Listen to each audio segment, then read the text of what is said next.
What's up, everybody? Welcome back to I'm going to hit 3 times odds and I'm very sad. Starring Silver, featuring Booper, the sequel, The Experience.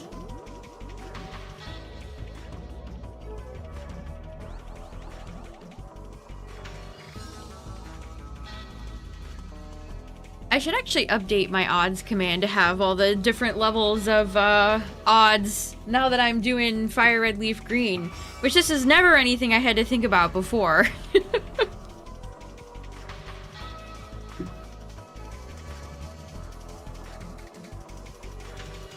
Yeah, we've had an interesting week so far, chat, of various Game Freak games. We have quite a few things to talk about today as well. Both Pokemon and non-Pokemon related things. We got our Zelda movie casting. Several people have been revealed. Let's see, what else has happened? Yeah, just some various gaming news to talk about. Hold on, I'm launching Up.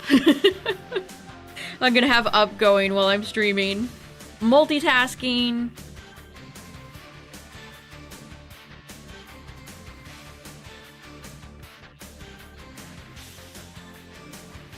Gotta feed Imperial Dramon his little treat. I got Ikakumon right now, chat. I'm rocking Ikakumon.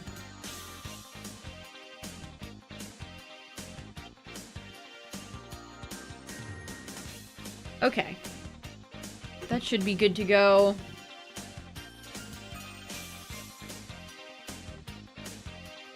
Are we getting out of shiny hell?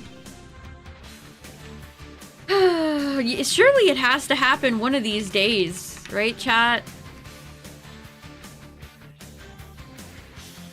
So 24,576 is triple odds, chat. The triple. 24,576. Man, that sucks. Chat, this sucks. Alright, let me make sure my stream deck won't lag. I forgot. Usually I'm good at that, but you're gonna hear a delayed bat sound in a second here.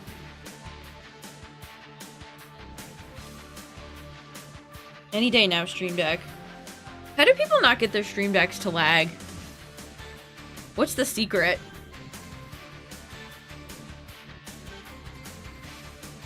Come on! Thank you. Okay. It just, like, gave up there. What's up, everybody? How's it going? Welcome back to... I'm probably hitting triple odds very soon. Actually, should we change grass patches? I said I would do that. I said I would change grass patches. Let's do it. We gotta be consistent, chat. We gotta be consistent. Oh yeah, the Glamora event is live. That's true. The Glamora event is live.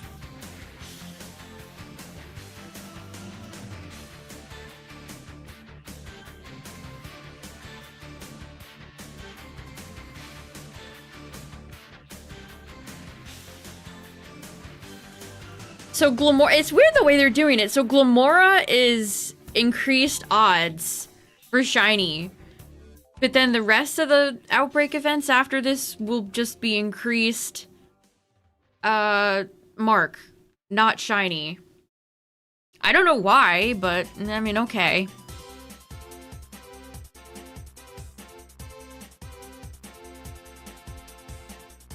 I don't know why they're doing it like that, but if you needed a Glamora or a Glimmet shiny, now is thy time.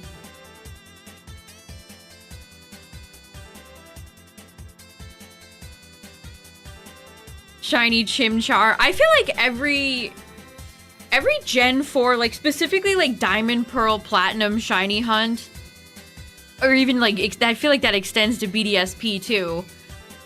I feel like they're always putting up crazy numbers for those guys.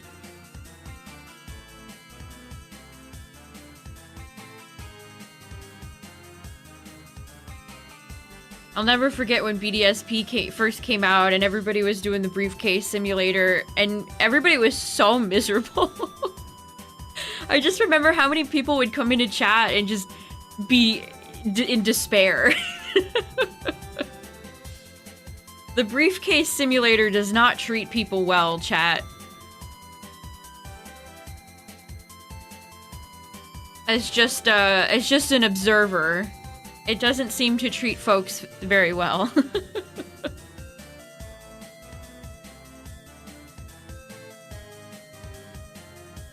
Are they doing maintenance again tonight? Oh my goodness. They need to fix the crests. The crests are broken. Always something going on in that game that doesn't work right.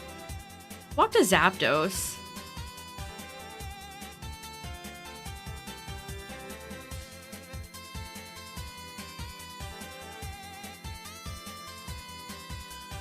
Save me, Zapdos. I mean, Zapdos probably can't help FireRed, but...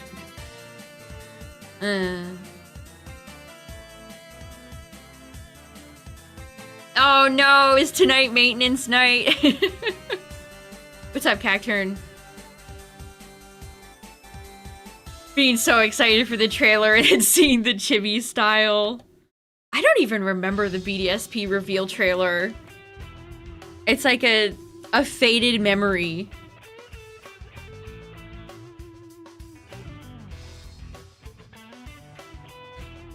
Yeah, we're gonna talk a bit more about Beasts of Reincarnation, too. I actually watched a video today that I want to play a clip from, because he brings up a great point. Pulled Davis and Vmon. I haven't pulled anything ever since my last War Greymon. My last and only War Greymon. My gacha pull history is so trash. I don't know how you're doing it, chat. What's your secret?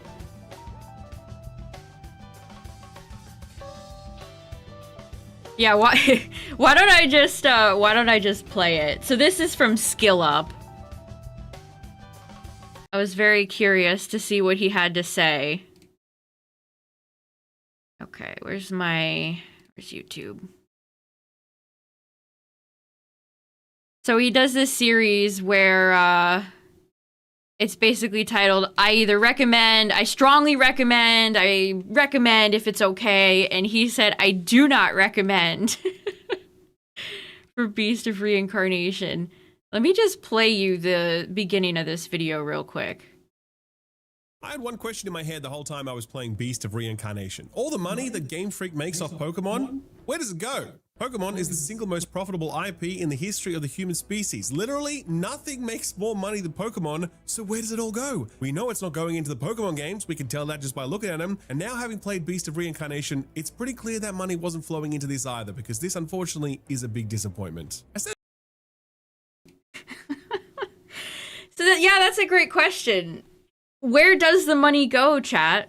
Anyone got any ideas? Anyone know? Anyone have any ideas? I linked his whole review in Discord if you want to watch it, but yeah. One thing he brought up is how cheap the game feels, and it does. I agreed with pretty much everything he said in the video. It's very muddy. It doesn't look great. It's very derivative of, like, you know, Nier or Stellar Blade or these types of, like, those types of games. Sekiro. It doesn't do anything unique.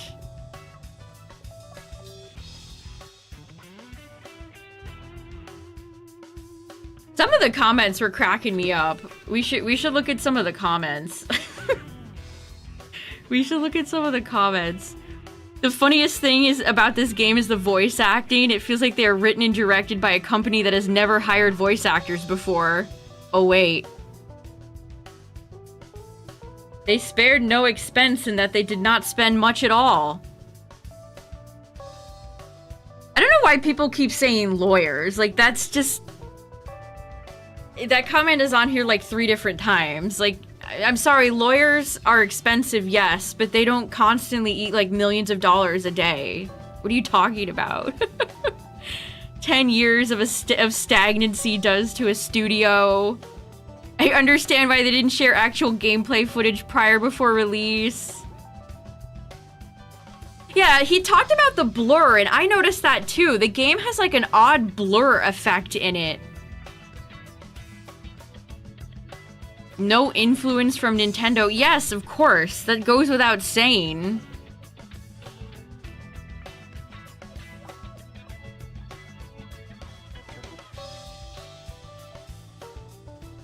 Game Freak can't make a good game with their unlimited money Pokemon hack. Maybe they're legitimately a bad studio.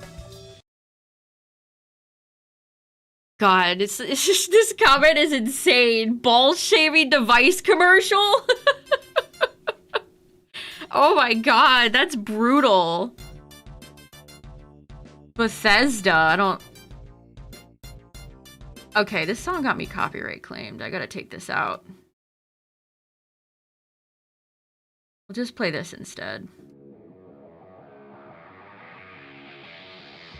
Real bummer. It looked interesting. I was hoping Game Freak can prove they can produce a AAA quality. Guess not, eh?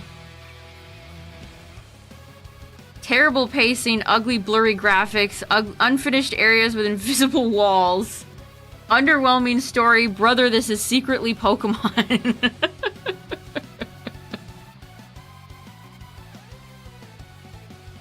A lot of people in here are just saying that Game Freak has just no talent. They have no talented developers that work at the company. I don't believe that's... I mean, I get why they're saying that. I don't think every single employee at Game Freak is talentless, but it doesn't seem like their talents are on display much these days, huh?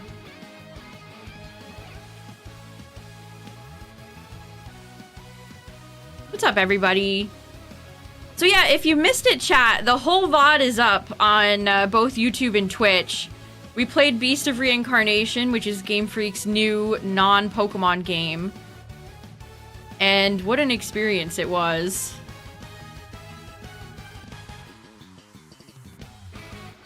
He said something about the story that made me laugh. It's just like the cutscene with the little girl, every story beat plays like that cutscene. I mean, it's just like he said, where's the money going? Where's Game Freak's money going?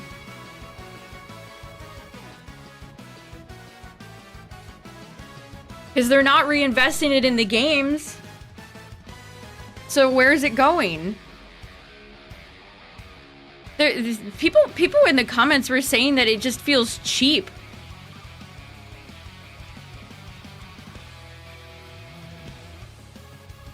How do you have all the money in the world and just know... I'm telling you, it's that miserable, stuffy suit guy that does all the presents now.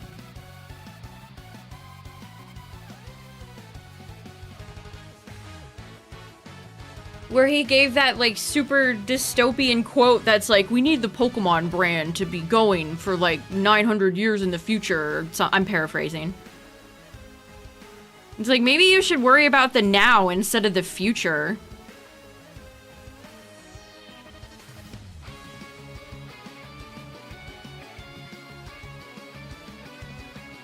Also, you do eventually learn what Brad looks like, by the way. He's just an old guy. Kind of reminded me a little bit of Clancy Brown's character from Detroit. Detroit Become Human. Just kind of generic, older mentor guy. Like, every character in the game is just so tropey.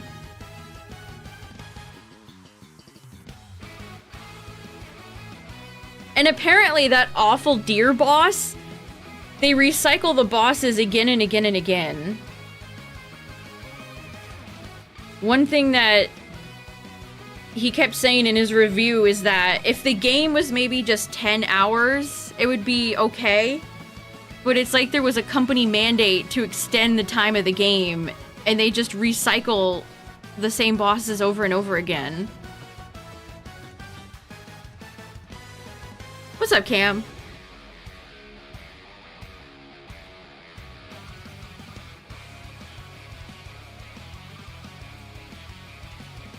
Will I be competing at Worlds? No. No. I'm not going to Worlds at all. I wish, though. Apparently, it's a 20+ hour game.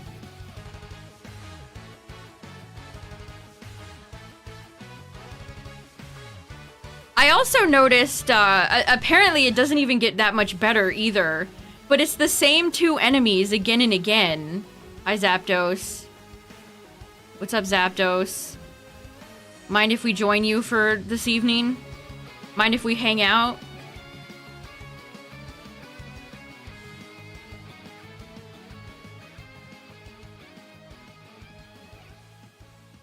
Oh, it's very meh. It basically, there's nothing about it that really felt... I mean, there were some bad habits that I've noticed from Pokemon games, I guess, that are Game Freak specific, but it feels like it's just like, I don't know, like a random game you could have just downloaded and found on Steam. It has so little identity. It's just so derivative of every game that it's clearly being influenced by. You're 8 hours in and have faced the same enemies 5 times.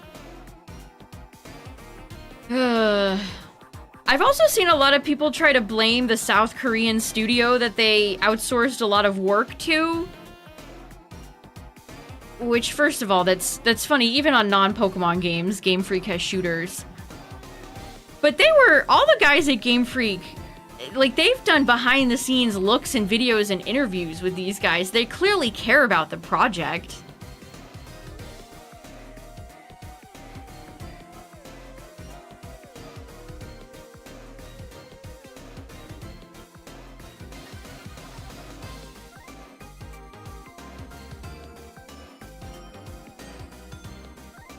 It's also funny to me that Skill Up never mentioned the dog once, because it just doesn't... I don't know, it's just kind of there.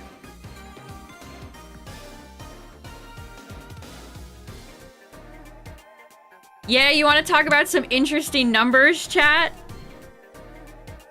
Apparently, Mario Kart 8 is still selling super well.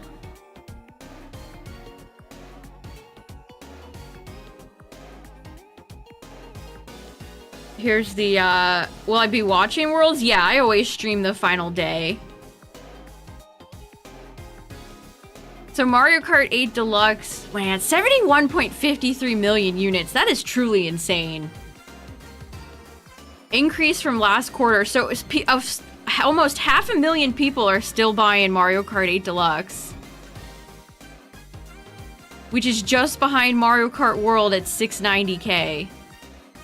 That's crazy.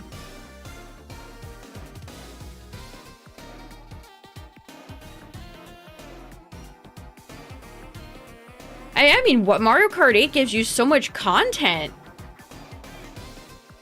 It's undeniable how much content you get with the game. I wonder how much of that is just people who don't have Switch 2s? Or is it just people who prefer usual Mario Kart over the open world crap they tried in World?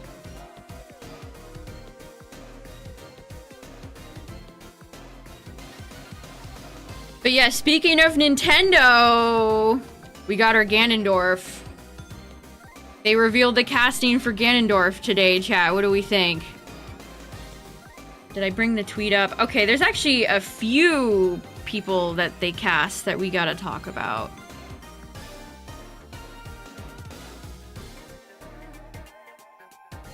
So, Uli Lactefuku.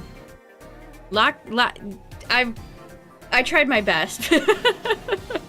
He looks good, though. I mean, sure, why not? He's Australian. That's close enough, right? Uli Lactefuku. There. That was a better attempt at that. So sorry, sir. Apologies. We also got Impa. I'm not even gonna try to pronounce her name. She looks like, I get it though. She's got that like angular face that Impa has. And man, this is sad. Sam Neill's last movie is The Legend of Zelda. Okay, so who is he? The Great Deku Tree? Or is he the king? Is he Rauru? Who is Sam Neill playing? It's either Rauru or the Great Deku Tree, right? Aw, that's sad. Rip.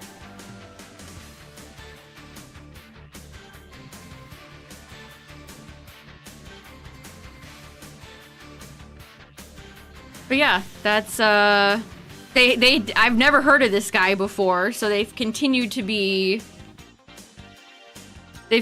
to hire kind of smaller, not A-list celebrities, which I appreciate.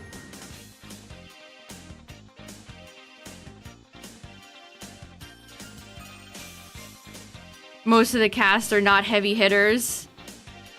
Yeah, that's Sam Neill's the Jurassic Park guy.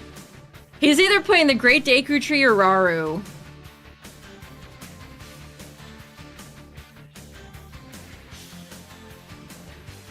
I like how we still just have that one still from the movie, so all these Twitters are having to...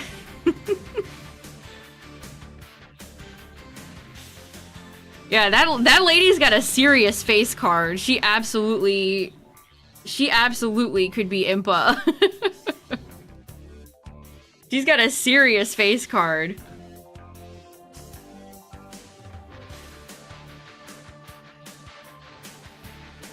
A shiny Azumarill. I wish Azumarill was actually usable.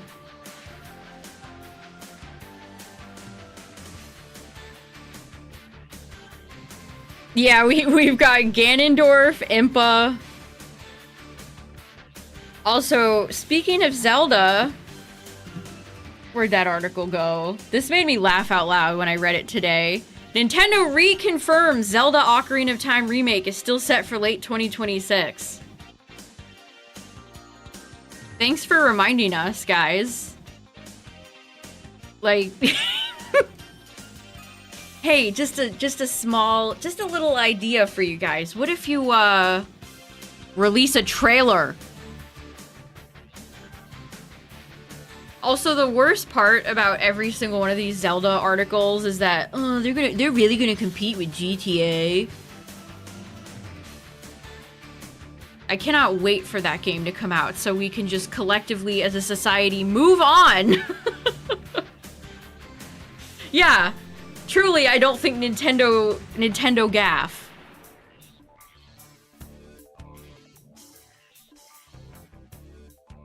Azumarill's too slow. I think if you had maybe like a dedicated trick room set up for it, you might be able to cook with Azumarill. It's just way too slow.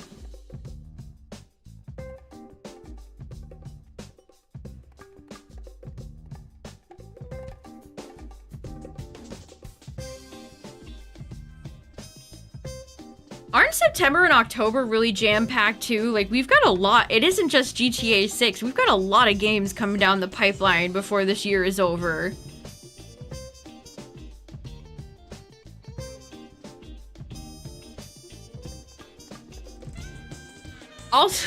Also, I just remembered.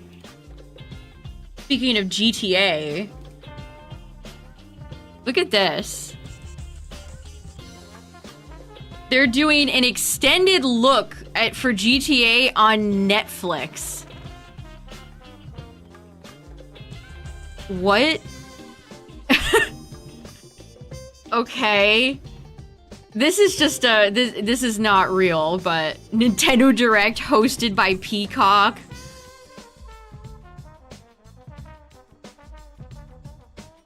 Yeah, I don't really love why is Netflix getting video game news? I fucking hate Netflix. They ruin everything they touch. I hate them.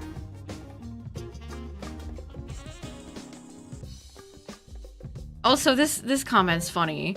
Who doesn't have Netflix in 2026? Me, bitch. I'm not paying for any of those streaming services. Why are you? Who doesn't have Netflix in 2026? What's up, Mimikyu? They're showing an extended look at GTA 6 on Netflix for some reason.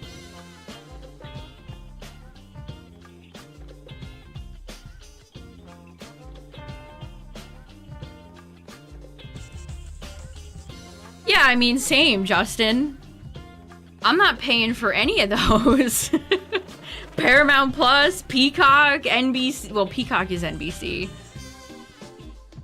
Tubi.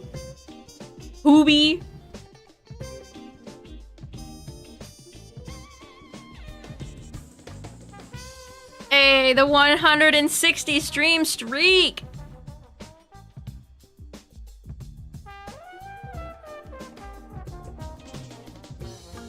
But that person is right, like, Rockstar has gotten away with a lot of stuff that other video game companies would have been crucified for.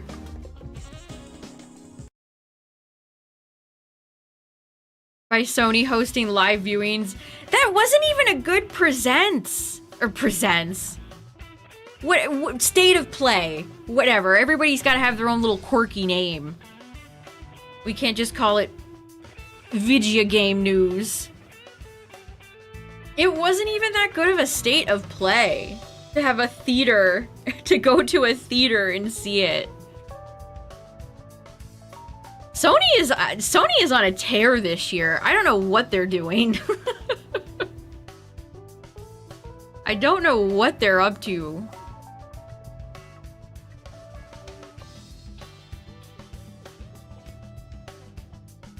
I also saw that they're apparently considering like putting out like a label on future packaging about no physical games.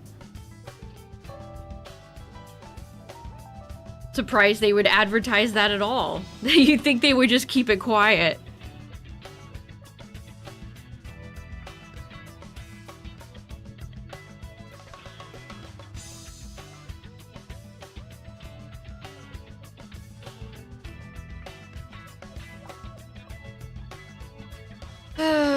These companies, they get a few years of success and then it's suddenly all the past woes have been completely forgotten.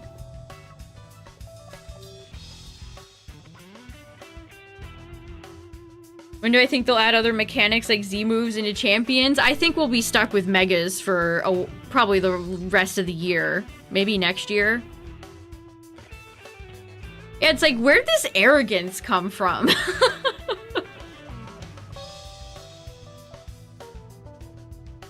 It's like, the mighty can fall very easily. We've seen it before.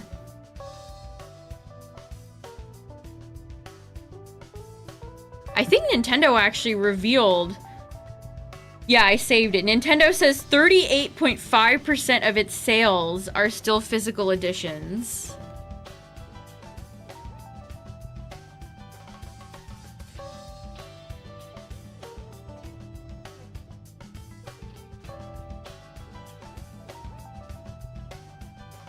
What do they even intend to launch the PS6 with? Like, I feel like a lot of their heavy hitters have come out with games. Like, we got a new God of War, the Laufrey with Jack Quaid Cube. Insomniac's been working on Wolverine. Like, who else can they even call up?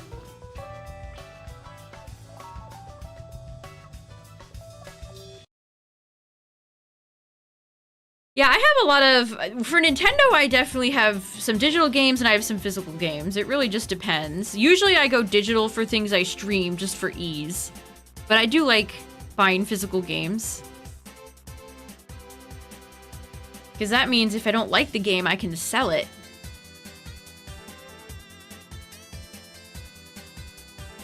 Skyrim. The thing about Bethesda is we know their games will be available on every other platform. Like, why do I need a PlayStation 6 when I can just play on my computer with my 4080?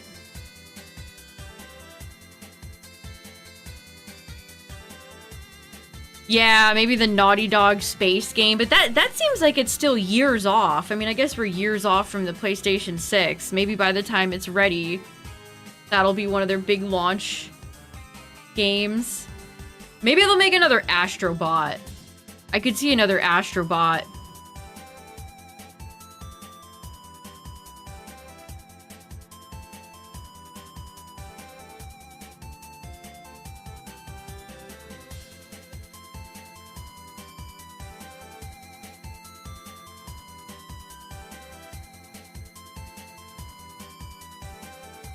Somebody in that Skill Up video compared Game Freak to Bethesda, and I don't see the comparison, personally.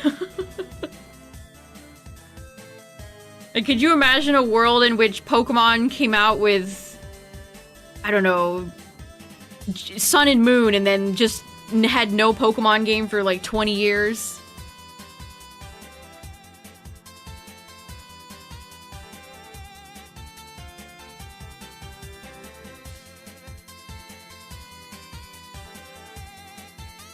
It's cross-platform. Maybe they'll have like a deal with Sony where it launches on PlayStation first.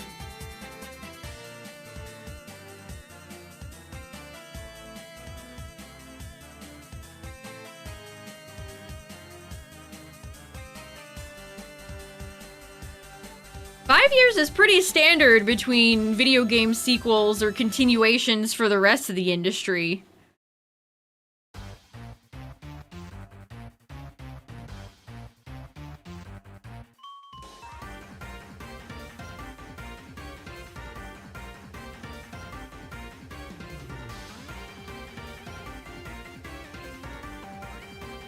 For 24,576, chat. That's triple odds. I'm almost there. When will my suffering end? Never, apparently, says FireRed.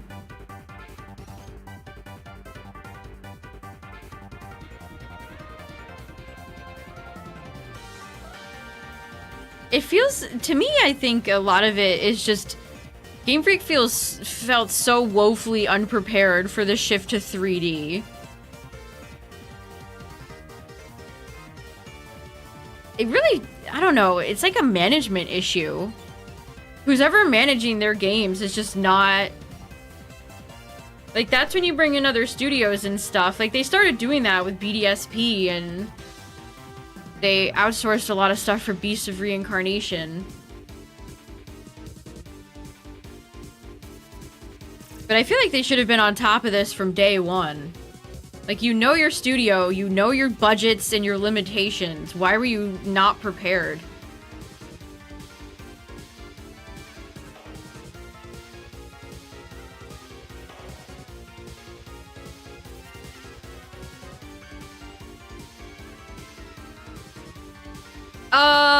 Pretty not great, Mimikyu. Again, if you want to go back and watch it, chat, the whole VOD is up on YouTube. It's... I mean, it's an Unreal Engine 5 game.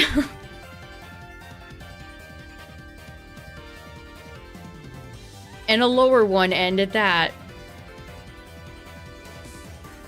Can developers pick a better engine than Unreal 5? They all just look like that. I enjoyed Bubbly Basin. There were a few things that kind of annoyed me, but besides that, I actually gotta play some more Bubbly Basin. I haven't had a chance to play. It's been a busy week, chat. There's a lot going on. Oh, you're done with the Glimmet Glamora event already? Nice.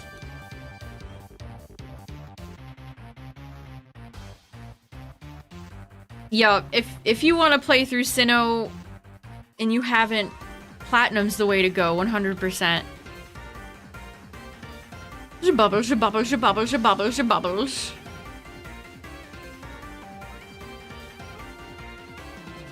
Oh yeah, how's the Glamora raid? Yeah, you don't ever see Mega Glim anymore. People were trying it out when Champions first launched, but now you'd be pressed to run into a single one.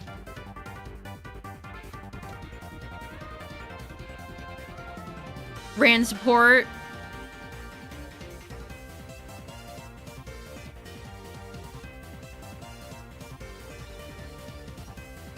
Platinum's not a cheap game, that's for sure. It does emulate well, though. So I've heard.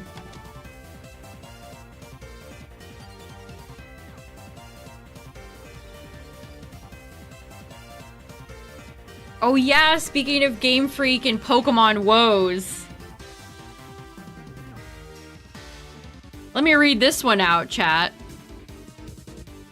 Dina, the developer of Pokemon TCG Pocket and Pokemon Masters EX, reported a sharp decline in its gaming business. Revenue fell 33.2% year over year, while segment profit dropped 62%. Pokemon TCG Pocket was the main factor.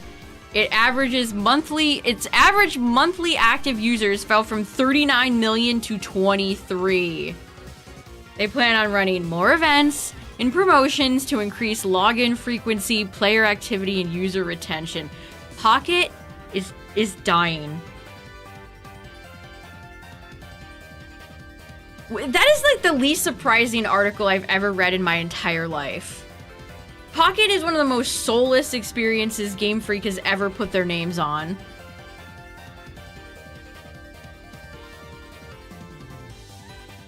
I'm surprised it took them this long to report on this sharp loss of active users. Like, who are they joking?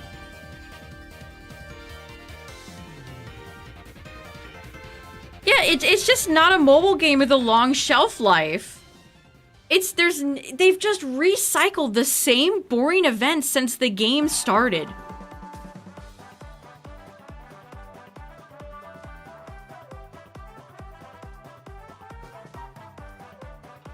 Oh, Charizard X. I've actually noticed a sharp increase in Charizard X's. More people are using X lately.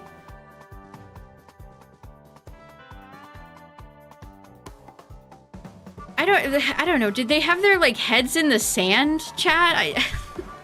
So frustrating. It's like, yeah, no shit, Pocket is declining active user bases. Have you played it? Have any of you executives played your own games? Why should people keep playing?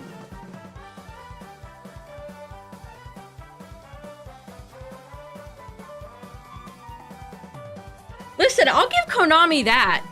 Master Duel has a lot more life and identity than Pocket does. Master Duel even has some like good music. There's some, I can actually tell there's a budget. There's nothing to Pocket but opening packs. There's no NPCs. There's no skins or themes. It's just a totally soulless experience.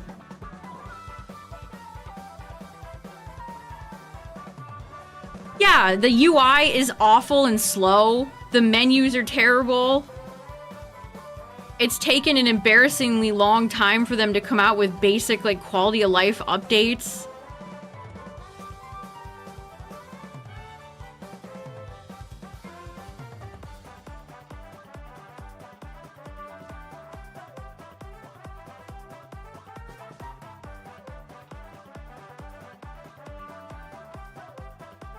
I was reading some of the replies to that, which a lot of them were basically the sets come out too fast, which, I mean, I agree, but it's the only way they can push new content.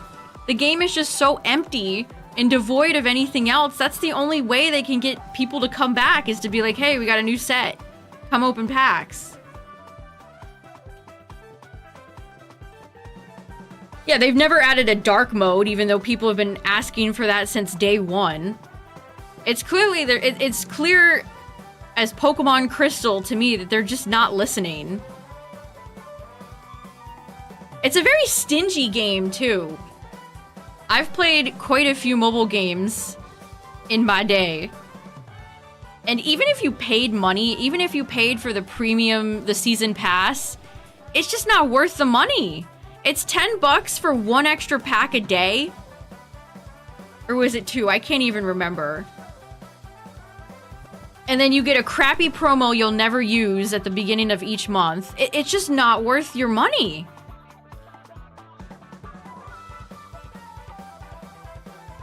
Oh, I'm gonna need a shiny hunt Regieleki at some point, too. The Regis are some of the legendaries I still have not gotten shiny yet.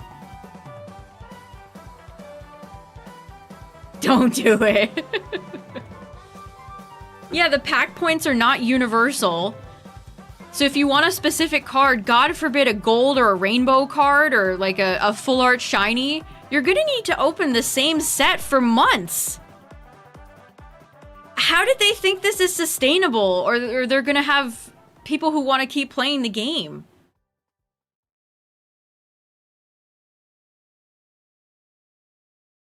It's one of the most corporate mobile apps I've ever played.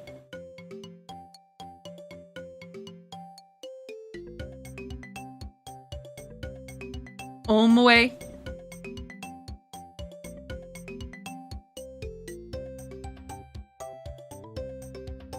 I don't know, I still have Pocket on my phone, but there will be days that go by where I just don't open the app anymore. Especially now that I'm playing Digimon Up, which has its own fair share of problems.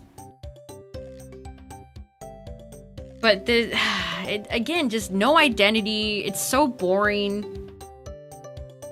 And I've consistently seen people say the meta is just awful. They've never created a meta for the card game in Pocket that's satisfying to anybody.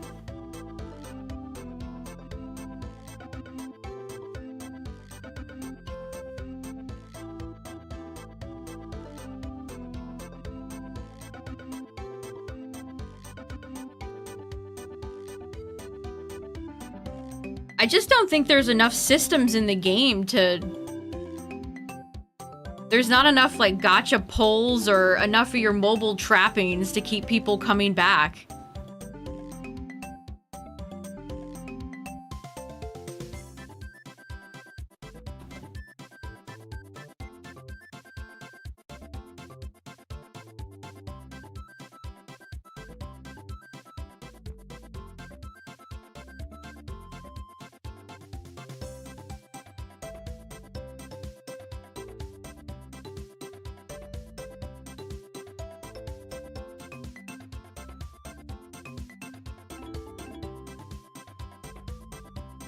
Nothing sexier than Booper, question mark. The actual gameplay is meh. It's such a... I don't know.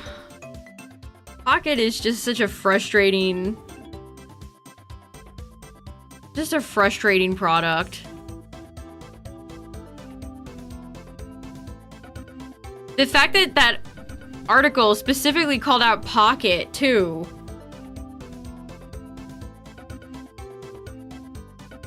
And not just Masters.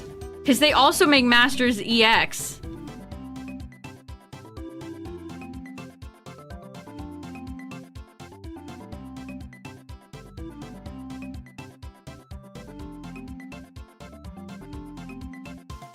Alright, chat, we're almost at five times odds. We're not that in hell yet.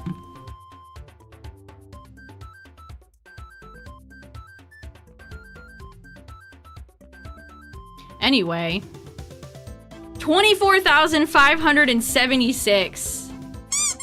We're so close to triple odds. The triple. All right, you ready?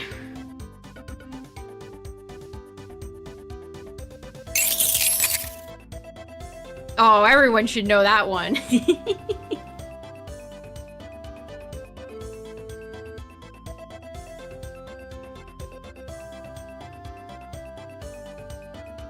Klefki!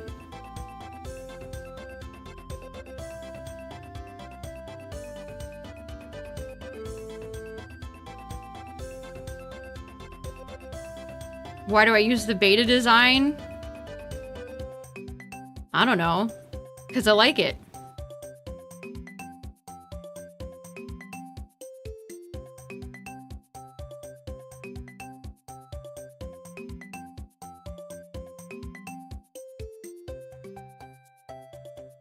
We're just chilling with Zapdos, you know, just hanging out with Zapdos, just like my roommate Raikou in Pokopia. I guess I have a fondness for the electric legendaries. My boys. We them boys.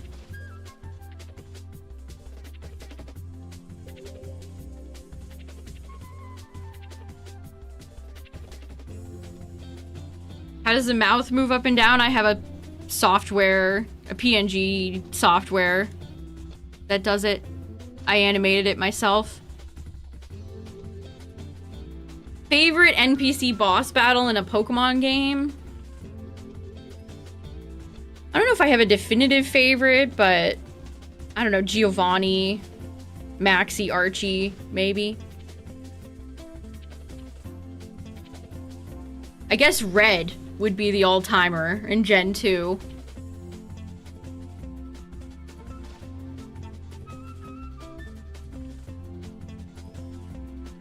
Product placement in space. I'm so over Naughty Dog and Neil Druckmann.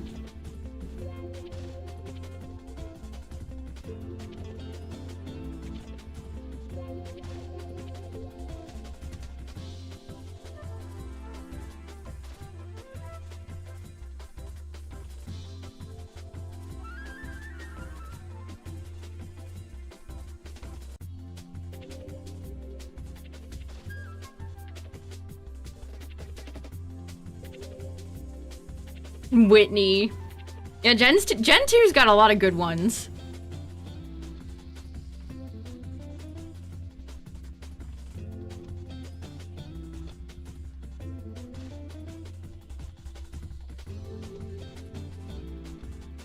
I love when a TV show is really critically acclaimed and then the second season kind of sucks and everybody hates it. That happens more than you'd think.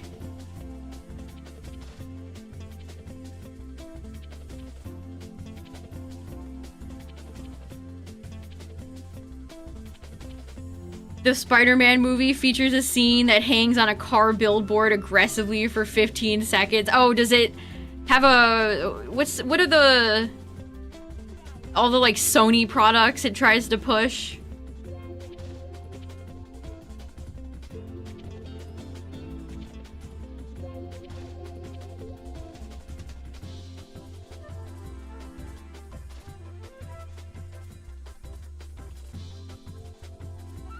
Are they making a... is that show over, or are they making another season?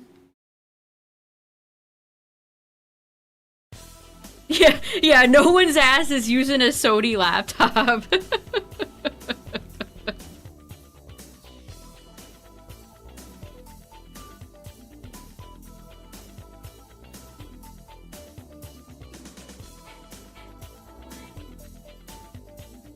Swarm of the angry gamers.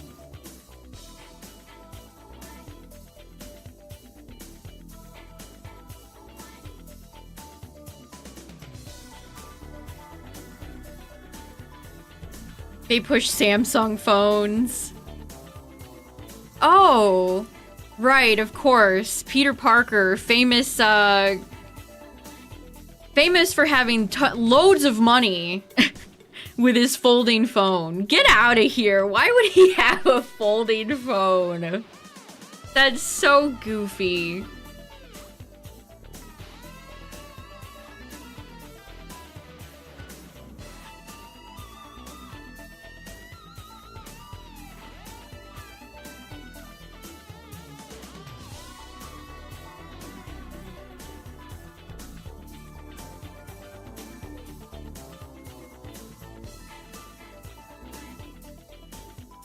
Yeah, give Spider-Man an Oculus. Man, remember those? say that those games are like dead, right?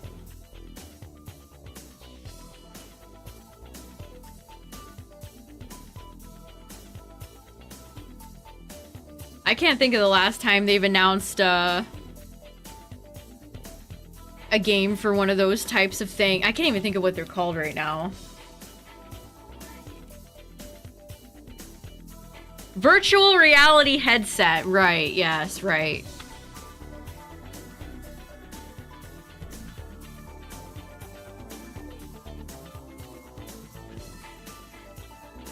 I actually just had to Google it because I forgot.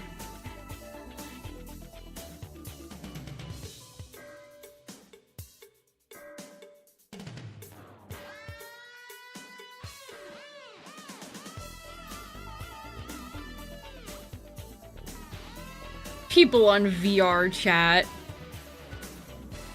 What layer of hell? Which circle of hell is VR chat in?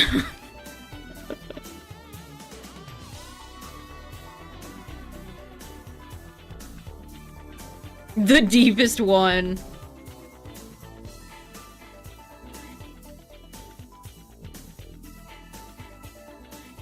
Oh, I saw that video too of the Target employees removing the plastic wrap from ETBs. How bad is it that Target employees are now being tasked to remove the plastic from a product? That's how you know shit's cooked.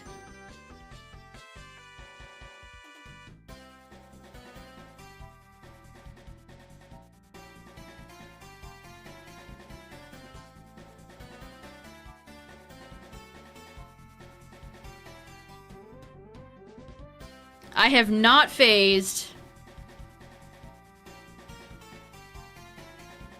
Miserable times we live in. So true. So true.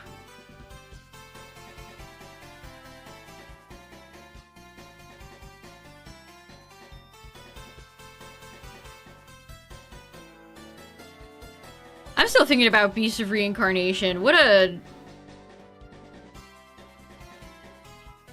lackluster experience that was. Something will be shiny today. I wish. I hope.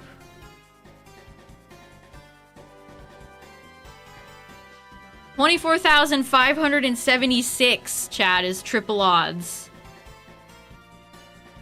Got a little over 100 until I hit triple odds. We're getting up there in LeafGreen, too. We're fastly approaching 6K. I'm telling you, chat, something with FireRed is just wrong. That boy ain't right. If the voice acting, maybe now I understand. I used to kind of see both sides, but maybe now it's like maybe we should never have voice acting in Pokemon. If Game Freak's voice direction is gonna be as awful as it is in Beasts of Reincarnation. I keep saying plural, it's just singular. One beast. It's one beast because I keep recycling the same guys over and over again. Hey!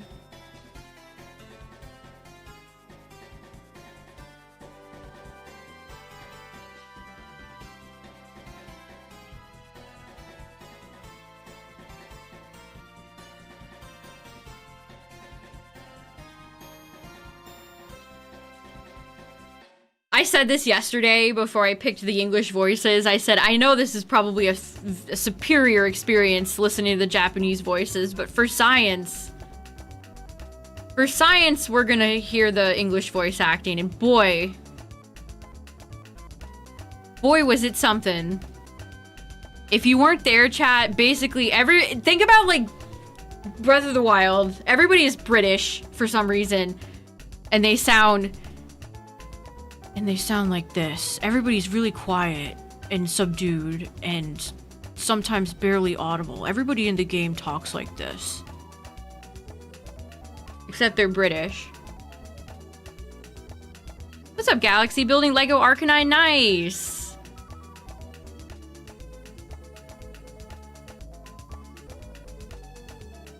can't believe how little personality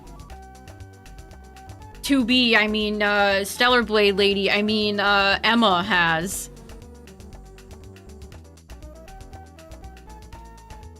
I think I'm officially over the genre of game where a beautiful Instagram model has to learn to ignite her humanity. I think I'm good. I think that well has been tapped.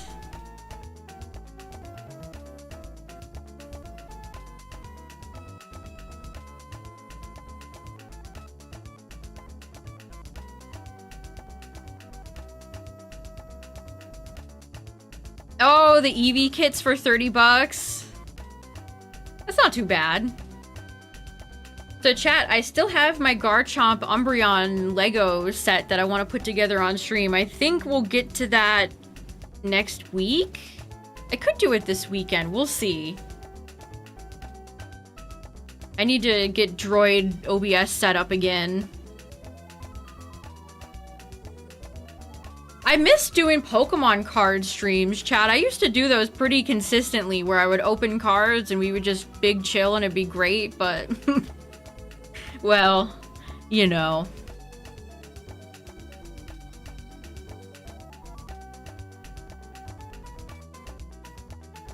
Yeah, the little girl, she talks. What is kindness? I've never experienced kindness before. Wow. Like, that's how the character talks. In every scene. Yes, the before times. I used to regularly get booster boxes, chat. There were a few times where I opened booster boxes and it was so much fun. It's literally been since like 2020, 2019. I just can't justify spending the price on booster boxes anymore. I can't even justify ETBs. They're so expensive now. Not to mention I have historically awful luck from ETBs.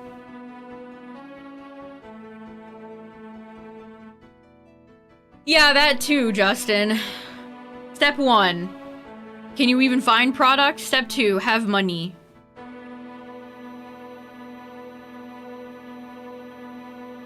$150 per. Ugh. I'm gonna get copyright claim for this, which is a shame because it doesn't even sound that much like the original song. Is 40 for a booster box bad? No, 40's great. I wish booster boxes were 40 bucks. I'd be buying them left, right if they were. See, I could do 40 bucks. But even ETBs, which, how many packs do they have? 8? 9? ETBs are 70 bucks now. I actually attempted a Walmart Wednesday drop this week, chat. I don't think I brought this up. But they had a few things go up for Walmart Wednesday, and I refreshed on the dot on 9 o'clock and waited in line, and I never got anything. It never put me through. I never got a chance to even buy anything.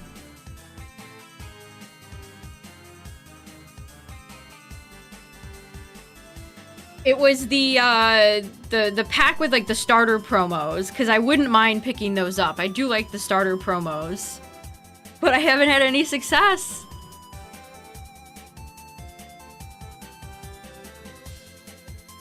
I always get a kick at it. Every time I go out to like one of the stores that sells cards, you know, Walmart, a big box store like Walmart, Target, and there's just a ginormous blank gap where all the Pokemon stuff is.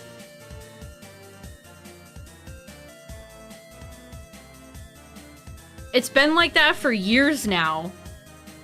I've caught maybe...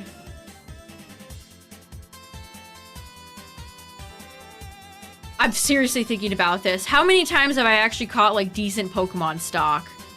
I could probably count on one hand. I've seen like single booster packs and blisters, but rarely have I ever seen like booster bundles or anything like that. Never ETBs. I don't ever see ETBs.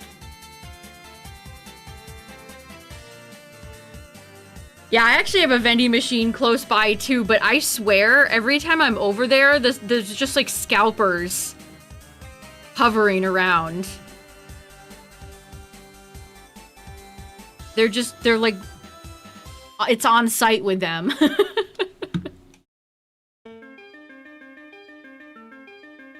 That was Sonic the Hedgehog Green Hill Zone Mario Kart DS sound font from Sound Font Central.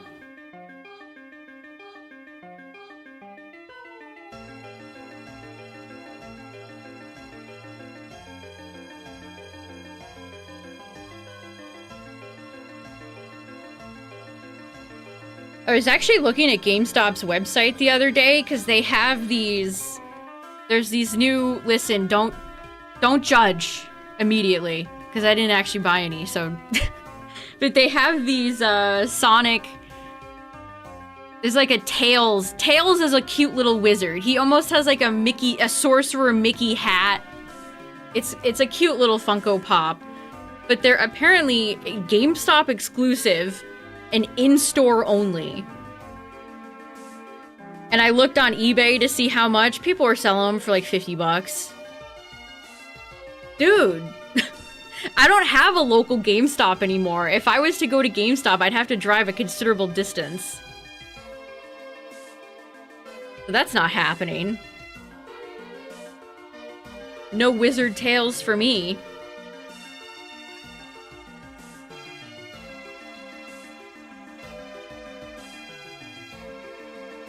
I mean, even if I purchased it online, I would have had to pay their awful shipping. GameStop has always had the worst shipping minimums.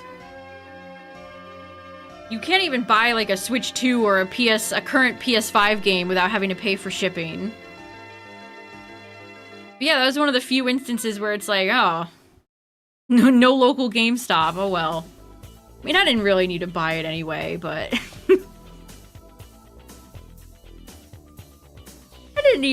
I didn't need to buy it anyway, but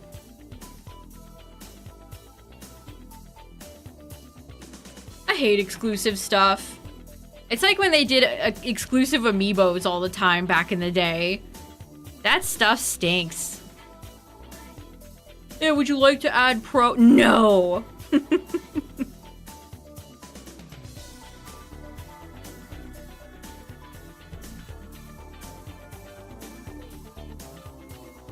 I know they're just doing their job, but ain't no way. Not ever paying for a GameStop membership again. I mean, I shouldn't be giving them any money at all for their awful scalper prices on Pokemon stuff. Like, they've just turned into a scalper company. I should remain pure and not give them any money. And I will. Yeah, here's your little coupon, sport. Go have fun.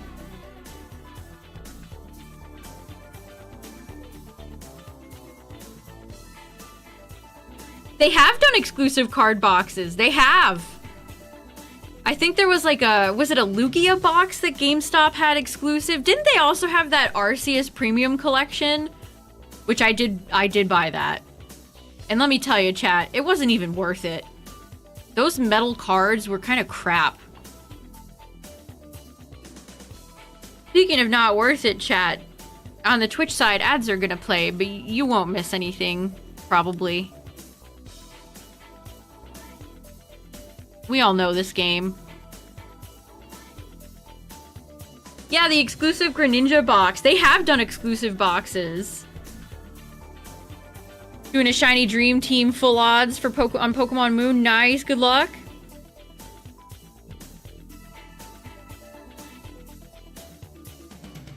Yeah, everybody's subscription prices have gone up, and it's like... It just...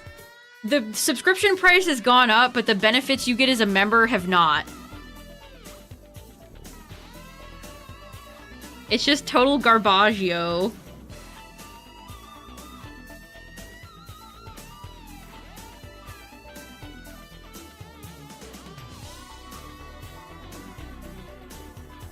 Even booster bundles have gotten expensive. I just see this. Mega Evolution Pitch Black Booster Bundle. Like, these used to be, what, 24 bucks? 24, 26 bucks? And now they're up to $31.97? This Pitch Black, this set's kind of like whatever. Is there anything... What's even in Pitch Black?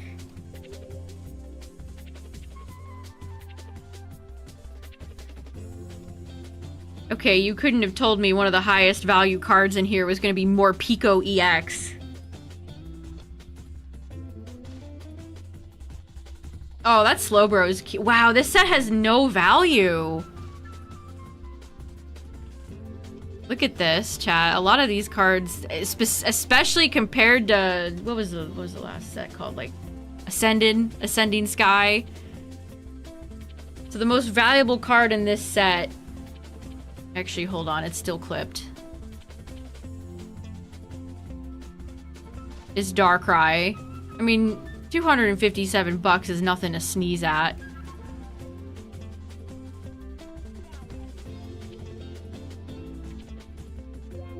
It kind of drops off real quick, though. You have, like, the big, fancy, full arts gold card, all the trainer cards that people love for some reason. And I love selling when I pull them. And then Slowbro. That Goldine's nice, I guess. That Delmise is nice. See, and the best part is, chat, it's only $6.44. So if I wanted to buy that cool Delmise card, that's the strategy. I pay less than $7. I get my cool card.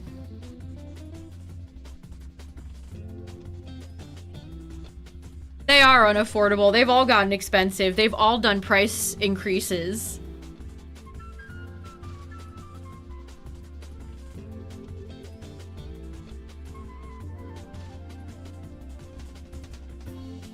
Konami's charging a boatload for the big fancy pants Yu-Gi-Oh set. What is it called? Magnificent Monsters? It's like 34 bucks for a box of those.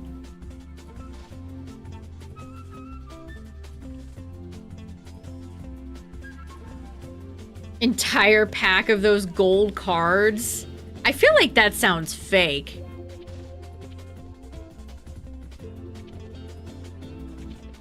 I saw an interesting tweet the other day of a father talking about how they had a Lorcana, some sort of Lorcana thing on one of the Disney cruises, and apparently the employee traded his son. The kid pulled like a really rare Buzz Lightyear. What a deeply unserious conversation we're having. He pulled a Buzz Lightyear worth like $4 grand. I didn't know Lorcana even had cards with that kind of value. Good lord. And apparently one of the employees on the ship traded him a bunch of promos for the Buzz Lightyear that were not worth nearly as much. Ooh, kid got swindled. So the dad was on Twitter making a stink about it.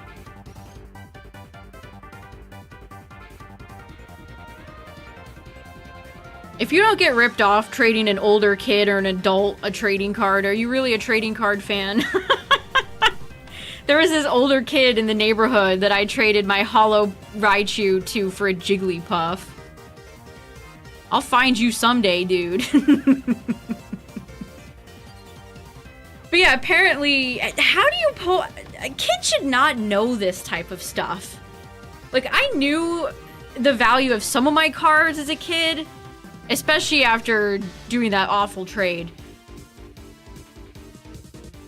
But, I don't know. Like, kids should not be thinking, wow, this card is worth $4,000. Like, what are we doing here? Getting ripped off as a kid is a classic experience. It is.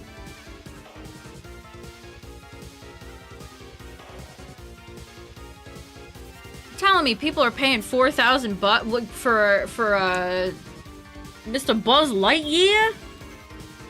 He said he pulled he traded the kid some promo cards that are worth $1 grand. It's like, where's he getting these numbers from? I'm not familiar enough with Lorcana to know if this guy's exaggerating or not.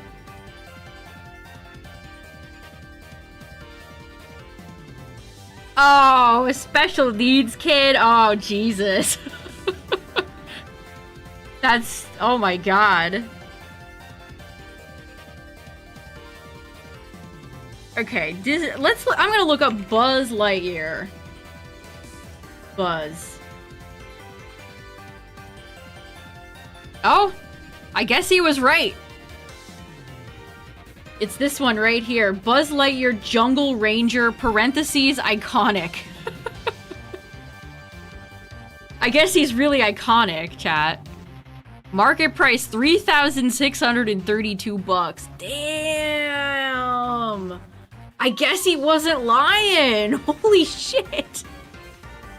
What the hell? Look at all the other prices, too. Let's start at the bottom. We got 2 cents, okay, 5 cents, 6 cents, 99 cents, 2.50, 2.99, 6.51, 89.99, 406 bucks, and 3 grand. Oh my god. I seriously didn't think Lorcana had such high like that puts a lot of Pokemon cards to shame. I can think of very few Pokemon cards that are modern that would fetch such a high price. That's wild.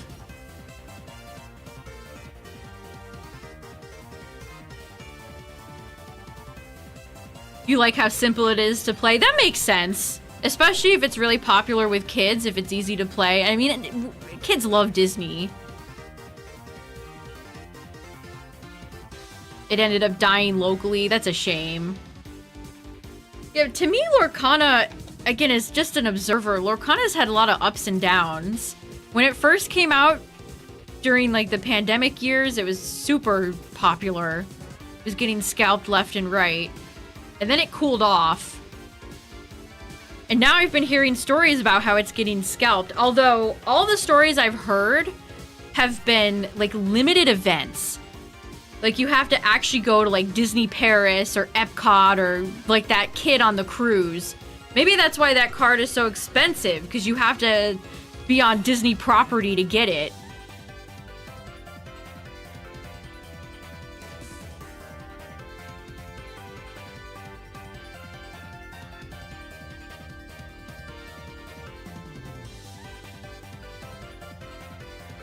Oh, because of that Buzz Lightyear, it's available in regular packs. Really? It's iconic. Should put that on your resume, chat. Next to your name, just do parentheses, iconic. Okay, it's from a set called Wilds Unknown. Let's take a look at it for science. It doesn't format right on mobile. Sorry, mobile viewers. So we got Buzz, we got Merida, Formidable Archer. I can't believe there's a Merida card worth almost 2 grand. It's not even that cool looking. Sorry, Merida. I don't mean to attack you, but I like that Jessie. You got a friend in me, Enchanted. Mr. Incredible, super strong, Enchanted. Oh, I'd want to pull Syndrome. I would want to pull... Who the hell is Zipper? Who's Zipper?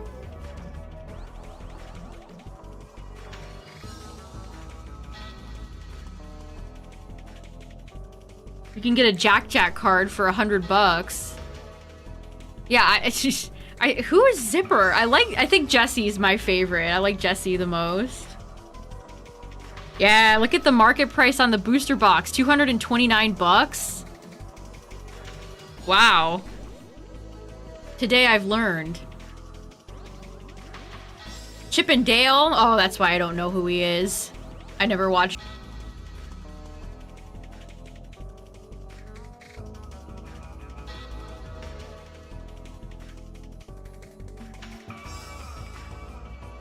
Interesting. How did this new set just get so much value? The trading card market is wild. Yeah, I've always heard good things about Rescue Rangers. People seem to enjoy it.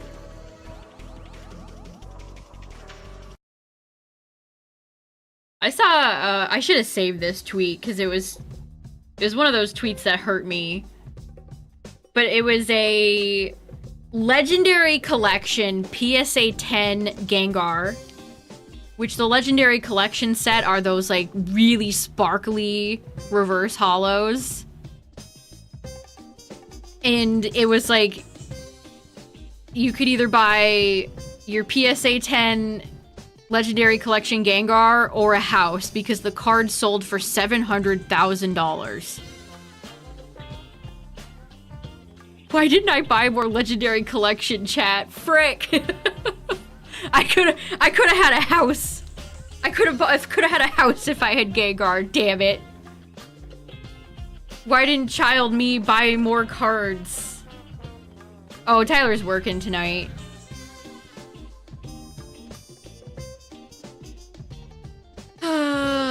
If I have a few Legendary Collection cards too. Yeah, the house the guy used in the image was like beautiful. A beautiful modern looking house in like the mountains. Hold on, I know who posted it. I can find it. Yeah, here it is. This joker.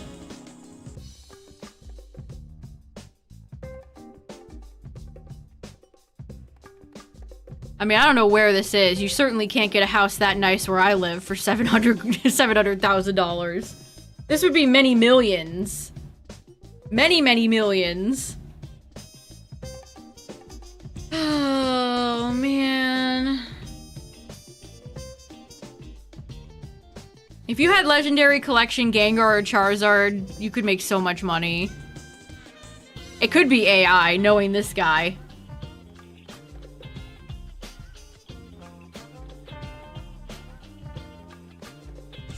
Yeah, you could buy a shack in California with that.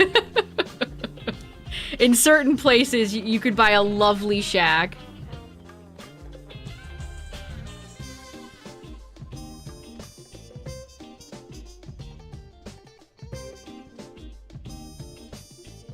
Unpolished floor. All of my Legendary Collection cards are not in great shape, unfortunately.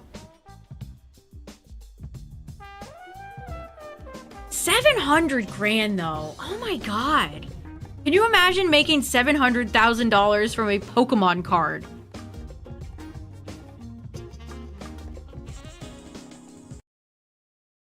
If Logan, yeah, maybe one of him or his lackeys might be the purchaser of that card. Who else can afford to drop almost $1 million on a single trading card? Oh, this will get me copyright claimed too, even though it's really funny. It's Uptown Funk, but in Mario 64 sound font. Frick.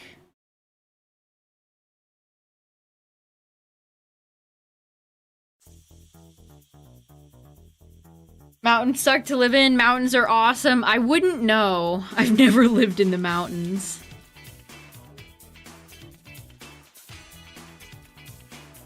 Yeah, how'd you afford this beautiful new house? Oh, you know, I sold a children's trading card for it.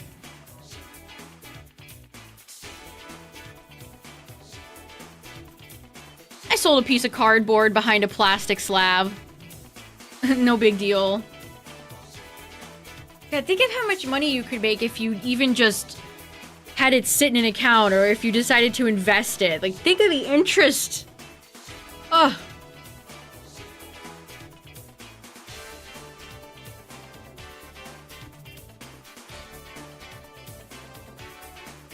Rayquaza Hollow PSA 10 from Call of Legends sold for 100 grand. Oh my god.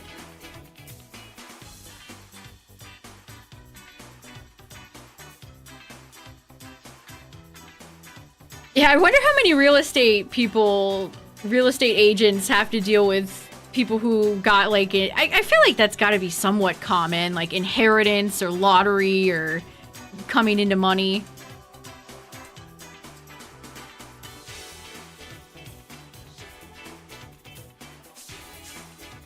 How much bank Yuki's making from his grandpa's shop. The rich just get richer.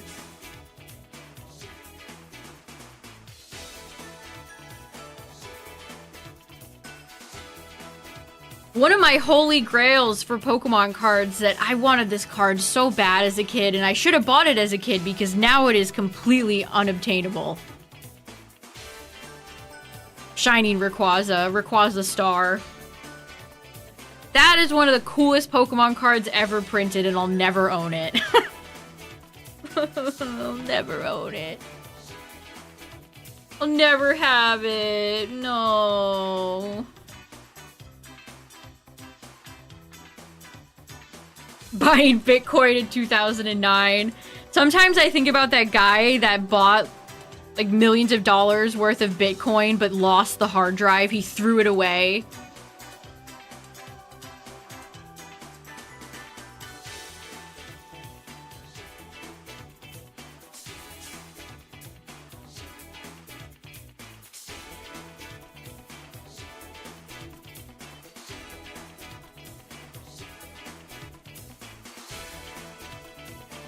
When it's rising in value. Yeah, absolutely. I mean, there's something to be said about, you know, it's almost like investing. You gotta figure out when to buy, when to sell, when to hold.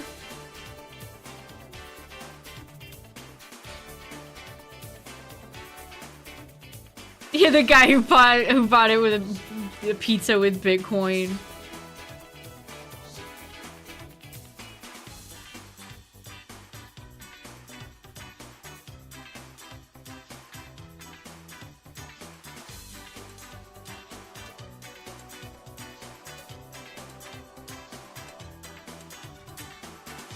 I was looking up the original Neopets TCG because much to my dismay, we're like 7-8 sets in and not a single one has my favorite Neopet, the Buzz, in them. Which gives me a rage I can't quite describe. But they had Buzz in the original set, and they had a baby Buzz, which is one of my favorite colors of Buzz. And it's like $100. I could only find one on eBay, and it was expensive. I can't win. The Gambler. Yeah, that's a better way of putting it. It is a gamble.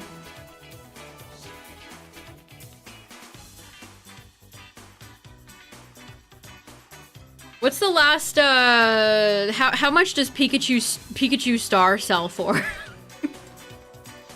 Listen, Logan, you want to buy a non-graded Pikachu Star for, like, give me $10,000 and it can be yours. It can be yours. Just give me like 10 grand. Pocket change compared to what that Gengar got.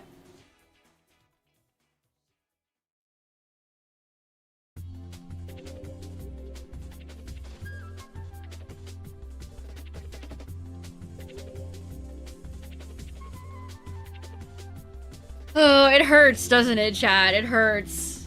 It makes you think if you just had one day. If you could just go back for one day. I mean, think of all the Super Bowls and stuff, all the sporting events that you could just safely bet on because you'd know the outcome already. You could make millions of dollars in a myriad of different ways with the knowledge you have from the present. Just go buy a few of whatever Pokemon box is out at the time, throw down some money on what team wins, maybe buy some stocks, and then head home and boom. It's free real estate. You know, if you had a time machine. You know, if you had the power to go back in time.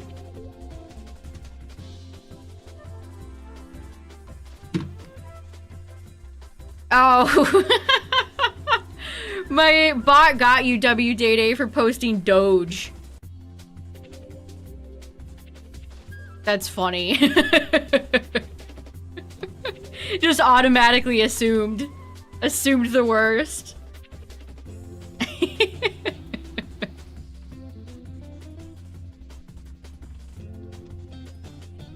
You gotta love the people trying to trend chase after the original thing is already gone, unobtainable, unavailable.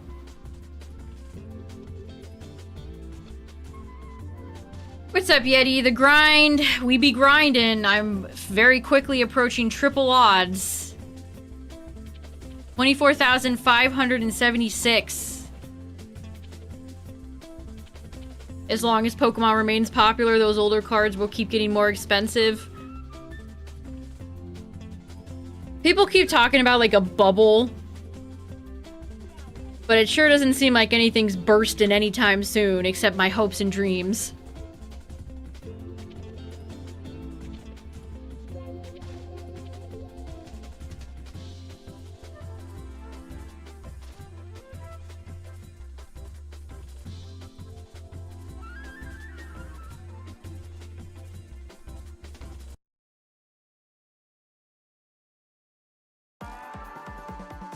I think that Zinnia card I have one of the Zinnia cards from Evolving Sky. I think that's up to like 500 bucks. Raw, not graded. I mean, if I could trade it right now for like 500 bucks, I would. I do have a few valuable cards I've been holding on to.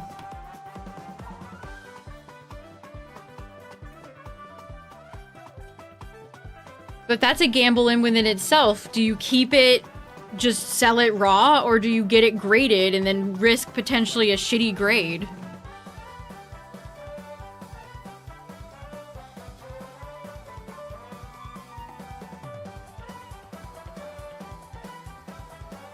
People would have to gain common sense. That's the ultimate irony, too.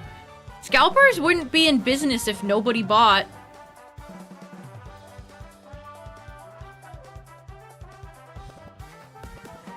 That's the ultimate, hard pill to swallow. People are buying from all these scalpers. That's why they keep doing it. If it was just not making them money all across the board, they wouldn't do it. People are buying. They're buying scalp products. They're either letting FOMO win, or they're trying to be scalpers themselves.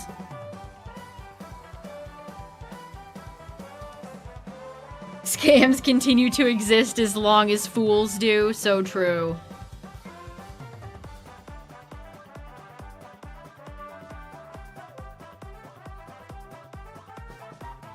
Yeah, that Moonbryon card. I actually saw somebody on Twitter today posting a Moonbryon fake card, and it looked pretty good. Like, it still had something off about it, but the fact that bootleggers and fake card makers are getting better at it is a little scary.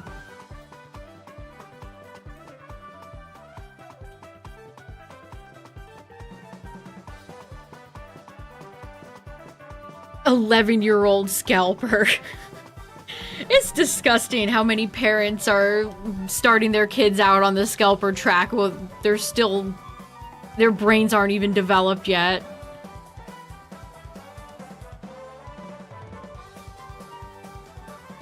A guy on TikTok going on a rampage because he spent his whole check on a set and didn't get anything. Yeah, dude. Sometimes it be like that. Yeah, who needs counterfeit money when you can just make counterfeit Pokemon cards?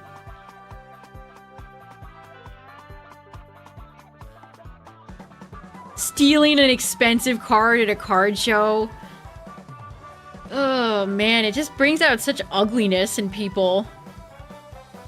There's cameras everywhere, by the way, in those shows. Like, you are being watched. You have to be bold as hell to try to steal something in one of those card shows. All of them are on alert.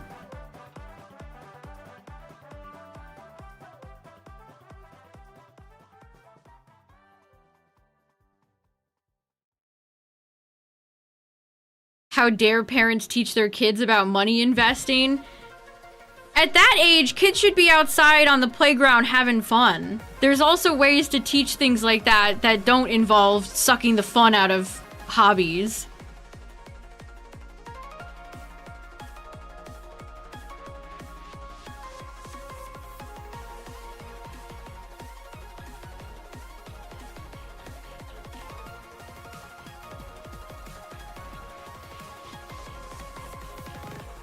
Every day you hear about a card shop getting burglarized. I couldn't imagine the anxiety card store owners have in this current climate.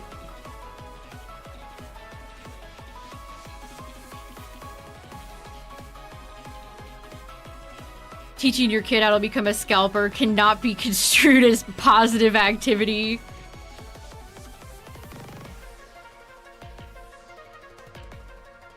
Yeah, tell your kid to get an actual job when he's an adult. That's already putting your kid on a better path. Get an actual income that's not based on a children's trading card game.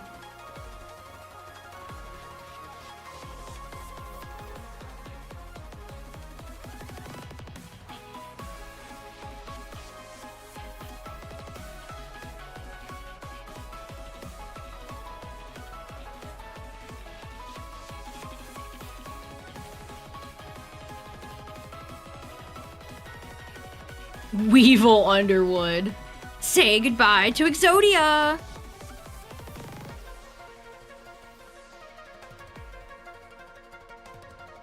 Oh yeah, the newest episode of Yu-Gi-Oh! Bridge came out. I don't think it was as good as the previous episode, but I got a few chuckles.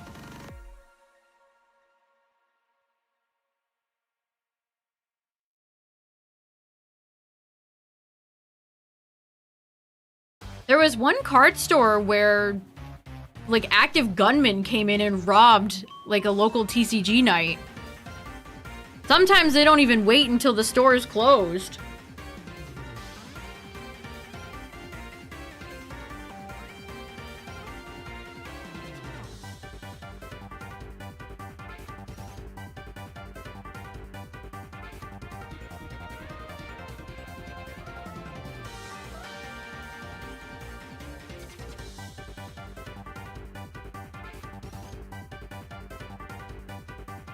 Boy, Yu-Gi-Oh! Abridged? It just turned 20. There's just the 20th anniversary of Yu-Gi-Oh! Abridged. He's finally... Oh my god. Oh, I thought my glass cabinet was about to shatter again. False alarm. He's about to get to the final season of the show, season 5.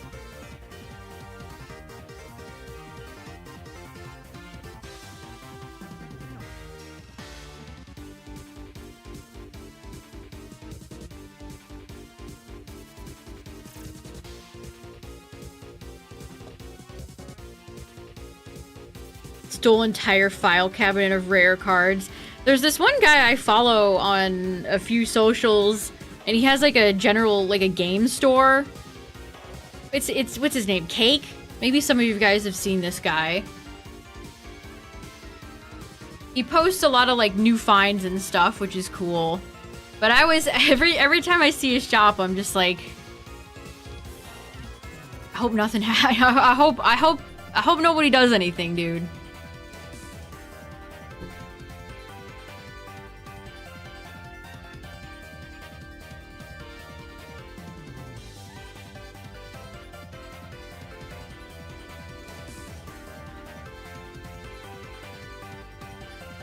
Approaching triple odds, chat. I'm officially almost at triple odds.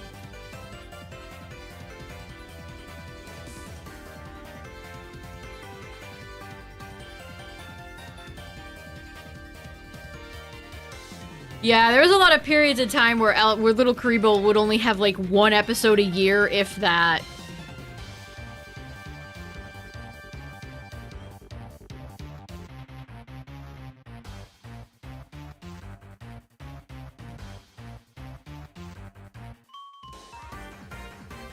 Nervous lottery winners must be. I'd want to live in a state that wouldn't make you reveal your identity. Show up in like a, one of the, like the SpongeBob gorilla costume.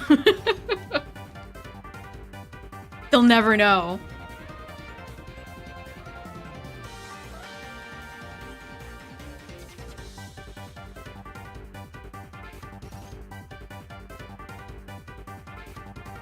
Oh yeah, speaking of Toby Fox, because this is TV time. I don't know, how does he know so many people? This, so in the latest chapter of Deltarune, there was this fox enemy. And turns out it was designed by the same guy who made Sneasler, Fluttermane, Ogerpon. Yeah, Ariga. He made Tyrantrum. I didn't realize Ariga made, like, all of the terrorists in Gen 9. Ogerpon, Sneasler, Fluttermane? Did he pick the stats himself? This guy is cooking. Yeah, Toby Fox got him to draw a character for his game. That's crazy. Sneasler, Fluttermane, and Ogerpon, dude. That's wild.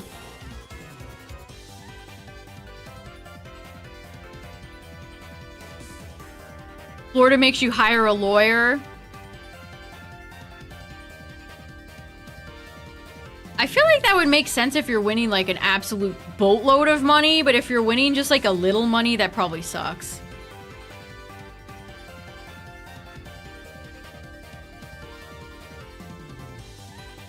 Yeah, who made Hippowdon? Which one of them made Hippowdon?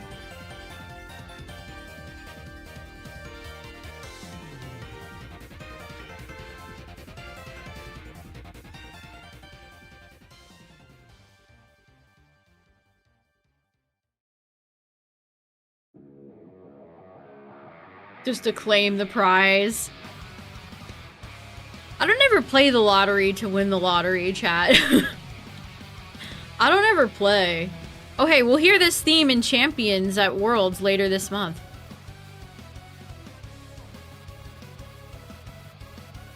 Yeah, doesn't the state take a lot of taxes out of it too?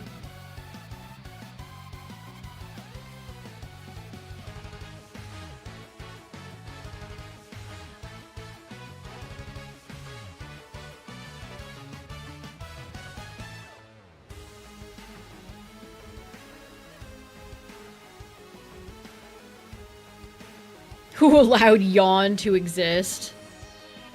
Who gave Hippowdon Whirlwind? That's really what I want to know.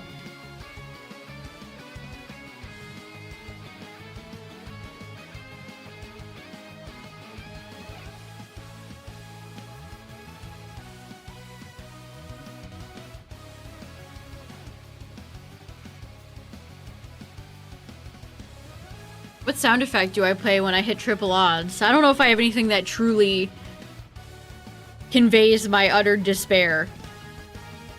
But I'll try.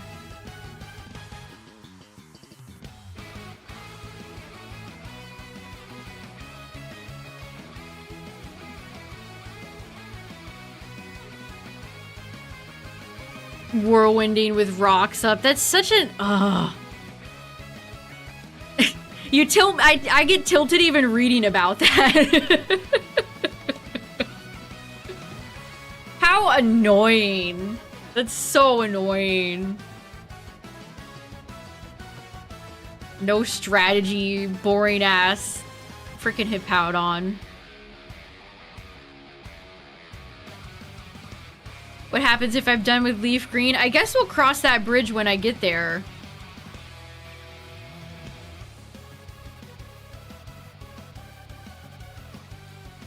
I mean, I want FireRed to... I still want to get my shinies. Might have to go, shiny hunt something else in LeafGreen. What's up, Murray?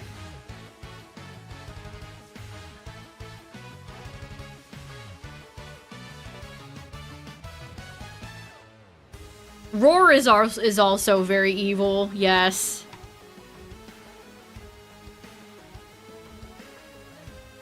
Roar, Whirlwind, Dragon Tail's evil too. I hate Dragon Tailers. Bulky Garchomp with Dragon Tail might be my least favorite one.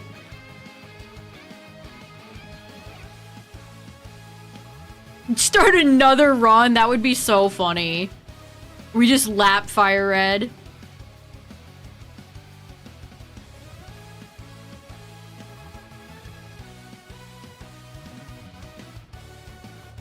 Okay, chat, one more. I need to play, this music's too triumphant. I need to play something like...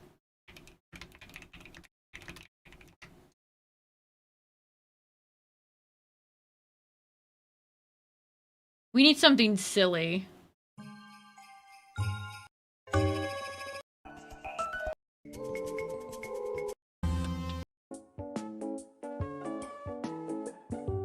Not silly enough. How about Malomart? Perfect. Excellent.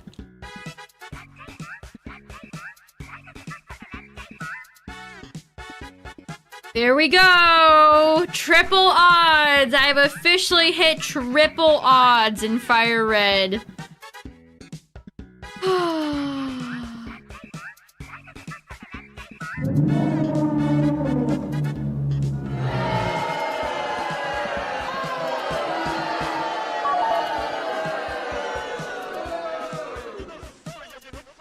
We did it, Reddit! Congratulations on 3 times odds. Thanks. Yay. Yay. Yep, can we get 4? 4 times odds.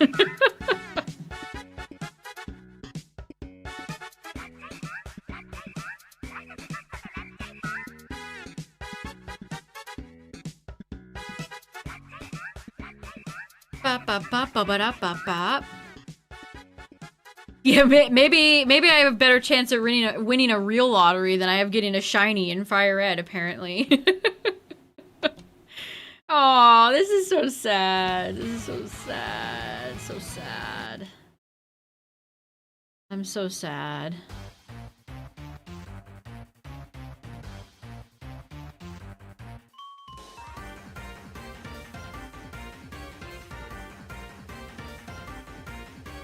Why, FireRed?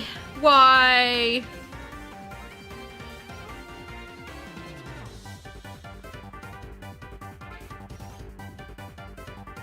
I haven't phased either. Just a reminder, because I keep getting people coming in and being like, oh, so you phased? No.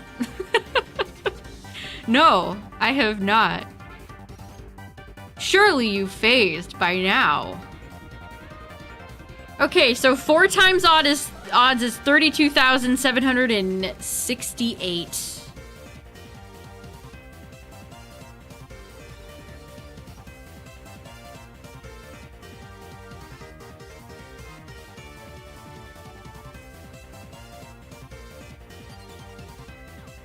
Bruh.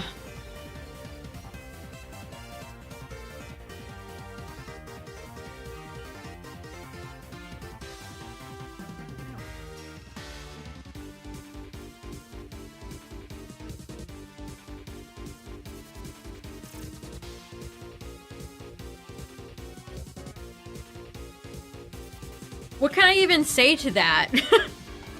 Like, yup, I hit 3 triple odds. Triple D. Triple D's nuts, FireRed. I hate you. I hate you!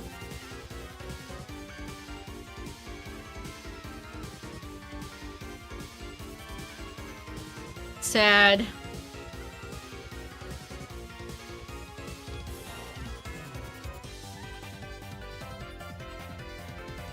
$49K. Ugh.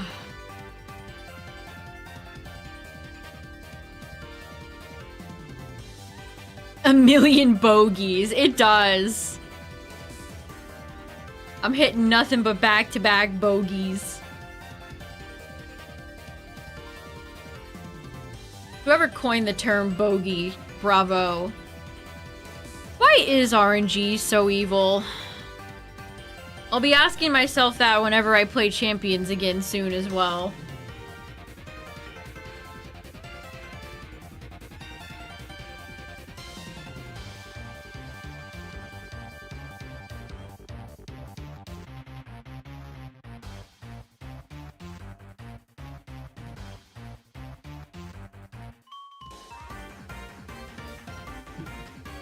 We're getting encounters pretty quickly, though.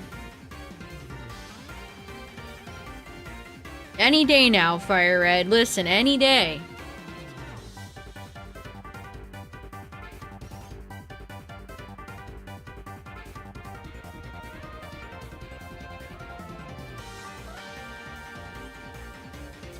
Yeah, someone. Yeah, let me just phone up Masuda right now and complain to him. The Eevee hunt.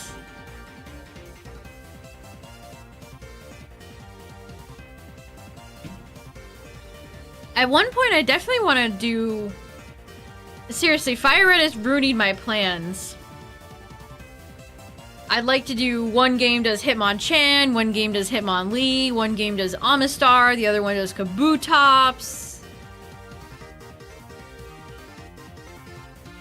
But I can't do that until I'm freed from FireRed.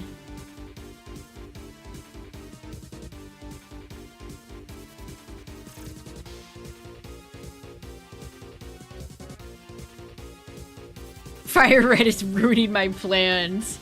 That's what I should just call the stream title now. FireRed is ruining everything.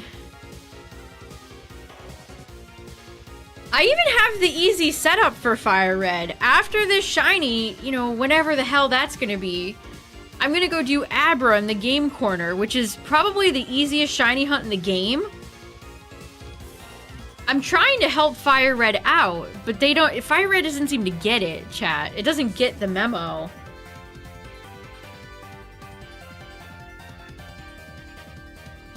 Yay, Lance. My boy Lance.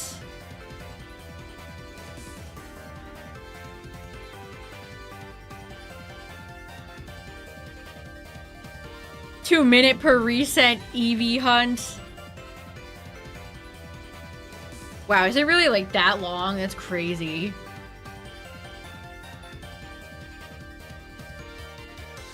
My disappointment is immeasurable and my day has been ruined. Review Rob posted a funny title video the other day. It was something like, I can't go on, or something like that. I feel you, brother.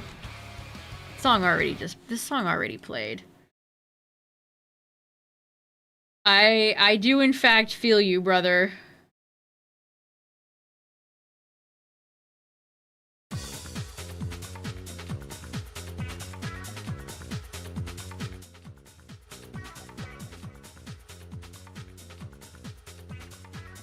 Understandable, even.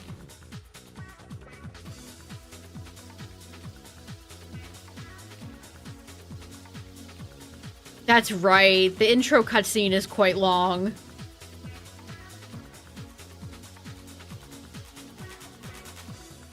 Are Espeon and Umbreon shiny locked in Colosseum? We still don't have any news on when Colosseum's coming to NSO, by the way. They just dropped Gale of Darkness and then dipped. Never to be seen since.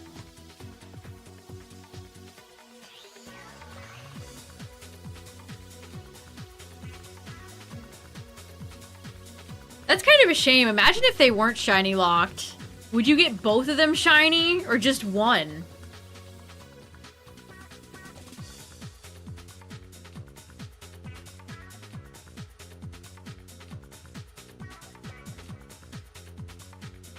The shiny luck button.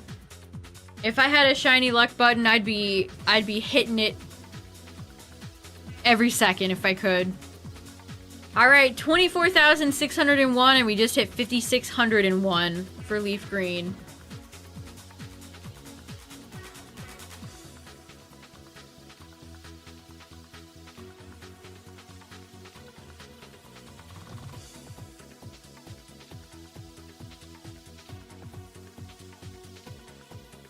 If Espeon and Umbreon could both be shiny, I guarantee you there would have been plenty of people that would have done those hunts.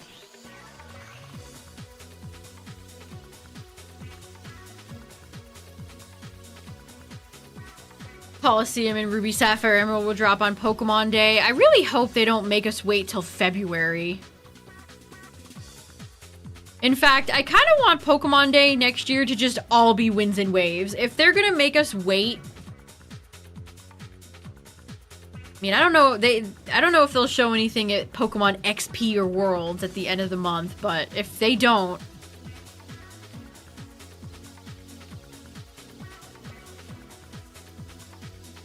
Trace's best champion in Rival.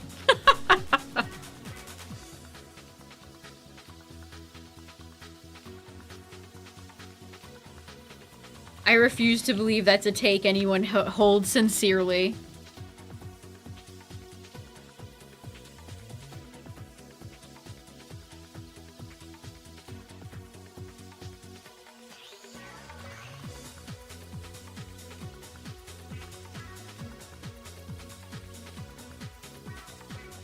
They popped off with, Monkey Ball music.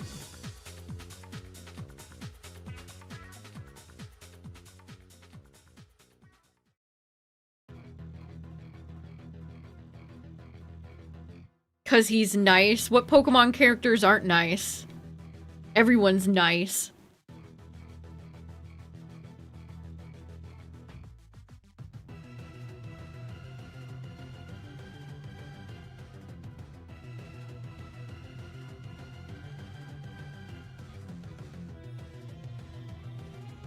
Speaking of Let's Go Pikachu Eevee, I saw some people today, which anytime like Pokemon timeline stuff comes up, again, I can't stand timeline discussions. It's about as productive as like power scaling conversations. But people were saying that Pokopia is the Let's Go universe because it's post-apocalyptic. They killed the Let's Go universe.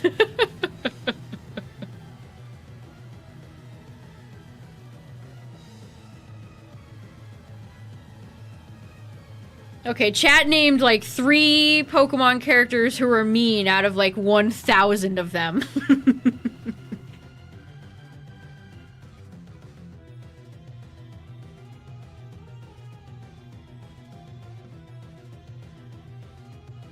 Oh, I do not want Mega Rayquaza in Champions. No! Keep the Primals away. Rayquaza is a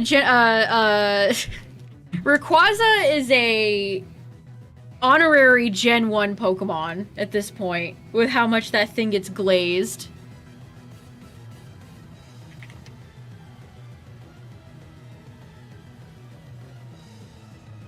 Was it Adidas? Are they coming out with Adidas shoes and it's like every single Gen 1 Pokemon and Rayquaza? Rayquaza is an honorary Gen 1er Pokemon. The TCG scalpers love him. They know who he is.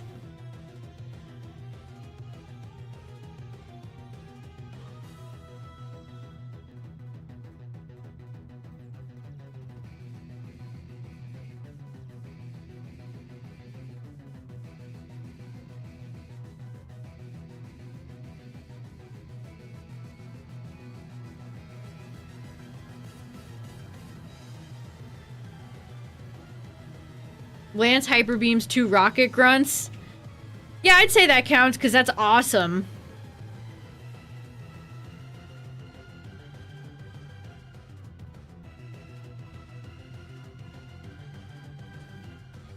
I love him for that.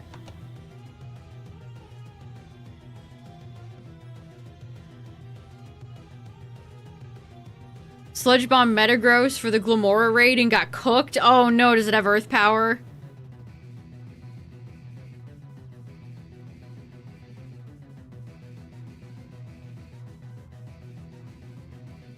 You ran into a reseller of Pokemon cards.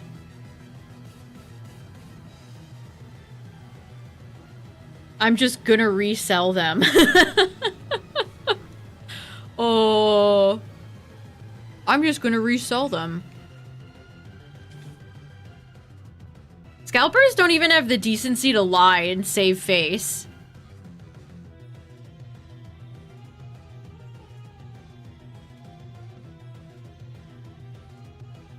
Oh, the soap shoes! I love Sonic's soap shoes. They call me Sonic, 'cause I am faster than sound. I keep on jumping around.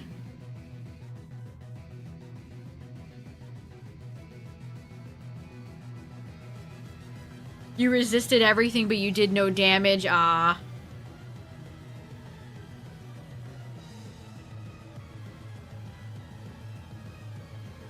That is true, chat. Again, the Glamora Glimmet event is live. They are boosted shiny rate in Scarlet Violet right now.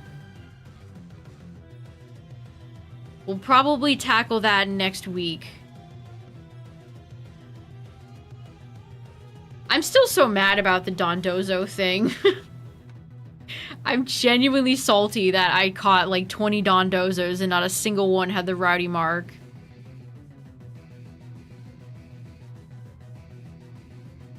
Genuinely put a bad taste in my mouth.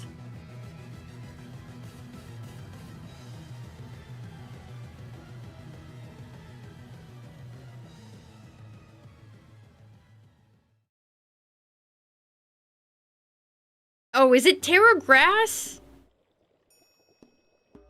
I guess they said no earth power, or no getting earthquaked for you, Glim.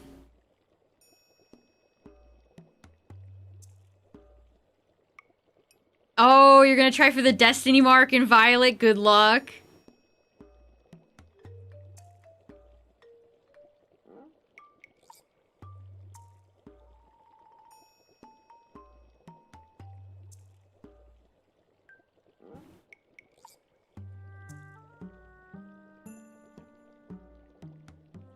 I've never gotten one myself. I've never gotten the birthday mark.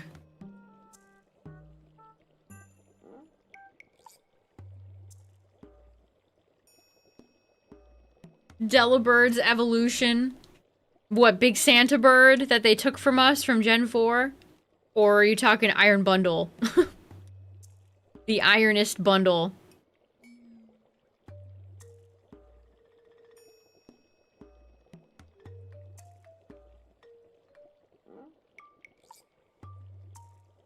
Also, today's Thursday. Was there any merch news tonight?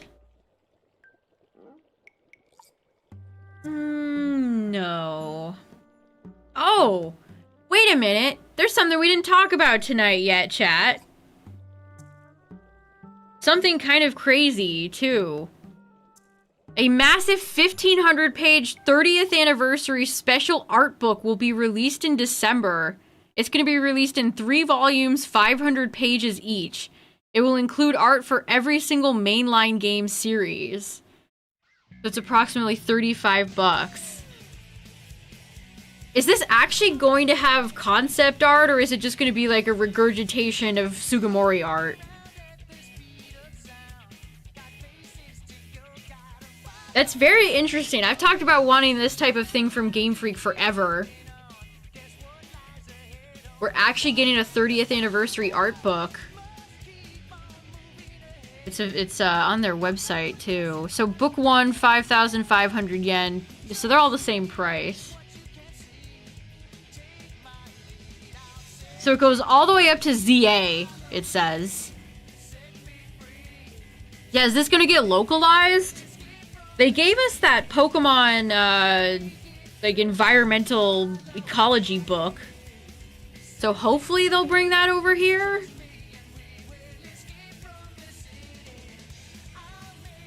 Those types of books used to come with cards, too. But I don't think they're gonna do that anymore. I don't think they're gonna do that anymore. Thanks for the good luck. I certainly need it, because this is a travesty. Pokecology. Oh, you just got your copy?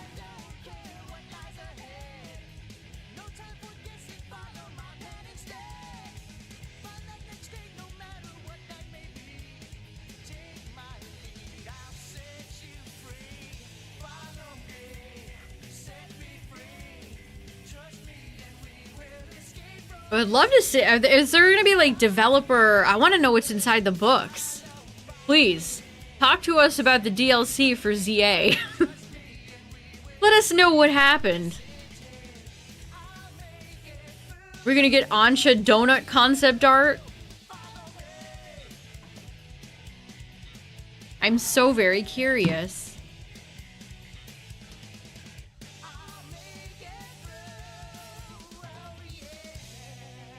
What the hell?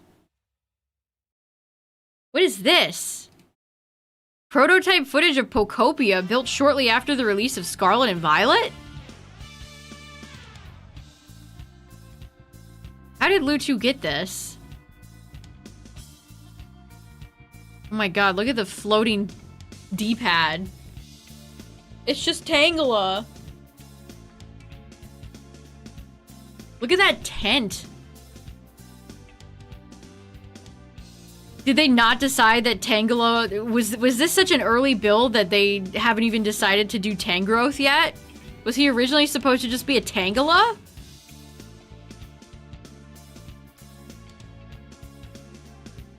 That looks pretty... The Ditto... I mean, obviously it's very rough, but... Oh, they're doing the habitat thing. How interesting.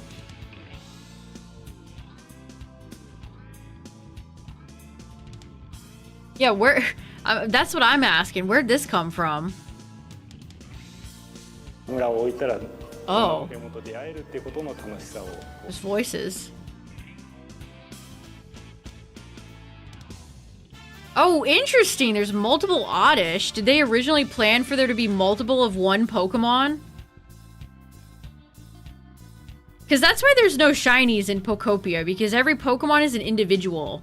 There's no multiples of any Pokemon in the game. Interesting.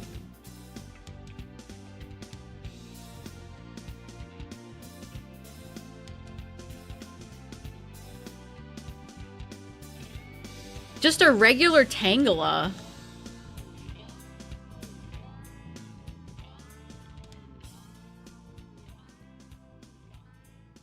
At least Pocopia turned out good. I don't know if I could have handled another, like, Pokemon Pocket-esque game for Pocopia. Probably because I got Koei Tecmo to make it, and those guys know how to make video games.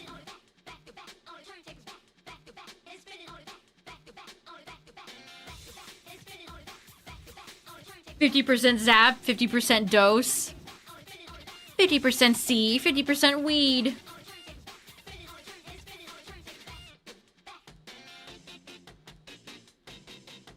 Oh, I didn't catch that ads were about to play. Okay, let me check then to see if there was anything else. I see Collinsworth trending, as usual. Aw, cute. Cute Igglybuff. How do you hate Igglybuff, chat? I can't believe it. How can people hate this cute baby? Their whole account is Igglybuff based. I'll retweet it. Oh, the Switch 2 Mario Kart World bundle is $3.99 right now. That's a good price. Now is the time if you're on the fence. 500 bucks without Mario Kart starting September 1st.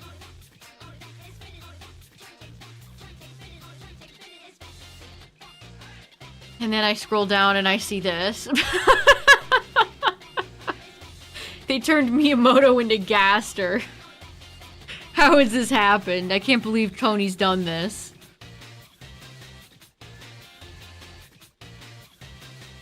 Do you think Miyamoto's seen that really funny meme image where he's like fucked up looking? Do you think Miyamoto's seen that edit of himself?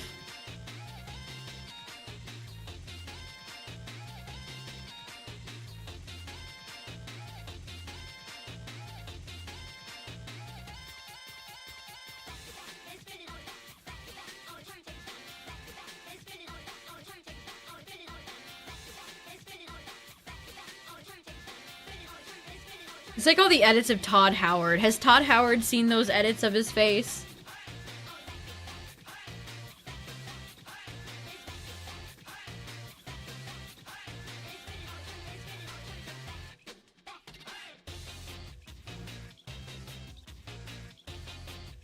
I hope yes. I hope the answer to both of those questions is just a solid yes.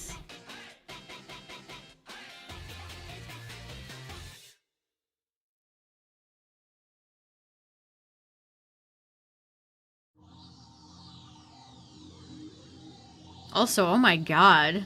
Did anybody— hopefully nobody saw the video of the Perez Hilton stuff, but Jesus Christ.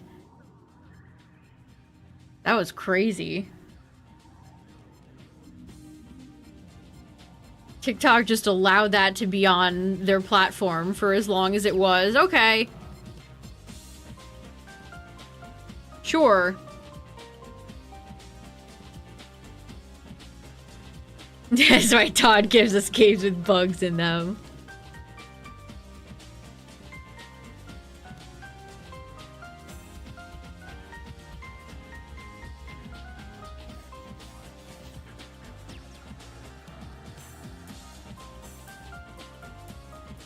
This is such a great song. I almost said— I wanted to say great and good at the same time. Grood.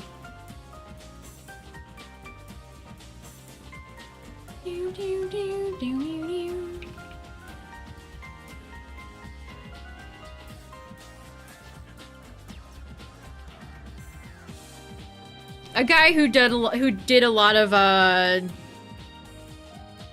don't know, I always thought of him as like a paparazzi, like a celebrity gossip guy.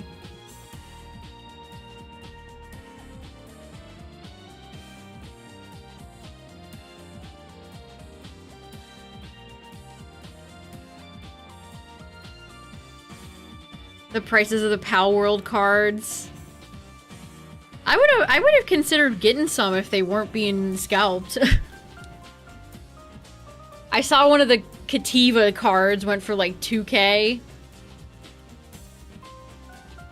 I've also been told the card game is kind of sloppy, which is a shame.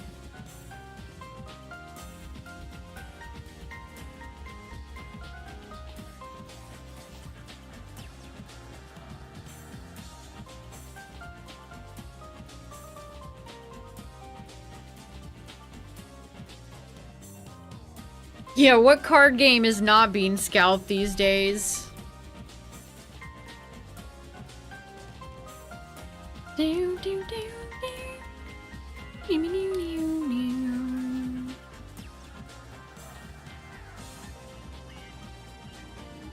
Does TCG Player have the Power World cards? We can take a look if they do.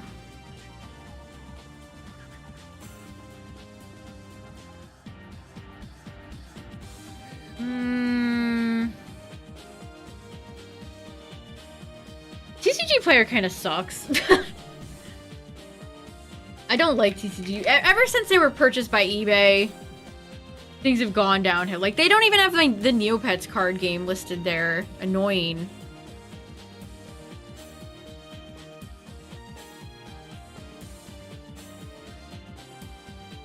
Oh yeah, speaking of Digimon, which I think I might have mentioned this at the end of stream yesterday when I read it on Twitter. But apparently Digimon is more profitable as an IP, intellectual property, than it ever has been, even back in the day when I was a kid. When it first started airing. That's crazy. Wow, Bandai, who would have thought that if you actually stuck to your guns and put out some decent products and didn't just fling shit at the wall, your brand would succeed. But yeah, I guess it's a good time for Digi. The IP is very, very, very successful right now. Good night, Cacturn. Have a good one.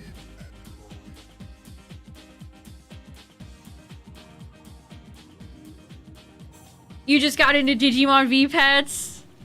I'm hopeful, again, if the brand is really prospering right now, give us some new ones. They've been doing a lot of boring collabs, like the Godzilla one, Ultraman. I just want something that's pure Digi.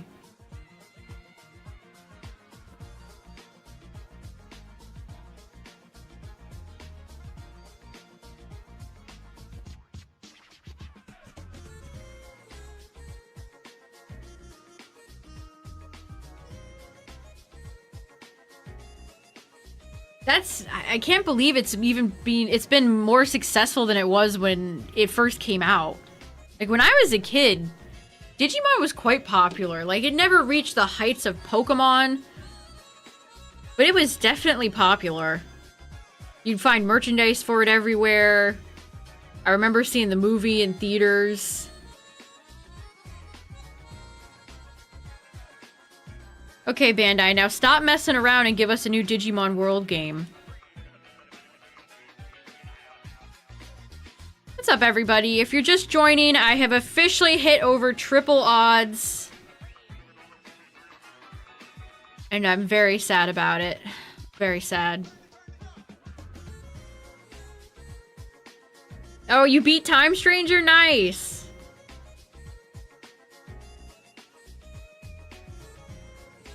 A Time Stranger sequel? I don't want a sequel.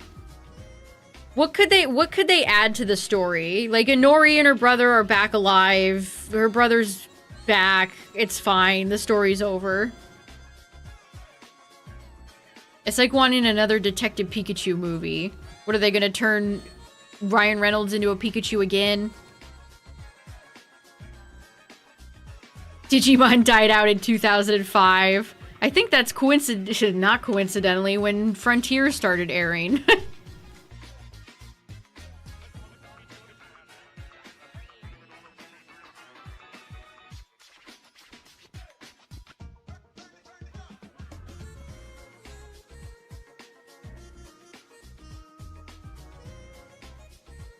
Everyone's so sequel hungry.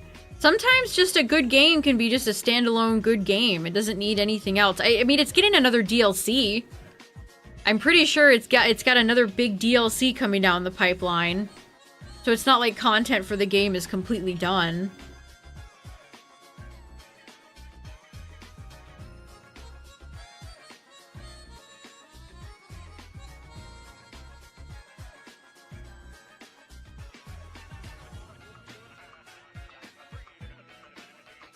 It was the big three when I was a kid. Pokemon, Yu-Gi-Oh, and Digimon.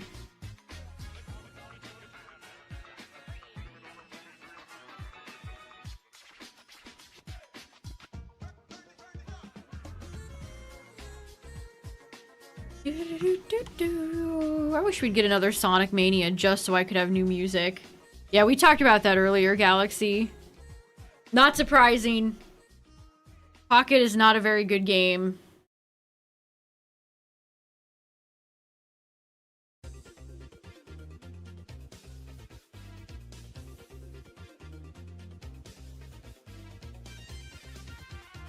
I haven't seen a lot of people talking about the Ganondorf casting today. Maybe it's time, Nintendo, for like a big Zelda direct where you actually give us some information. Hated on you because you liked Pokemon. I feel like each fandom has people like that.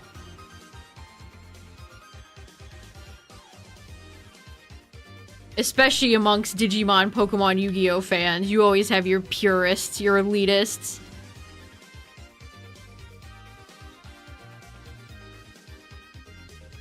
Yeah, again, I never heard of the actor before. But he looks the part. I hope they don't paint his skin like a sickly green color. FireRed is definitely getting its steps in. My pedometer's gotta be quite up there.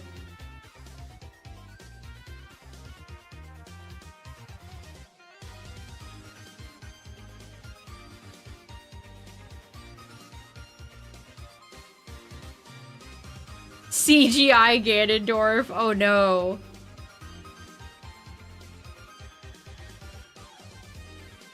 I saw a clip online where he sounds like he has the voice for it.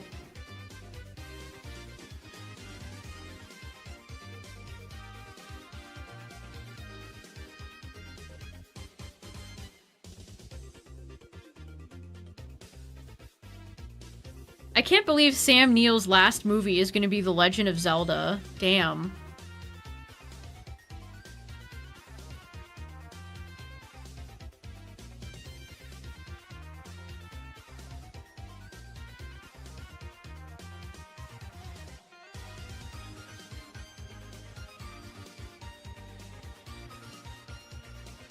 A swan song of a movie.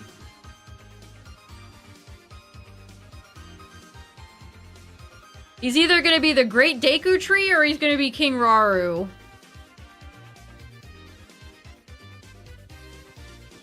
It could have been worse.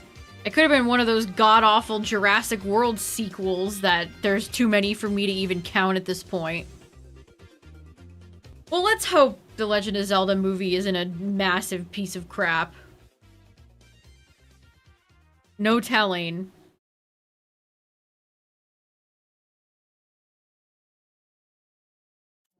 They casted Ganondorf.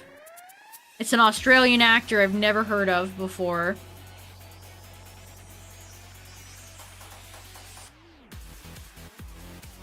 King Zora.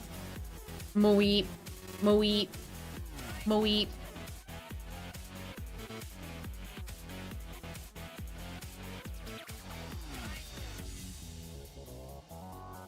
Oh man, I'm so tired.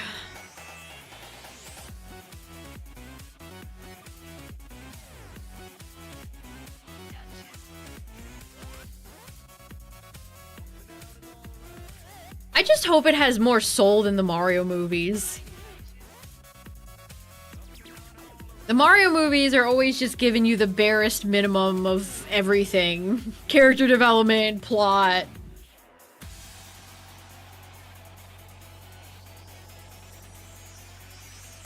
Even, like, it'd be nice to get some good cinematography. Like, let's get some cool shots of Link on Epona or something like that. I hope it isn't just nasty, like, Netflix blue-looking movie. I'd be very disappointed if that was the case.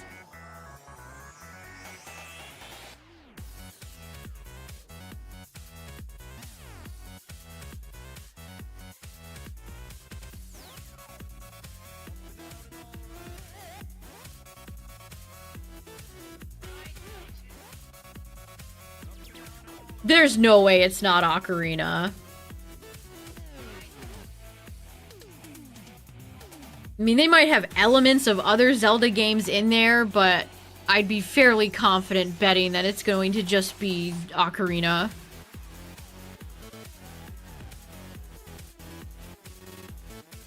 Man, the motorcycle in Breath of the Wild was stupid as hell.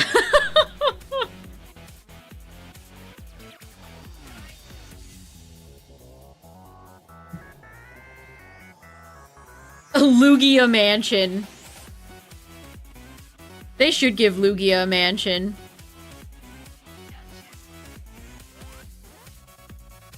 Me, this Lugia. This silver Lugia of the 860 variety.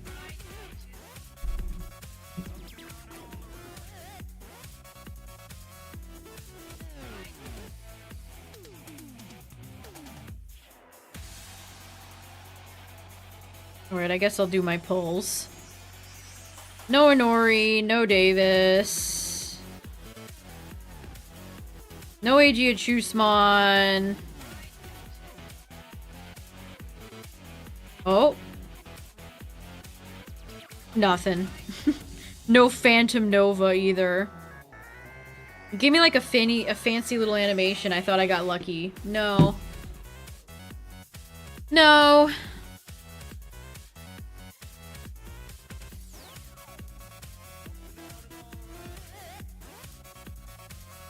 What's up, everybody? I'm officially over triple odds in FireRed.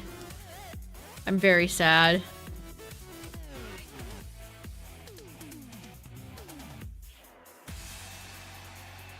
Might be a double-edged approach given the remake and how many people know Ocarina from the back of their hand, their back of their hand. Like the back of their hand or the back of their head.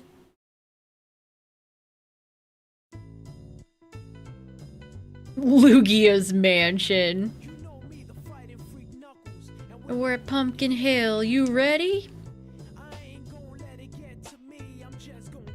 I guess because we're talking about movies, it made me think. I saw an article today that said we're getting a live-action Jetsons with Jim Carrey. Was that real?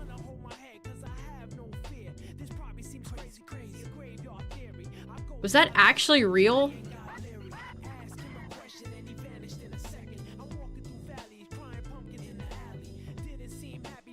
Jim Carrey's picking some interesting projects to work on, I guess. It is in fact real. My God. Yeah, what kids even know about the Jetsons anymore? I never even thought the Jetsons were fun when I was a child.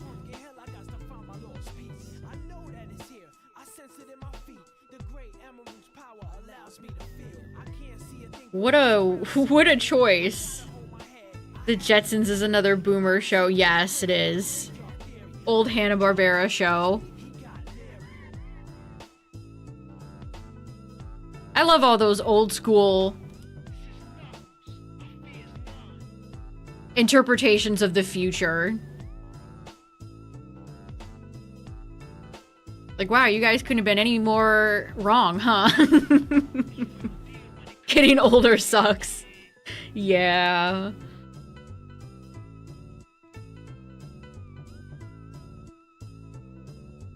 Racist karate guy.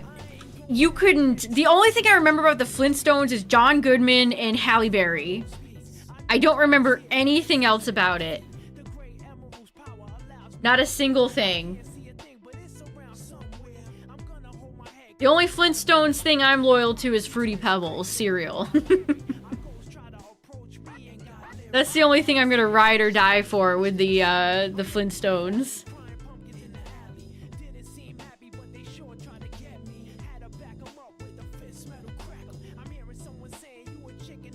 A Jetsons movie? That's insane.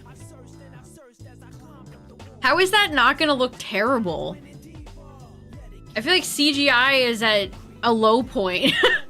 Most movies that have it, it just looks so cheap.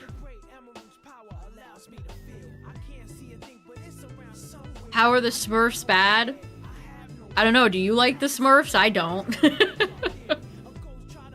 They're little 80s characters, then they're blue, and there's a wizard. I'm still gonna keep it going. I'm Knuckles.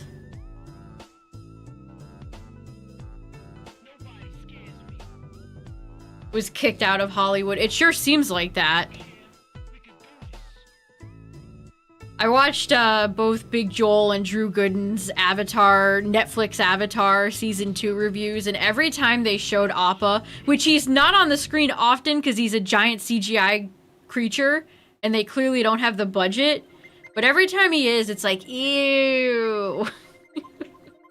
Ew. Why'd they make Appa look so gross?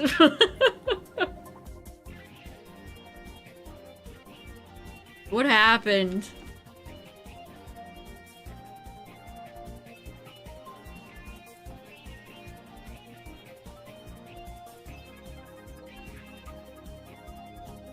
Oh yeah. If they got Jim Henson and one of the puppet guys, why didn't they do that?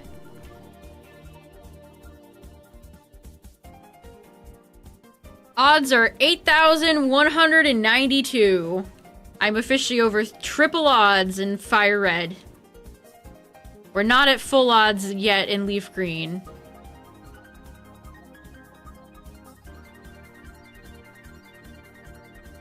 I know he's dead. I know he's not alive, but his studio still exists. They still make puppets for stuff all the time. Didn't they make the FNAF animatronics? For the FNAF movie? Isn't that Jim Henson's studio that made those? 8,192.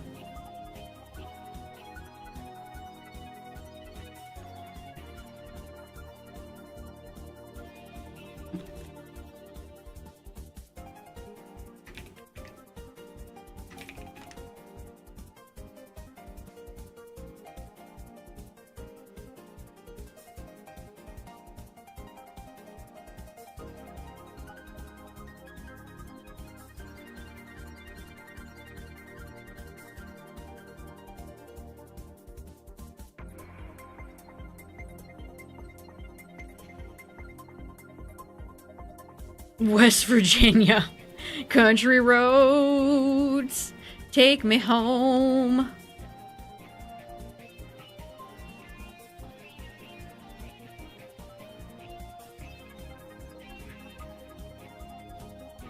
Jim Henson's final creations were the 1990s live-action Ninja Turtle suits.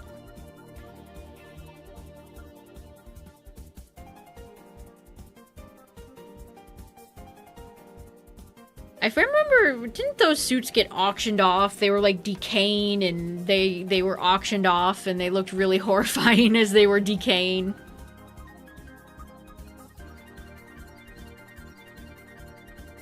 Look, we're getting encounters right next to Zapdos. We're bugging Zapdos tonight.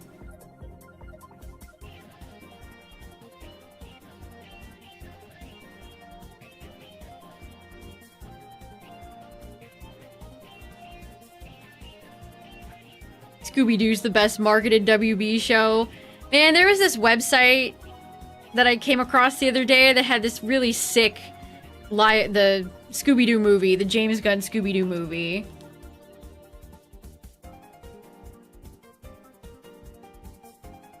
A shirt collection. I mean, there were some cool tie-dye shirts. I should have gotten one. It was sick. I love the first Scooby-Doo movie. I'm not shiny hunting Zapdos. Not yet, anyway.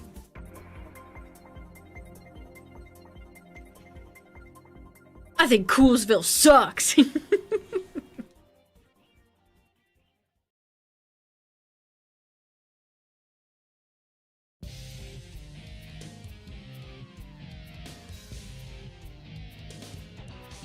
That was such a great cast. Like, that was such a great cast.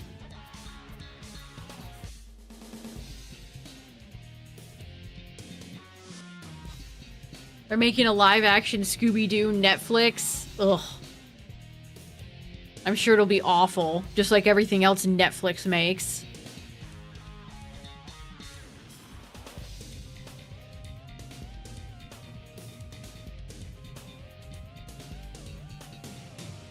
They've done live-action Scooby-Doo a few times. I remember when Cartoon Network did it.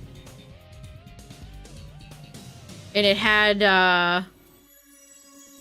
this actor shows up in a ton of different things. It's the guy that played, he was in CW's The Flash. He was also, I think he was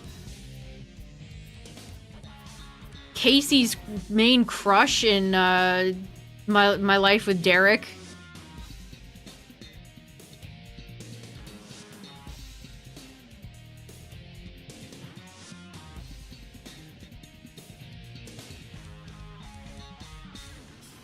I'm Toph Beifong, and I invented metal bending.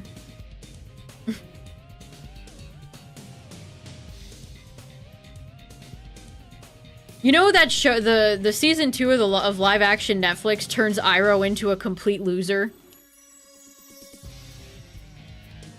He's just like a mopey, annoying, bad advice giver in the live action show. That's truly unforgivable. What's up, Drumsticks?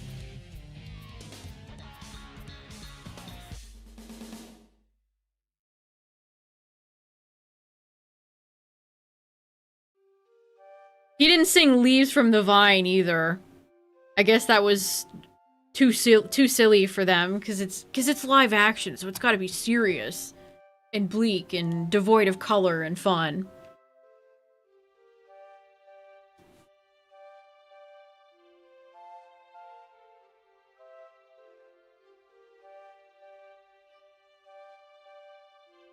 They changed how Jet dies. Jet now dies sacrificing himself against Wan Shitong, the library owl. Also, they have the professor betray them. The professor betrays them, and then Wan Shitong swallows him in one juicy bite.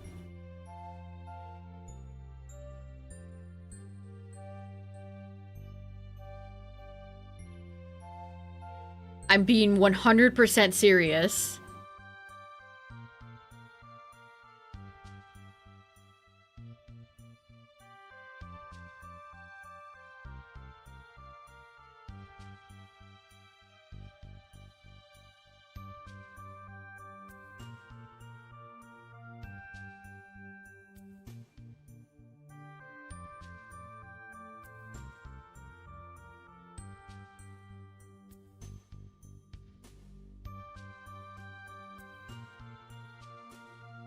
Xavier the Renegade, I have not.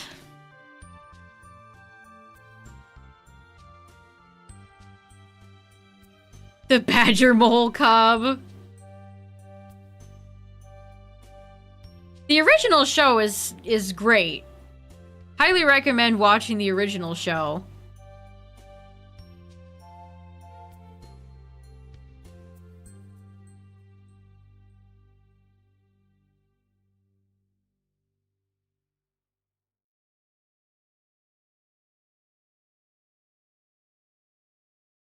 I haven't watched any TV shows lately. There just hasn't been... There just hasn't been anything worth watching. Yeah, they ruined the Secret Tunnel episode. But they still had the guy say it. Remember the Secret Tunnel episode? He said it. It's just like they don't do the desert alone with Aang and Appa. So they just have Sokka drink everything. Almost the entirety of the season just takes place in Ba Sing Se. Because they didn't want to spend more money to go to different locations. So almost the entire show, the entire second season, just takes place in Ba Sing Se. They also added that Toph's parents are giving weapons to the Fire Nation. Why? Why would you add that? They have this, like, one guy come in and, like, blackmail all the characters. It's like, oh, Katara, you've been the Painted Lady. How dare you help people? Toph, your parents are selling weapons to the Fire Nation. Like, why is any of this here?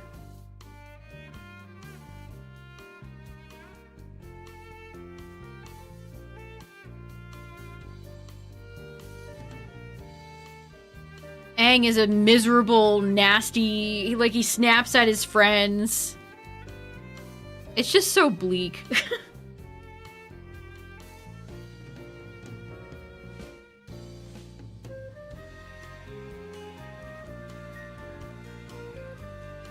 And like I mentioned earlier, they barely have Appa on screen because he's a big CGI bison. So all the emotions from the latter part of season 2 that are in the show when Appa gets kidnapped are just they're gone. They're gone. Like, the show really shows you how important Appa was. They have to go through Serpent's Pass because they don't have Appa. They have to cross the desert in the heat because they don't have Appa. They just skip all over. They skip all that in the live action show.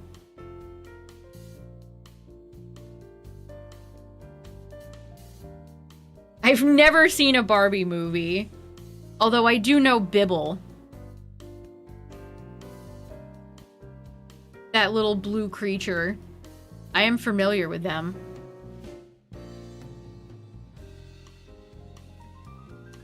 Yeah, Appa just didn't feel like it.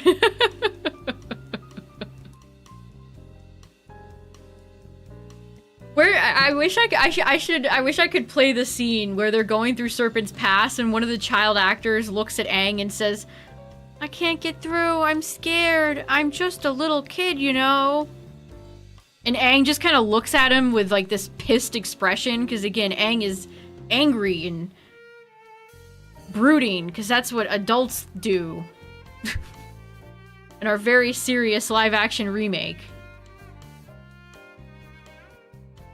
And Aang looks like he just wants to tell the kid to die. He's like, how's that my problem?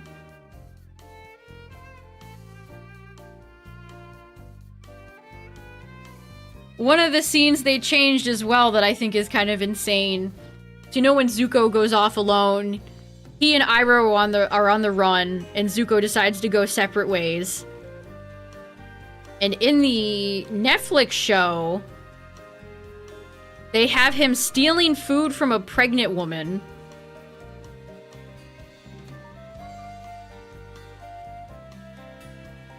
Like, he's just, They show that he won't even go that far in the animated show, but in live action, they're just like, yeah, just let him steal. Who cares?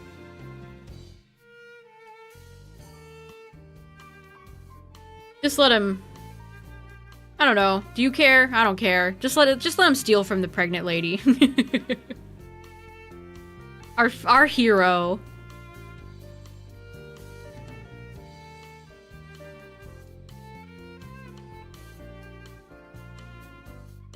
I mean, I guess there's something that could be done with showing Zuko as being entitled, and because he is the Prince of the Fire Nation after all, but they're not going to do anything interesting with it.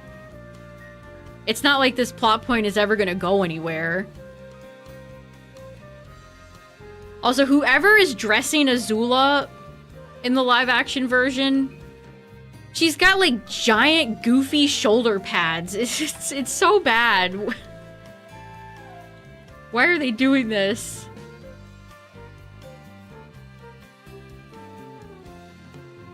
What was the show with talking action figures on Nickelodeon? I think I know what you're talking about, but I can't remember.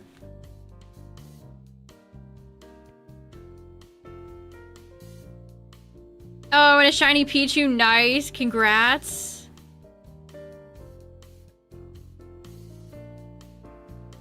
Yeah, I was thinking small soldiers.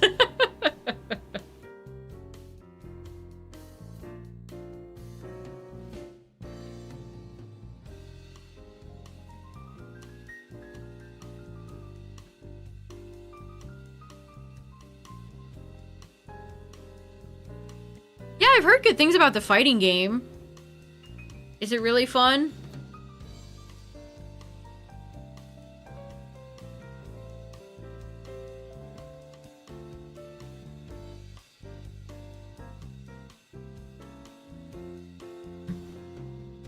Speaking of fandom games, any Warrior Cats fans in chat?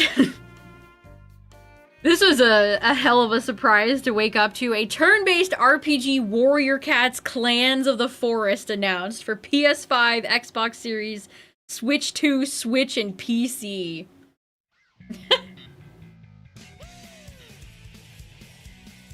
That's hilarious. The Warrior Cats resurgence.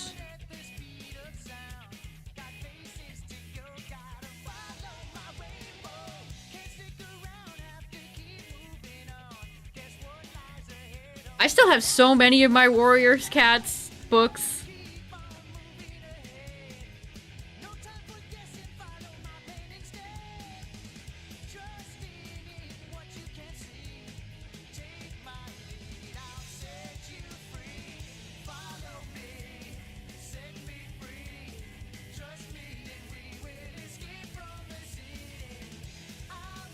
Aaron Hunter is the author, which is not a single person, but a collective.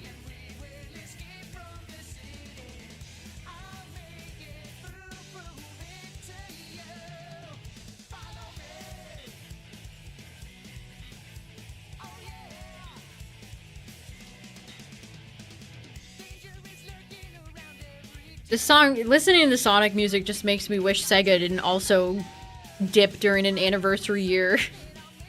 Where's the trailers? Where's the trailers?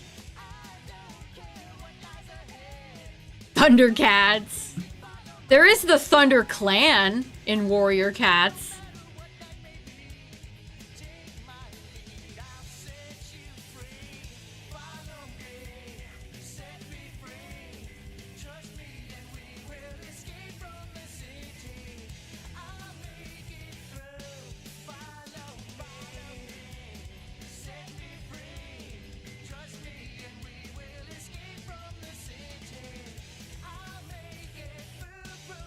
Crossworlds.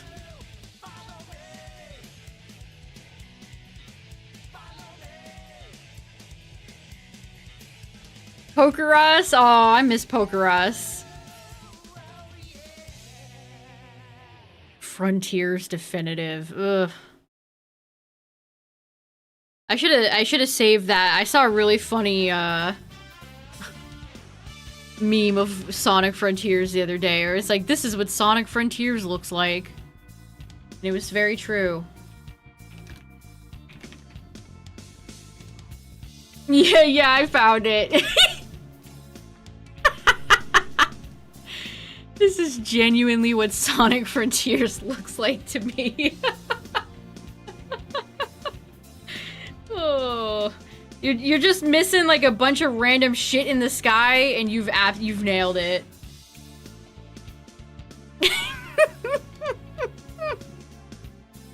Now have him take one step and it loads 60 floating platforms.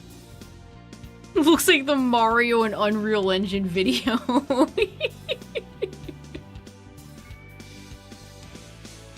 Oh man.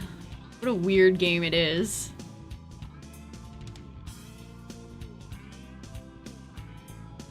I don't know either. He kind of reminded me of Caillou. That child looks like Caillou.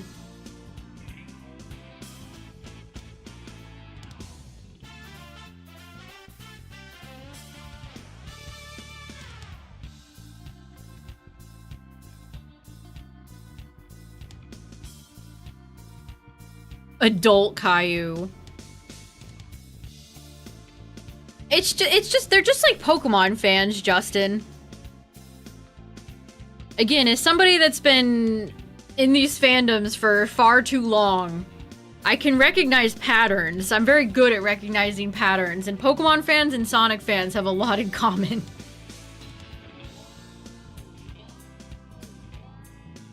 I don't think I ever will either. I mean, I heard it was not good, so I don't anticipate myself picking up Frontiers maybe ever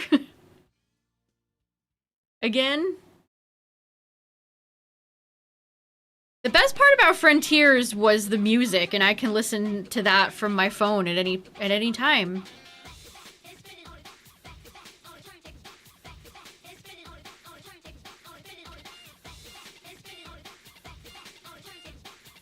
Did Caillou and Charlie Brown have an Ed Preg love child?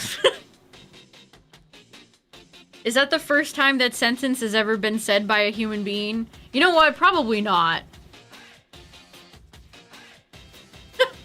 Probably not.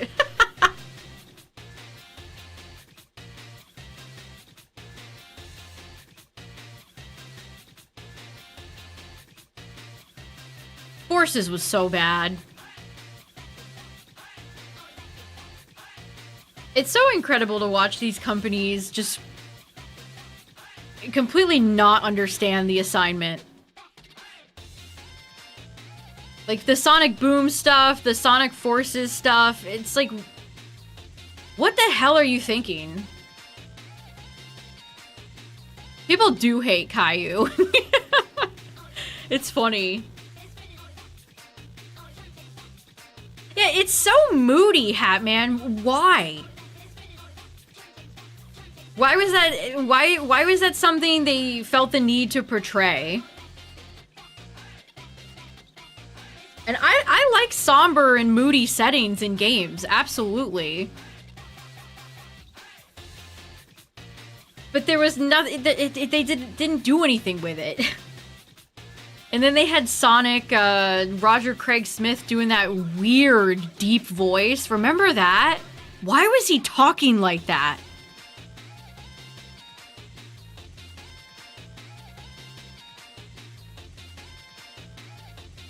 Yeah, it's kind of like Netflix Avatar Season 2. It's like just joyless. It's blue and joyless.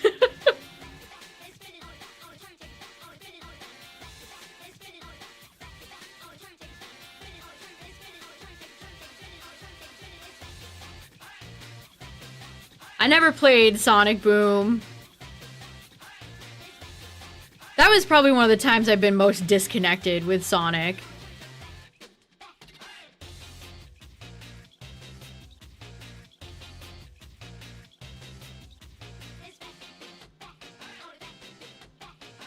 People use IPs to make their own fantasy worlds. Yeah, absolutely. I can think of plenty of instances where, again, they just, it's not understanding the assignment. Oh god, and all the people, Sonic fans are a little hysteric about Ian Flynn, but some of his writing is definitely like, okay, dude. Hey, do you remember Jet? When we were on the Air Riders with Jet? Do you remember Gamma? I wonder what Shadow the Hedgehog is doing right now. You remember him, right? If we get it... Yeah, enough already. I hate self-referential shit like that.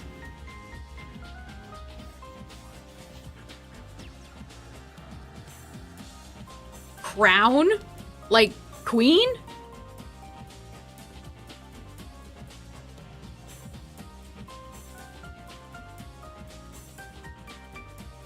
Sonic Boom is what broke all that. If only there was a guy on YouTube who could tell you whether or not it's worth completing a game, who also didn't steal money from charity.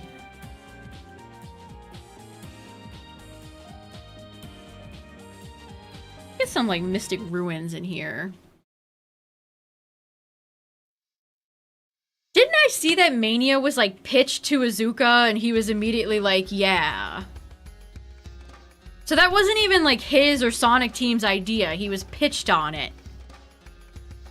I want to say Aaron Weber, which... He's also the guy that cursed us with all the official crossovers with, like, the Game Grumps barf.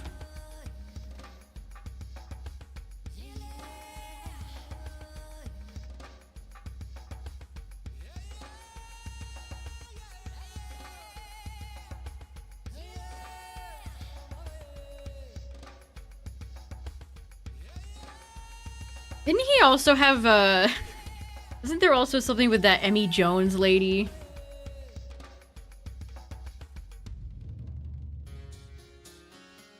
Who, the Game Grumps? I wish.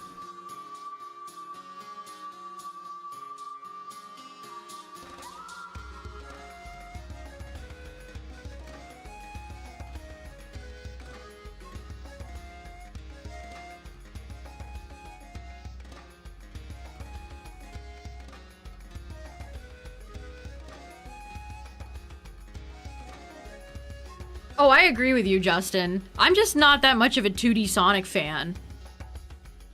The Mania's best gift was the soundtrack. I would take another Mania just so I could get another soundtrack that good.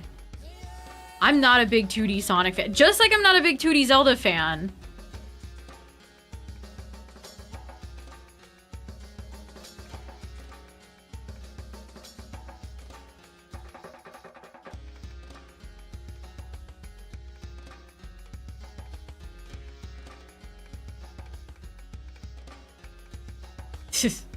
The controversy being they're annoying, unfunny hacks who can't play games.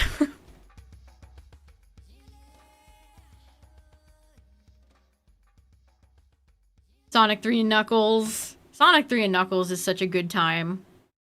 That's the one 2D Sonic game I have a soft spot for. I mean, they're all, you know, they've all got great music, great vibes. Actually, CD might be my favorite, never mind. CD's soundtrack is, like, revolutionary.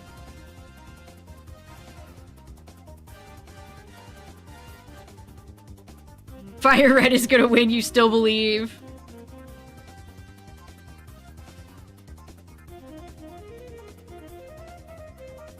I better see some of that Sonic CD music in the movie, in Sonic 4 next year.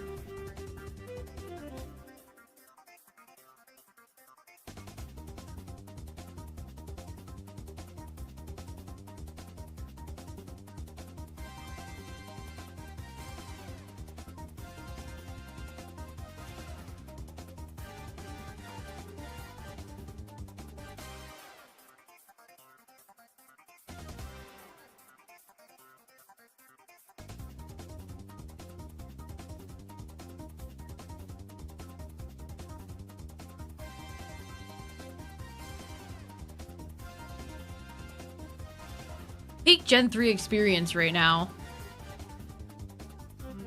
Stardust Speedway.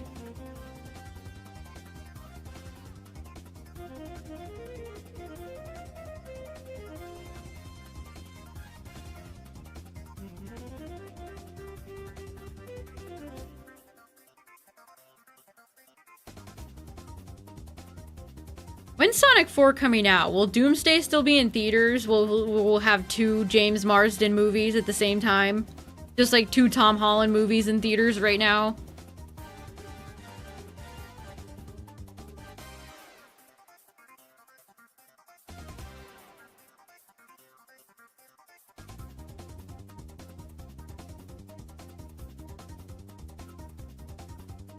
Aren't they doing, like, new X-Men characters? Doesn't that just mean they're gonna kill all the old guy, the Fox X-Men cast off? Again. Poor Cyclops might be going again. They're gonna get his ass again.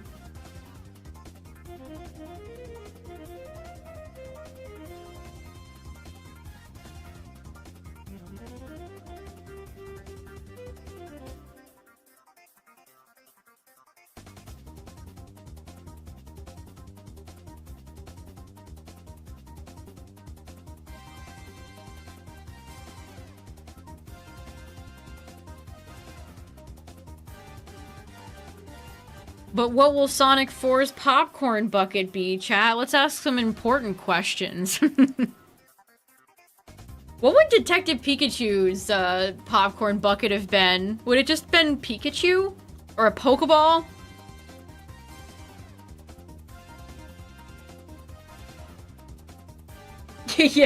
yeah, but Patrick Stewart, get up, it's time to kill you again.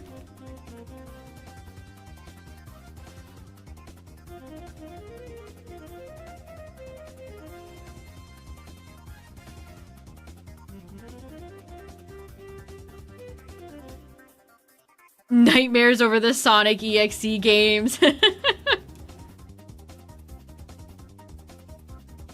I hate it, and I still don't like it. But it's been a meme I see every now and then. It's hard to feel spooked by it. But Oni, one of those early RPG Maker games, that thing genuinely creeped me out.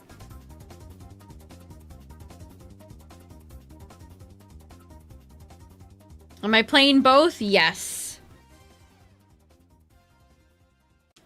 FireRed is on my Switch 2, and LeafGreen is on my Switch 1. Victory Bell would be a fun popcorn bucket. It would! That's a great idea. Patrick Stewart died in Wolverine, Doctor Strange, and now possibly Doomsday. Let's go! 3 for 3.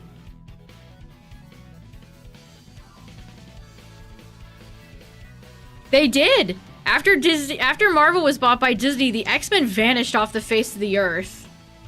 X-Men fans specifically call it the Dark Times, the Dark Ages. That's true. That did happen.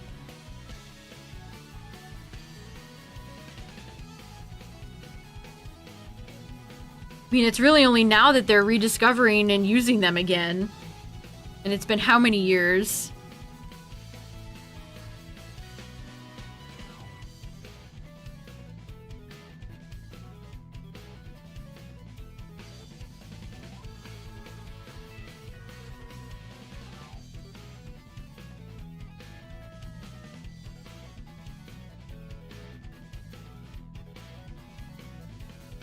Different continuities.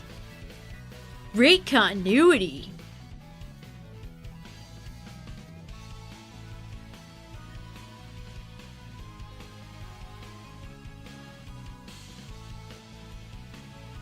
Remy gets cucked and then killed. Poor Gambit.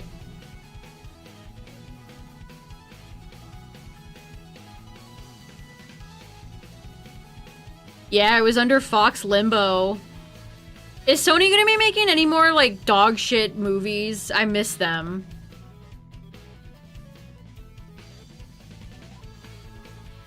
Silver's favorite movie franchise. Watch that slander, sir.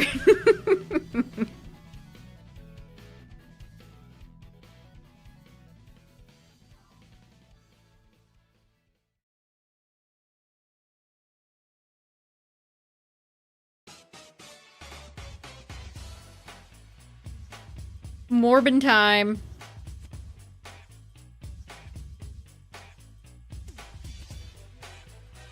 That's so... I still think that's so funny that one of the content creators I watched created that meme. What a legacy. You're the Morbin guy. They're done with the Spider-Man spin-off movies. Aww. No more Madam Web. She was in the Amazon researching spiders right before she died. I've never seen anybody talk about Kraven. I've not seen a single soul. Nobody even had any memes, no nothing for Kraven. Like, people got mileage out of Morbius and Madam Web. But not a single soul I've seen has posted anything about Kraven the Hunter.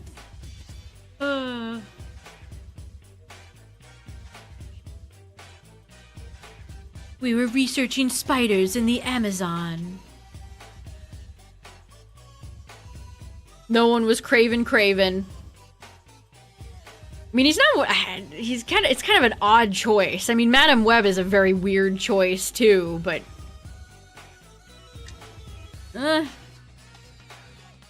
Sony movie execs know best.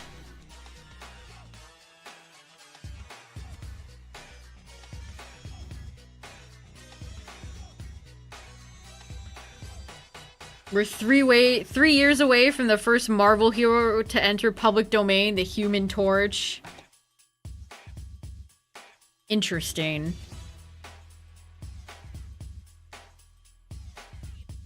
The robot one.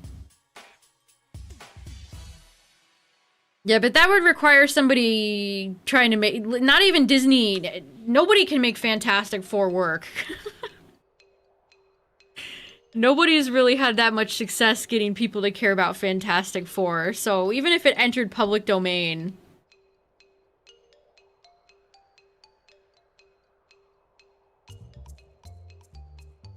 Making another Paw Patrol movie, I'm sure Kindergarten Twitter is gonna go crazy for that one.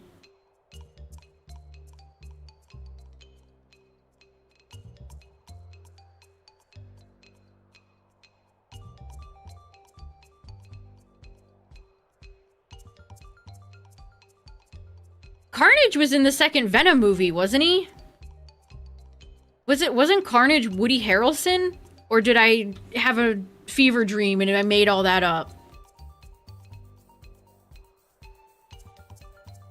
Steamboat Willie Human Torch crossover. Yes! The people have been clamoring.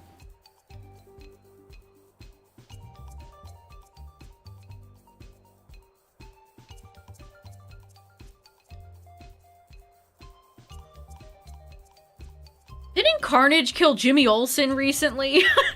I remember seeing something about that. Like Superman, the Daily Planet, Jimmy Olsen. Why do so many people hate Jimmy Olsen? Good lord. He's been getting like just fucked up lately. People are treating him like he's Scrappy-Doo.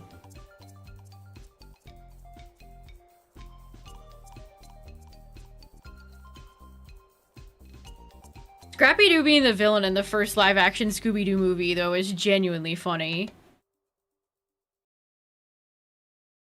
As a kid, I never even questioned it. As a kid, I was just like, yeah. Yeah, Scrappy-Doo's a little shit. He would do this. Yeah, I totally believe he would do this.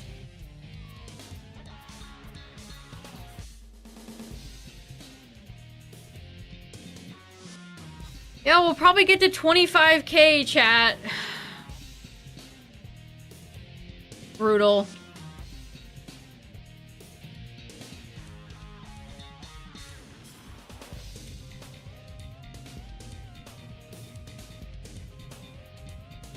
Yeah, that tracks, yeah. Da-da-da-da-da-da.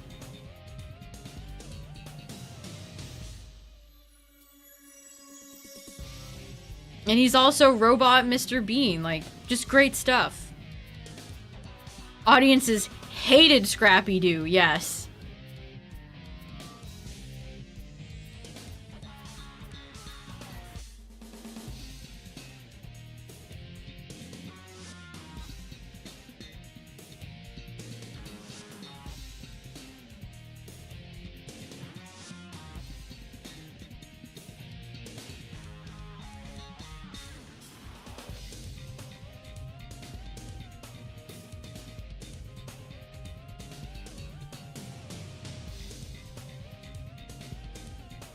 When did Scrappy debut? I don't even know the year. Yeah, it was because he was annoying. I don't know, Scrappy does have defenders.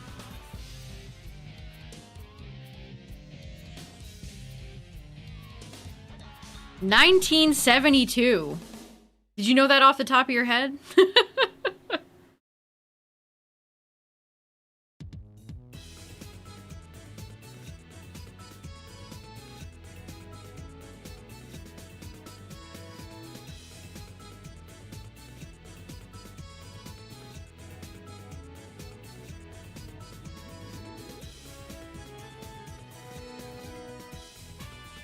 Carnage is one of the darkest villains ever.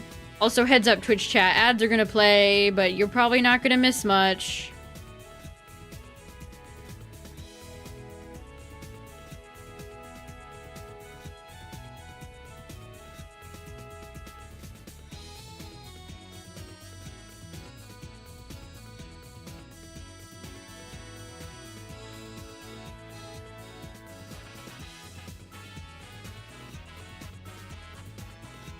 Man, people still bring up the Velma show like Teen Titans Go. Nobody will ever let it go. 1979 for Scrappy.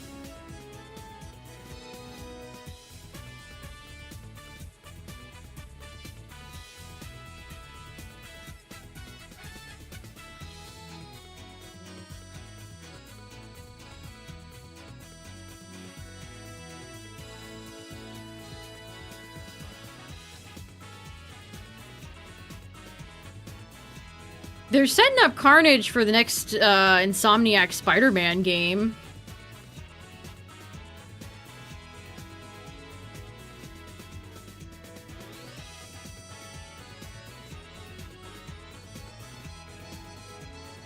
The song sounds familiar. That's because it is the Chow song from Sonic Adventure 1.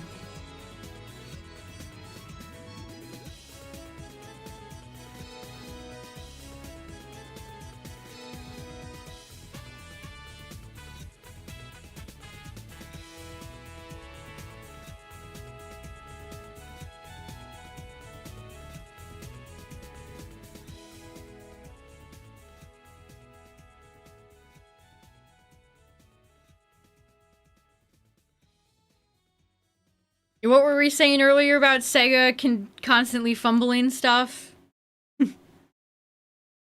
Not seeing the Chow in how many years? Yeah, SA2 does have better Chow music, I agree.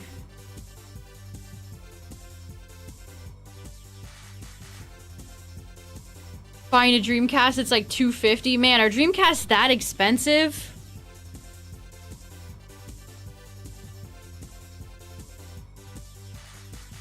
I want the Code Veronica Dreamcast. Why does retro gaming stuff have to be so expensive? I mean, I get what you mean. You don't want one that's like grimy. Why do you want to buy a used grimy console? It amazes me how people just won't clean shit up.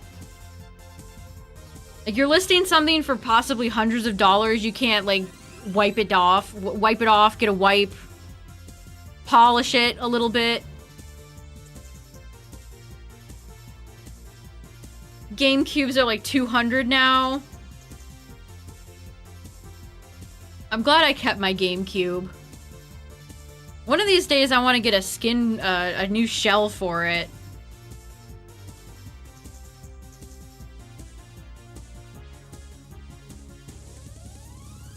Buying a console from a smoker.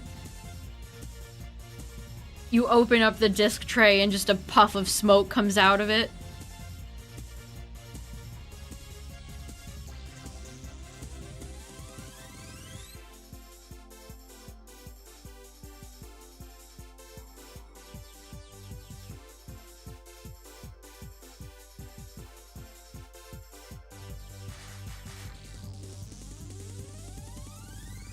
You sold your PS1 to a friend for $15.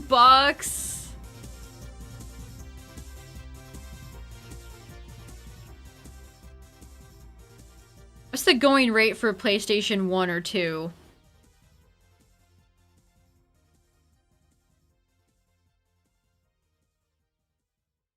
I can't imagine it's that high because there's so many of them. But hey, you never know.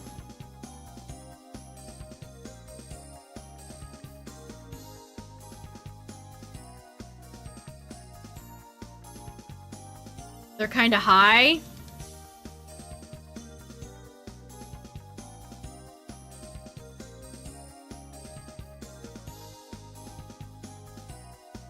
$100 with a controller or two included. Okay, that's not too bad. Held their value, but PS2s are expensive.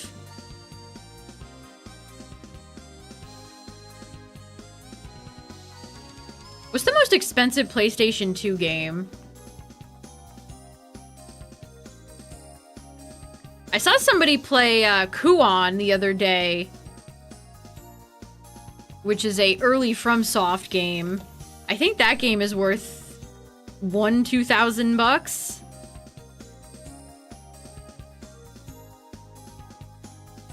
But gifted a PS2 Slim by the government. I agree.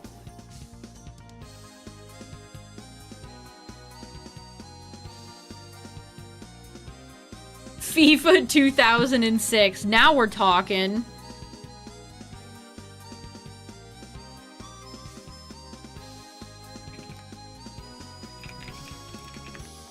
I typed in most expensive, chat, and the first thing that popped up is Pokemon card. Ah, sigh.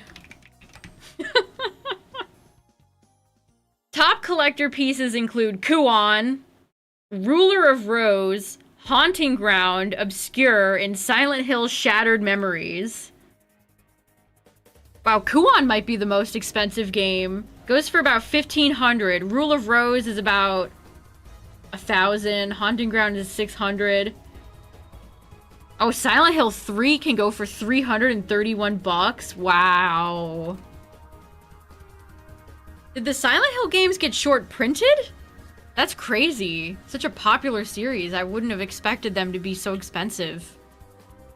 Or maybe that is why they're so expensive.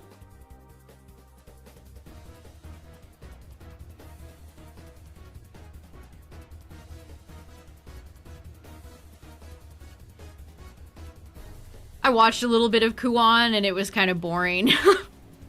It reminded me a lot of the Fatal Frame series, like almost scarily so.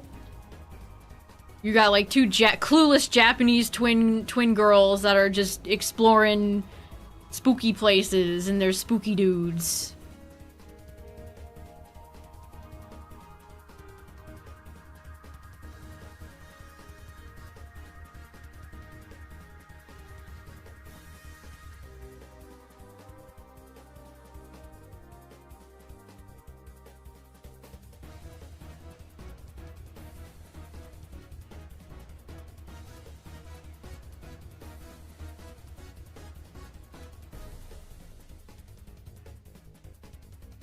They just remade 2 not too long ago, wasn't it? For Fatal Frame?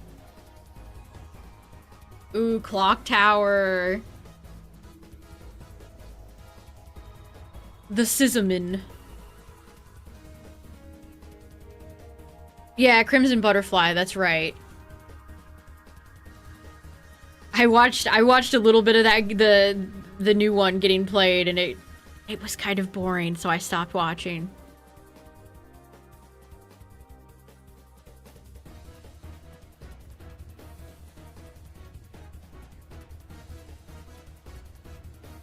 I can't believe Beast of Reincarnation sucked so bad, chat.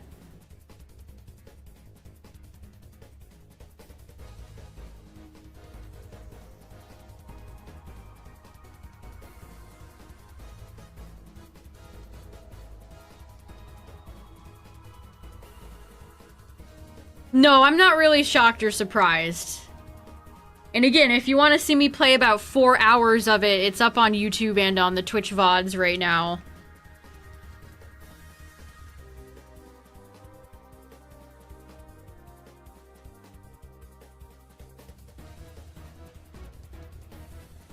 Little Town Hero 2.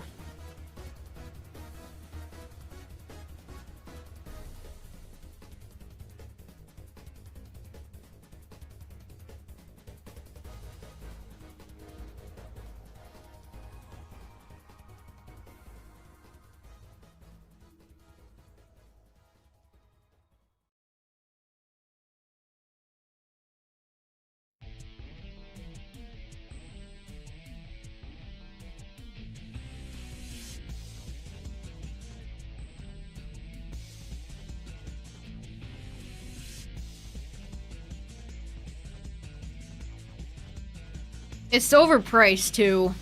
$59.99 for that experience. Again in USD. It's always funny when Canadians in particular love doing this, and then they'll be like, actually it's $959 Canadian. They love doing that. It always cracks me up. But USD, $59.99 USD. It ain't worth it. It ain't worth. Yeah, 40 I think would have been a better price.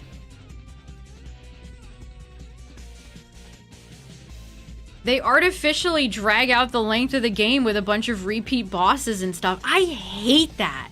I didn't even like it in a game I really liked, like Pikmin 4. Like, that's one of the things that irked me the most about Pikmin 4. It's like, oh yeah, there's Queen Bulbex and Emperor Blorbo and... Stop! I've already seen these bosses. How about some new ones? Aussies do the money thing.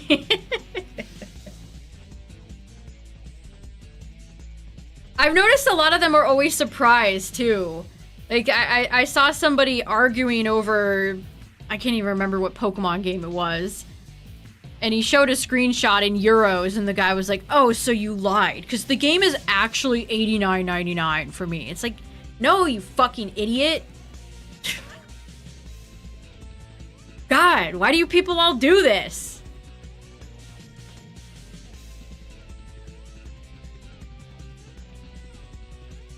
People live in other parts of the world. The world doesn't revolve around you and your currency. Is this your first time, like, talking to people online? Anyway. I've just noticed that a lot. I've had people do that in chat, too, where it's like, well, it's actually...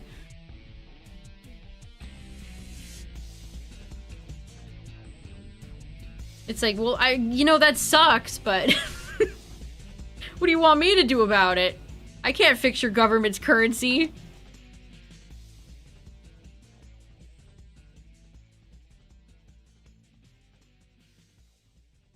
Yeah, the Alpha Xerneas apparently shows up like 2 or 3 more times, by the way. They reused that boss many times.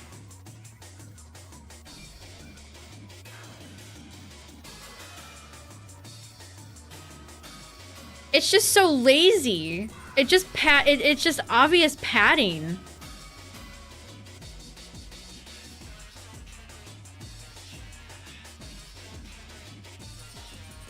Game Freak's century of humiliation continues.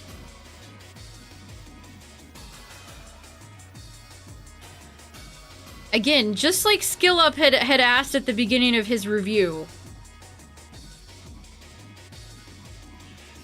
In fact, you know what? I'll play it again. I'll play it again. Because it's a great question. It's a fantastic question.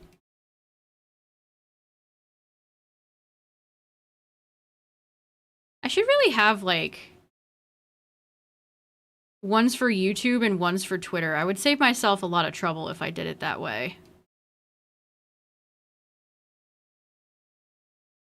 Reincarnation. All the money that Game Freak makes off Pokemon, where does it go? Pokemon is the single most profitable IP in the history of the human species. Literally, nothing makes more money than Pokemon, so where does it all go? We know it's not going into the Pokemon games, we can tell that just by looking at them, and now having played Beast of Reincarnation, it's pretty clear that money wasn't flowing into this either, because this unfortunately is a big disappointment.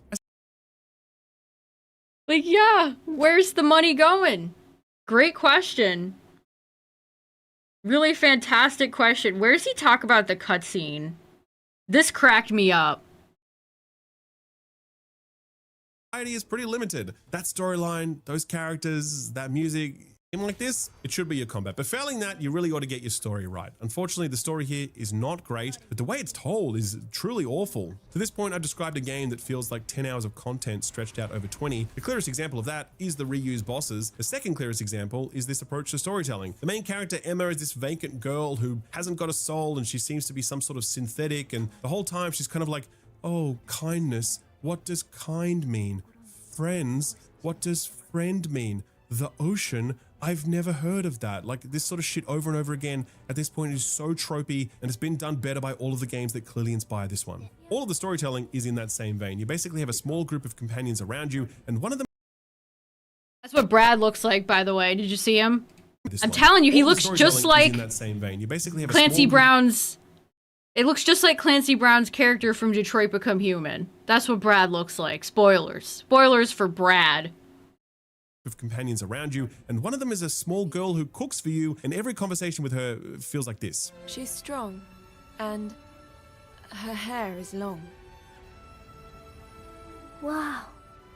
I wonder just how strong she is. Her hair's long. Maybe I should grow mine out too. Oh, I can write this in my diary. See what I mean? Nothing is really... He's right! As somebody that played this game, yeah, he's right. Every cutscene is like that. Every single cutscene is like that. It's so bad, dude. It's so bad. Here, let me link, again, I linked it in the Discord, but if you want to watch the whole video, I'll link it here. Oh, man. Every cutscene is like that. It was reminding me of playing X and Y. I think I brought up X and Y a few times yesterday. It's just like a bunch of robot people talking to each other.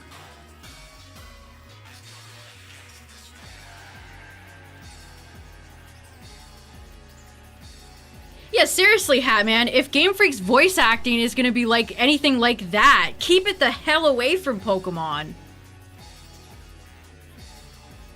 Wow, kindness. How does it work? Seriously, maybe we need to reconsider it, Chad. No voice acting. Oh my god, what are friends? Every character talks in that, like, soft-spoken, meandering way. I can't describe it better than that. What are friends? Her hair is long. Maybe I should grow my hair out long. Wow, this is a real human conversation. Baby, don't hurt me no more. That's what I keep saying to Game Freak, and yet they keep hurting me. Yeah, everybody's inexplicably British, too.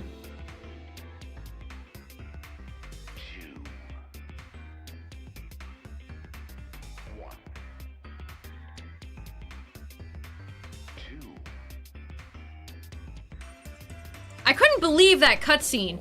So you first meet that little girl that's like, friends, braids, hair. She gets like, I think I said bitch slapped. One of the monsters like comedically attacks her and she's just fine and then joins you the rest of the time. I mean, I'm glad I checked the game out because again, I like to form my own opinions on games. And it's validating too because almost everything Skill Up said I agreed with.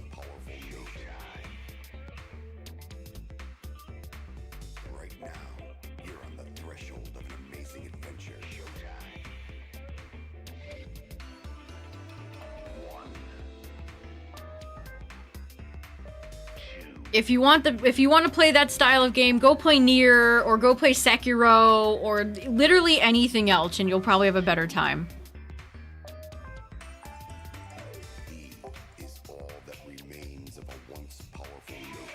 How do you think Game Freak employees feel playing superior games?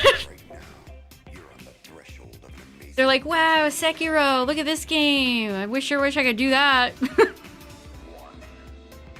Yeah, seriously, man. We were doing it for science. I like that. Investigative journalism.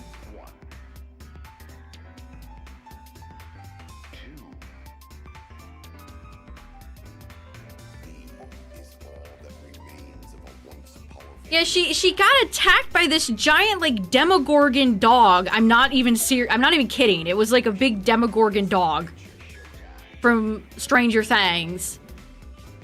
And she just, like, got up. As if she didn't just get slapped by a giant Demogorgon dog. Best non-Pokemon Game Freak game? I don't know that one exists. I haven't played Little Town Hero, I'll be honest.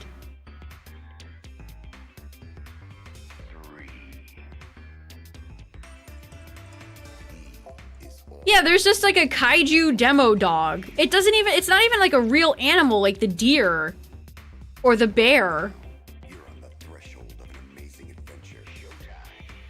And there's all these like weird robot golem things, golems as they were saying.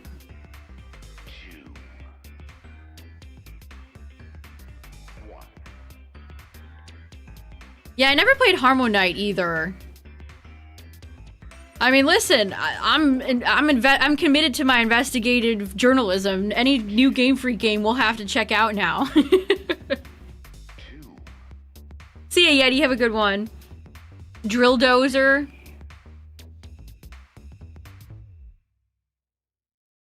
And it's an Unreal Engine 5 game, so it has a lot of the flaws that Unreal Engine 5 games has. It ends up looking muddy. Fur textures and hair textures. I'm just sick of it. I'm sick of the way Unreal Engine 5 games look.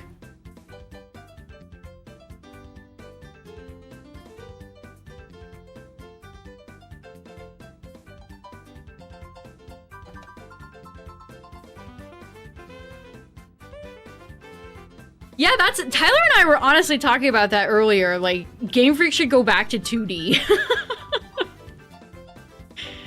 They never will. They never will go back to 2D, but they should. They should.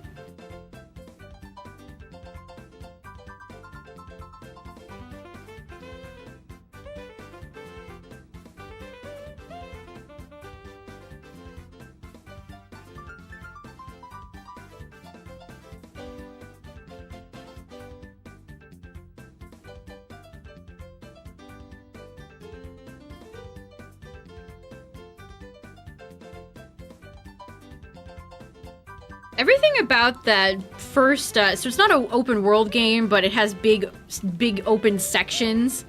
And there was nothing unique about exploring them. There were no, like, interesting items to find. You can't customize Emma's look outside of, like, a DLC hat. There's just nothing to it. It's so surface level. I haven't done ZA ranked in quite a minute. Quite a hot minute. We'll play some champions soon, though, for sure. Gotta get to Master Ball for the new season.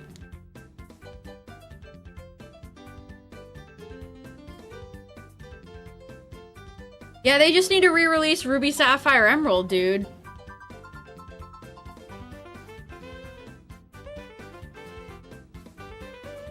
Yeah, Foggy! This is a great tweet.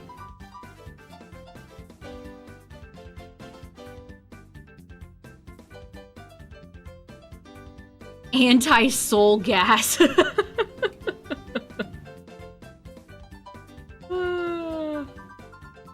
Everything's gotta be cinematic and foggy.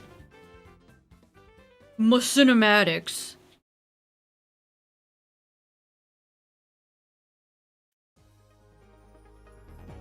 What What's up, everybody? We unfortunately have gone over triple odds tonight. So it could be going a little bit better, but we're hanging in there. I'm hanging in there.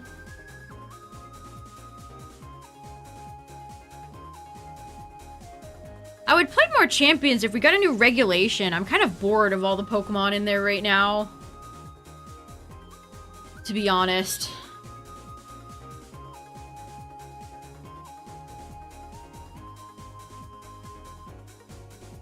It's like there's only so many times you can reinvent the wheel with all the Pokemon that are in the meta right now.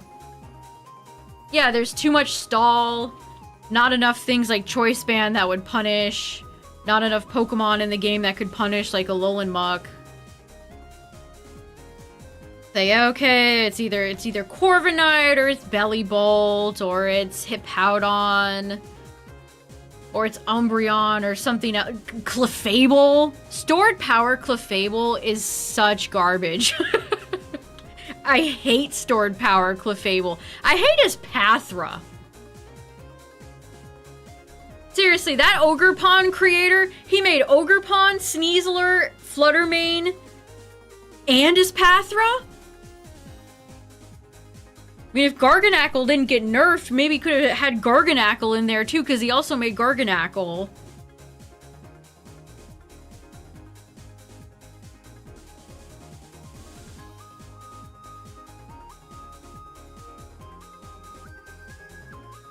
The smoking, yeah, no kidding. If I wanted to look like the apocalypse, I could just walk out and look up during Canadian wildfire spewing down into my country. Yeah, Garganacl, you don't ever see Garganacl anymore. The nerf was too much for him.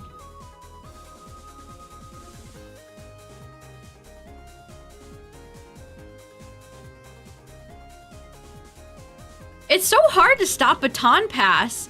Like, you can know it's coming and it's still like, what do? You don't have Choice Band or any way to hit super duper hard. Life Orb can only take you so far. They're always going to be sashed.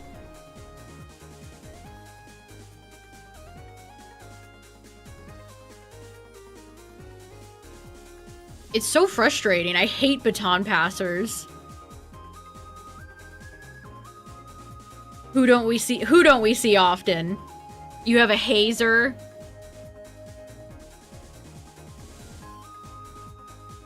Yeah, I guess I could do like Taunt Whimsicott. But that means I always have to lead Whims.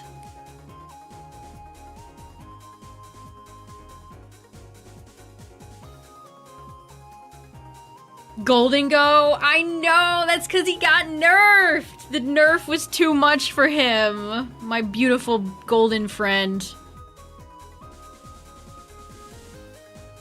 He's not very... From what I've... Well, there haven't really been many events because Worlds is this month, but... I haven't even seen Golden Go in a lot of doubles matches. Yeah, sometimes they even don't go for substitute and they just crash. It's deeply evil. The Golden Go nerf. I wish Annihilate was a bit more usable.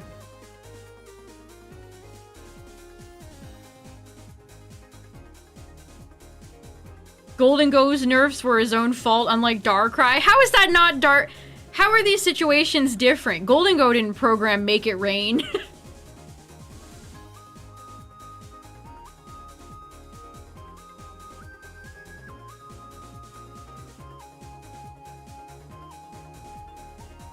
I'll probably just run the same team I was running last time. I still want to keep using Sneasler. People sleep on Sneasler in singles. It's so good. Obviously, doubles knows what Sneasler's deal is about, but people in singles sleep on Sneasler.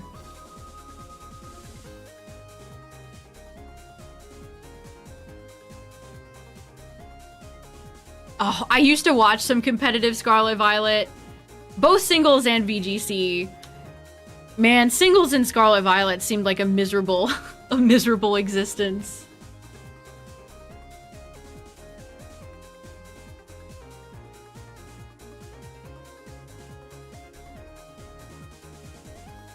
It's funny, every time I see discourse, it's always the VGC players complaining about Charizard.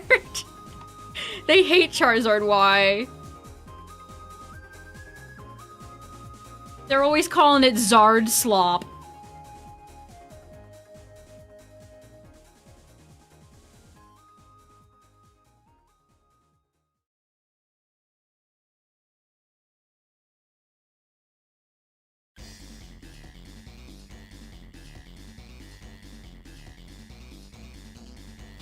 Charizard Y isn't even that good. I mean, Charizard Y is pretty good. It's one of the best weather Pokemon in the whole game.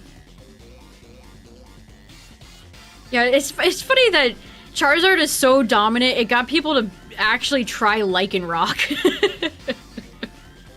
Charizard Y has had such a chokehold on the meta, people were trying to run Lycanroc to counter it. That's so funny. When the world needed him most.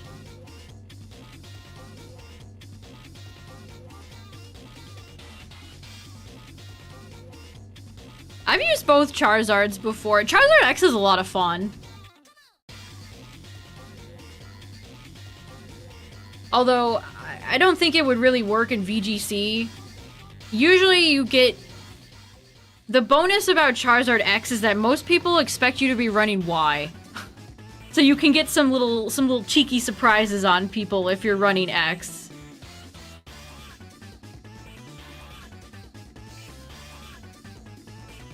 The element of surprise is very real. Who's hanging around in singles right now? Let's take a look. I'm curious.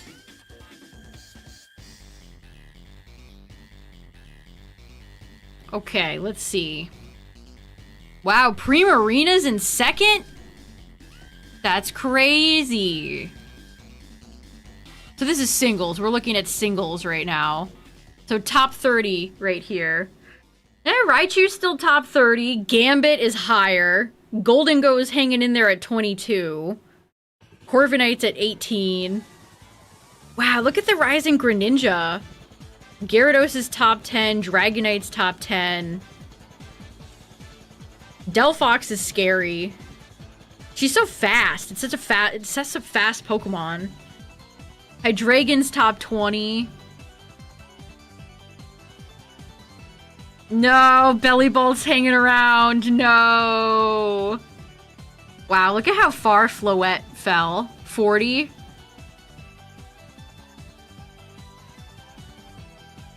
Wow, Sneasler's 55. I don't get it. Sneasler is so good. It'd be way higher. I mean, that's fine. I don't want to fight other Sneaslers. Like, how is Sneasler lower than Excadrill? That's crazy. Okay, we'll pit doubles now. Oh, no data. No data, just singles. What are Primarinas running these days? Citrus, they're all citrus. 43% citrus. Yeah, where's Metagross? Metagross is 11. A lot of them are running Hammer Arm now. A lot of Metagross are running Hammer Arm. That's kind of spicy. That's kind of spicy. That would absolutely ruin King Gambit. Oh, imagine Hammer Arming a King Gambit. That would feel so good. You'd still get Sucker Punched, though, probably. Unless you run Sub. If you're a maniac.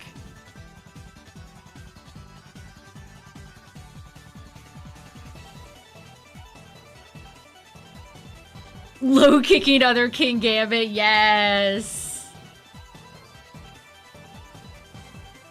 It might be time to bring my Meowscarada back. I don't think Thunder Punch was working out. I really overestimated how good Rain was gonna be. Which, in singles, it's okay.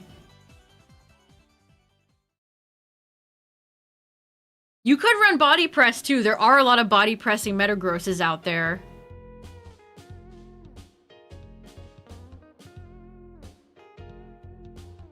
Isn't Gambit, like, top 5 in VGC right now in doubles? Gambit's crazy in doubles.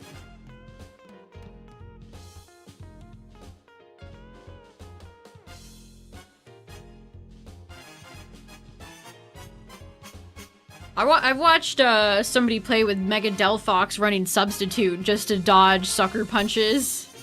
Which, that's smart. I mean, it certainly worked on my Raichu Y. Sometimes Substitute can really get you out of a bind.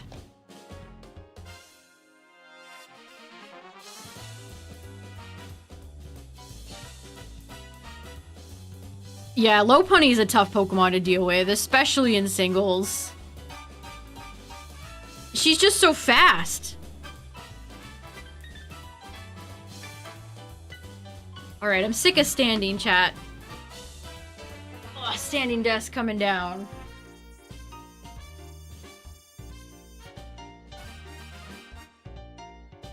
Do-do-do-do-do.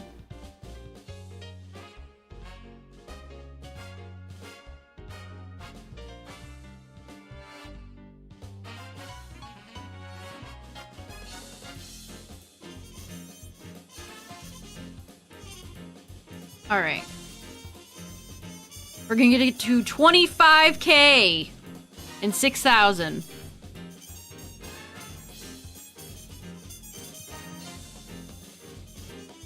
I wish there were a few more Mega Pokemon I was interested in playing. I've kind of played with everybody I have interest in. As much as I love Mega Blaziken, I hate having to just sit on the field and go for Protect.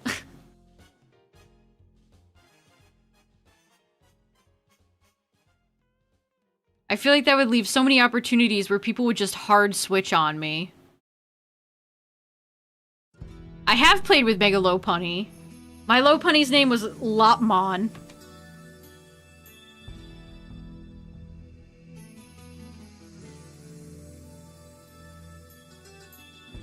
Made out of sand.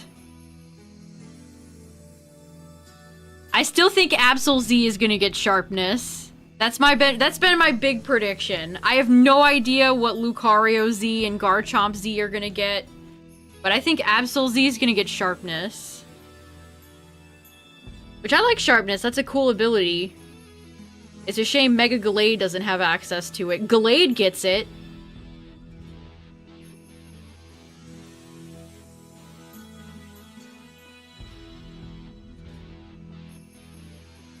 If you want to see more Aerodactyl, definitely go over to doubles. Lots of Aerodactyl there. I've heard about special Mega Garchomp. Didn't Cybertron do a video about that? That's crazy.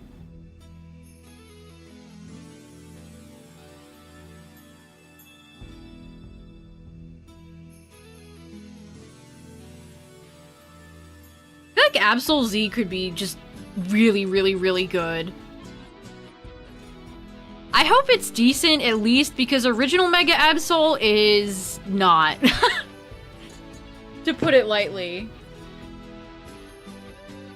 To put it, mildly. OG Mega Absol is a tragedy.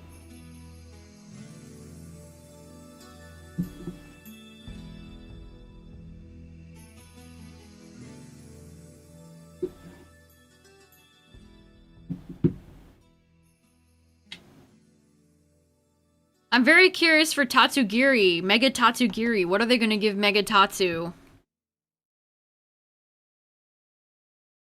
Buns is the perfect word to describe Mega Absol.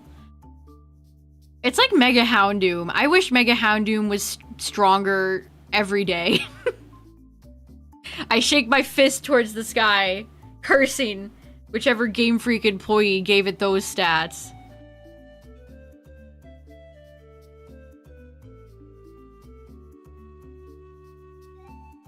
I feel like Mega Tatsu's not going to be compatible with Dozo.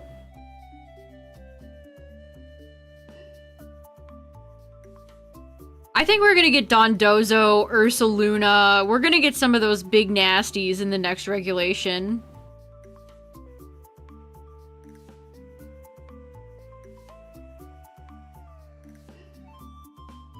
Oh, imagine Flame... Ursa Luna would be a great counter to Hippowdon. You just have Flame Orb pop and burn you, and then you don't have to worry about getting yawned. If they add Flame Orb.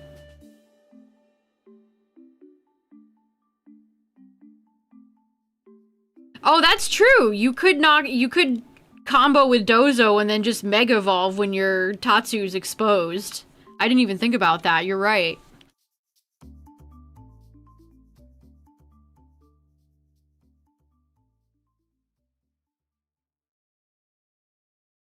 That's also true, immune to last respects. That might put Basculegion in its place a little bit, but you don't want to get wave crashed by it. That would hurt. Bask is ridiculous. Basculegion is one of those Pokemon that is on the top of the charts in both formats.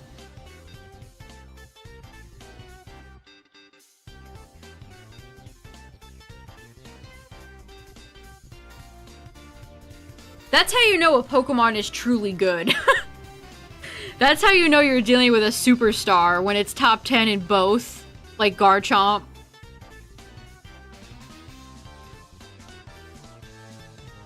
That's how you know you're dealing with a 100% authentic menace. Maybe Indeedee will be in the next regulation? There's a lot of Pokemon that miss Indeedee. I'll never forget that one match I had where the Armarouge tried to set up Psychic Terrain itself. That was funny. Poor Armarouge.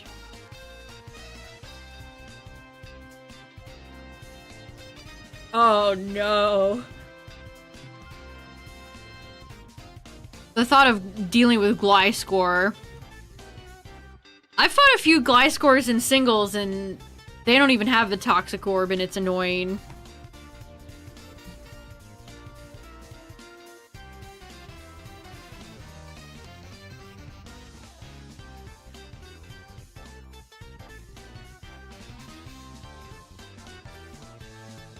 A lot of people were really bummed that Mega Delphox got Levitate and not expanding or Psychic Terrain. A terrain ability.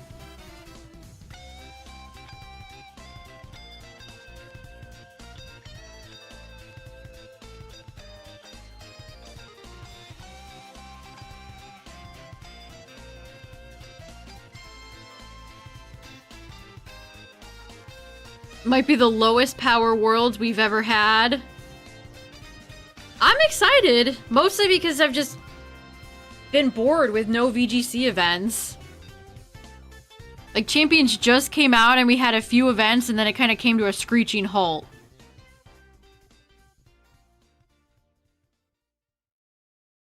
I have seen some people using DD Mail. That's fun. Oh wait, I didn't get the encounter in LeafGreen. Oops.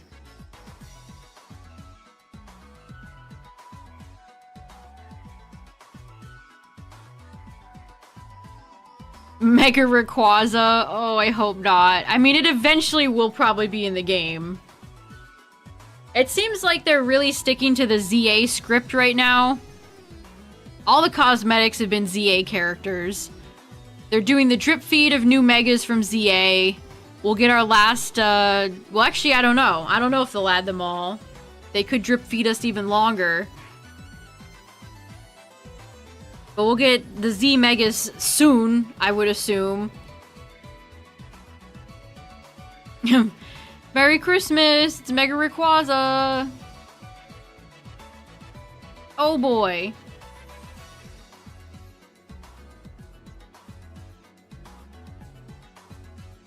It's really funny when VGC players are complaining about Charizard. It's like, there's worse things that you guys have that you guys have dealt with. Big Six, anyone? That's true. The primal teams are always all the same. Big Six. AZ's suit. They should add AZ's suit. They should add it.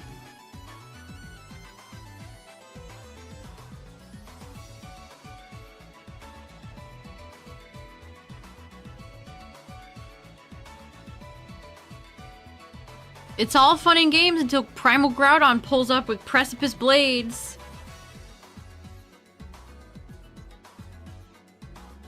Grimnay. Man, I don't miss Calyrex at all.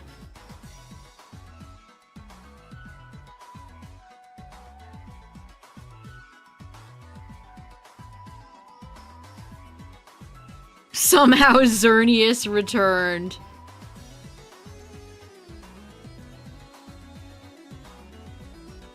It's kind of like what happened with ZA Ranked. Remember all the Primals and then the Xerneas era?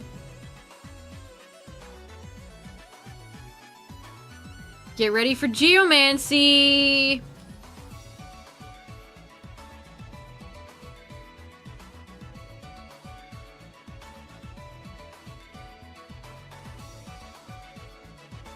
Four and 4. Hey, that's not too bad. I can only imagine how difficult some of those tournaments are. Especially with the caliber of Pokemon players that attend all those events. Good night, Galaxy. Have a good one.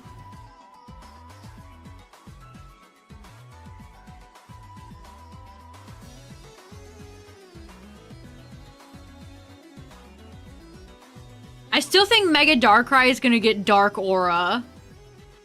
Just like Floette has Fairy Aura, they're gonna give Mega Darkrai Dark Aura. People tried to use Mega Darkrai a little bit in ZA Ranked and it never really worked out well.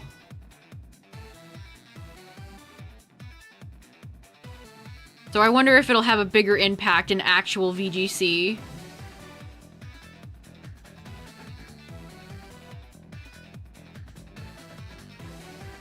Yeah, didn't they shaft Canada recently? They came out with all their events for the next season and Canada had like next to nothing.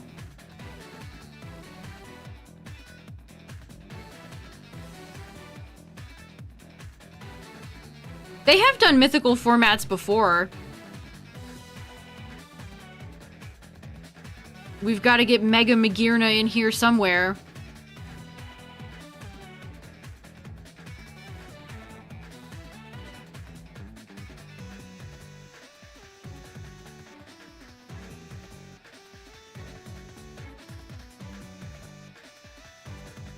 Oh, Amoonguss.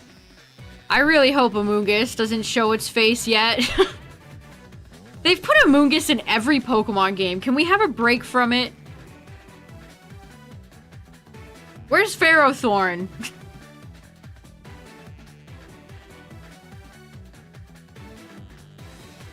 They might have to do something with Zera, too. Like, they gave several Mythicals Megas in ZA. If they're dedicated to their ZA craft, I think we will see them in a meta. They might toss them in with the Primals. I wonder if Zera's gonna do anything. I tried out Zera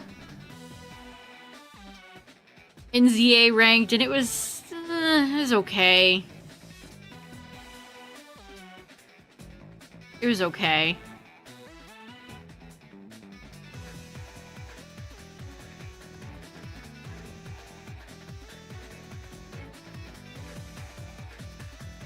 Magearna was one of the biggest enemies for Beam meta.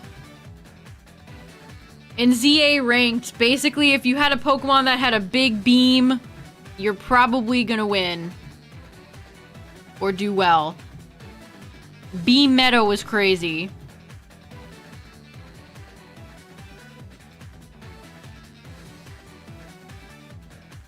Now, we talked about this, I think 2 days ago, yesterday, one of these days.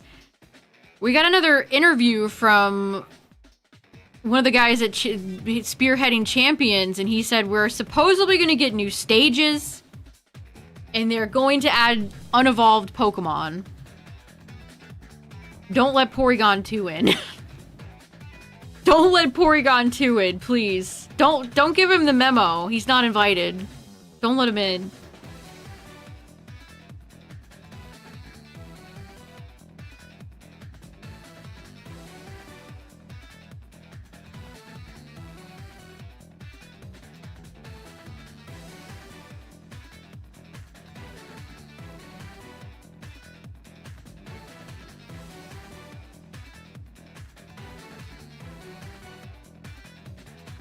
Xerneas, Excadrill, Shandy. That's right, Excadrill. A lot of people were using Excadrill, which is a stark contrast to the 0 I've seen in Champions.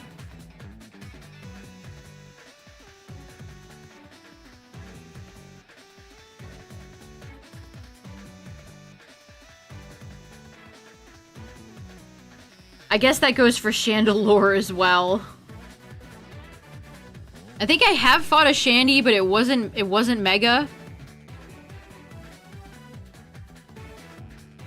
Chandelure was a menace in ZA ranked. That thing was nasty. I hated fighting Chandelure players.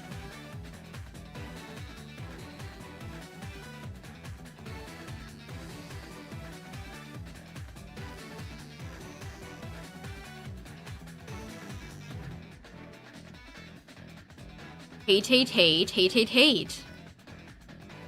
Pout on her Porygon too. Ugh. Both are evil.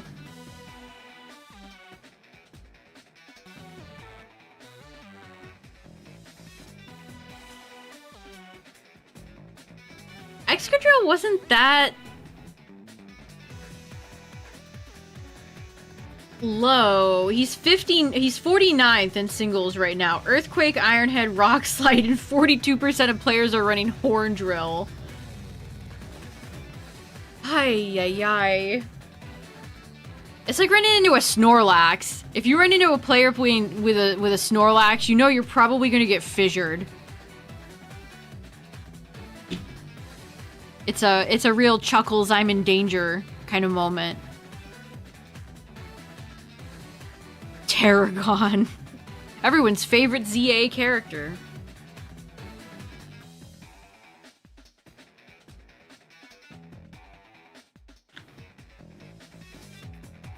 They'd get paired in doubles.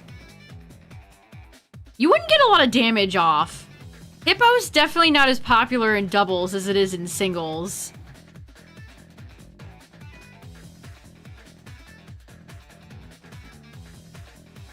That's right, the Halucha. People were trying the Halucha cheese when Champions first came out. Aw, I'm sad they made Mega Halucha dog water. I do not understand the choice and ability for Mega Halucha. 3 fissures in a row? I think I would have retired. I would have uninstalled the game.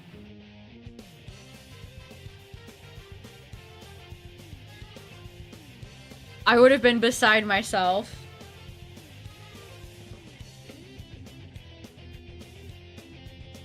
Alright, chat, we're getting to the end here. At least for now.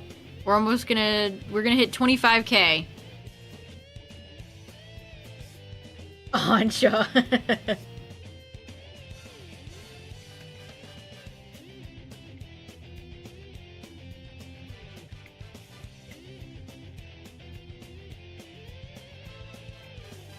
Staraptor. You see Staraptor every now and then in singles. I know they dominate in doubles, but you don't. Well, I've run into a few. I think I've run into a lot. It's just people don't want to bring it because I've run Metagross so much.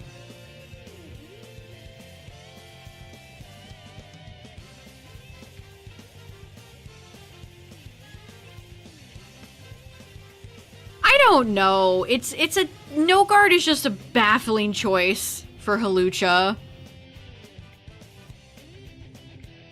It's like they're scared of making a fighting type too good. Unless you're Sneasler. If you're a fighting type, they're like, you can have a few tools, you can have a little bit of fun, but not too much fun. Not too much fun, okay? Don't get crazy. I don't even remember what Gigantamax Machamp's ability or Sig even was. Just making me think of god-awful G-Max Machamp. What the hell were they thinking with that?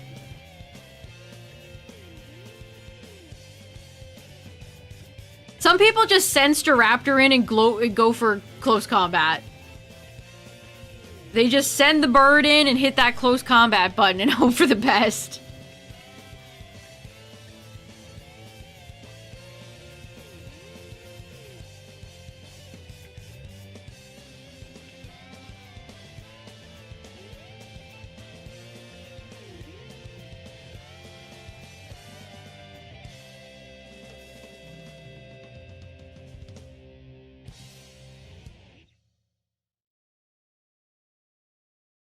Our Chaladon. They think, oh, I can hit it with an electric type move. That's super effective.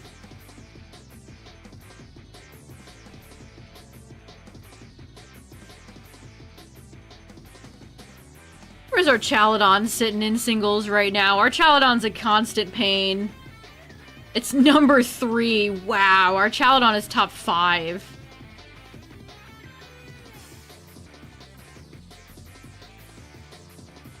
Flash Cannon, Draco, Thunderbolt, Stealth Rock. Ah, that's right. Most people use it to just set up rocks. Lame. Lame.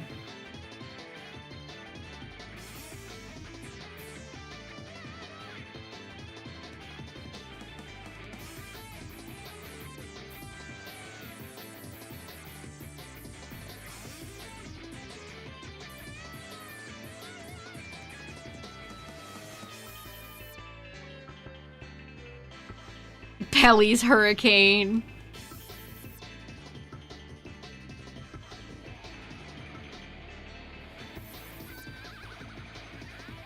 Bulky Staraptor sounds very scary. I hate running into bulky variants of Pokemon. Bulky Garchomp sucks. Bulky Primarina.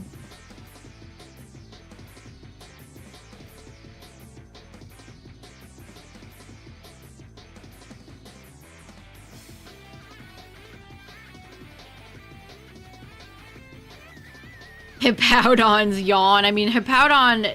Staraptor doesn't want to fight a Hippowdon, that's for sure. Some people invest in their hippos differently, though. Some people do go, like, special defense.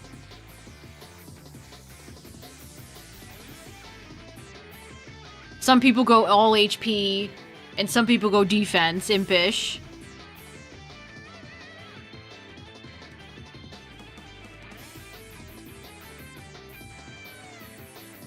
I've been watching VGC events for years. I've always loved competitive Pokemon. I've played singles meta on and off for many years.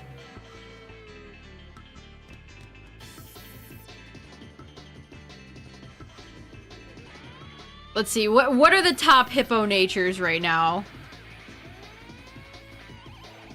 Impish, careful, relaxed. 70% are running impish. 20% are running careful. 4% are running relaxed. Which again, PokeChamp DB is just a fantastic resource if you're a Champions player. I can't recommend it enough. Although keep in mind, especially if you're in a lower elo or you're just ranking up, some people play like maniacs and don't follow any rules. Some people just play whatever, and you can't prepare for those. I saw Flare lose to an M-Board team yesterday. It made me chuckle. He didn't have anything for old Mega Emboar. Nobody expects Mega Emboar.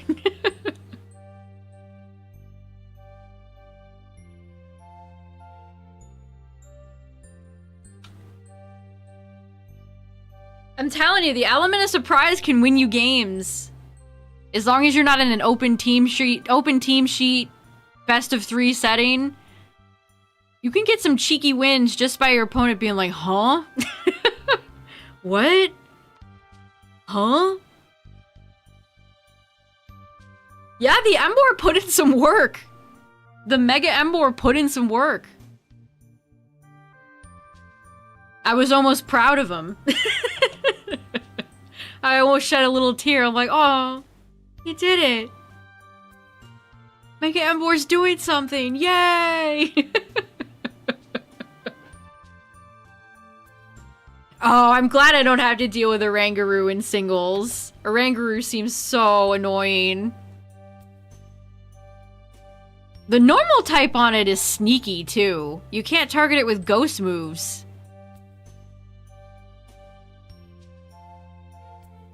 Breaking the mold.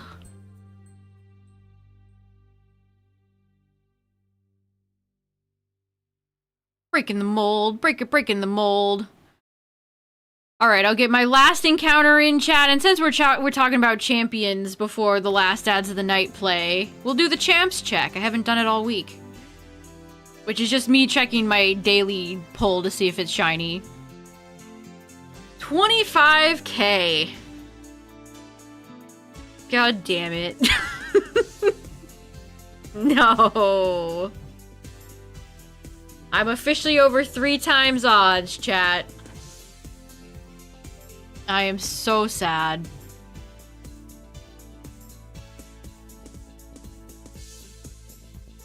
$25,000 and $6,000.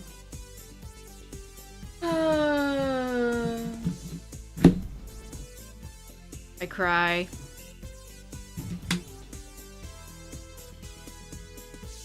I do a big cry. I didn't. No, don't screen cap this. This is not a moment worth screen capture. Stop it!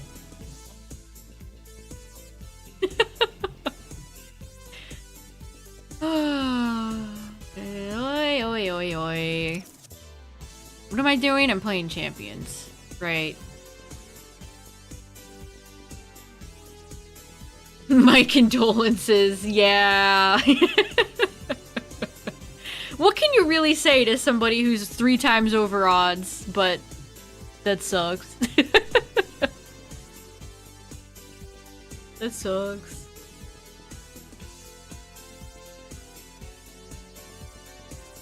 Yeah, Glim's doing great. Here, let me go to my actual...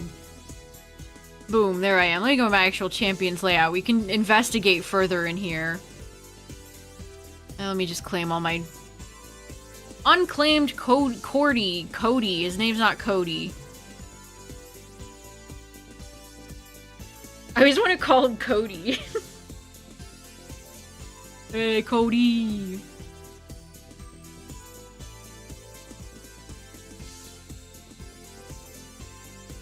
Why do they even give you the option to delete messages? Like, what? They should just kind of vanish after a period of time, but okay. Alright, champs check. Come on, cast form. Looking for cast form. Manifesting cast form. And I get nothing. Oh, never mind. I get Toucan the Sleepy. I get Toucan the Sleepy and meow. Everyone's sleepy. They're like, Silver, you should go the frick to bed. Toucan the Sleepy, sure.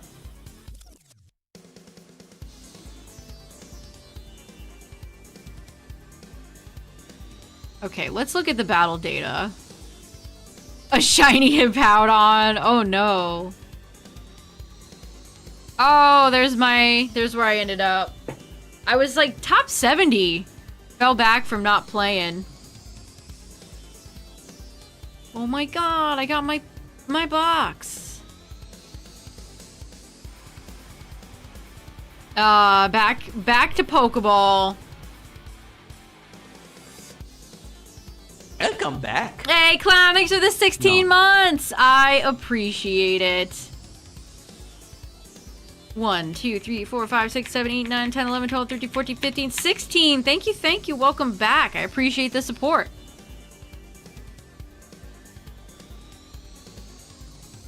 Yep, so PokeChamp DB's website is correct. Look at our Chaladon. Look at him. Dark Pulse. I can't believe they're all running Dark Pulse now. Well, 20% of them are running Dark Pulse. That's nasty. Here's Hippo.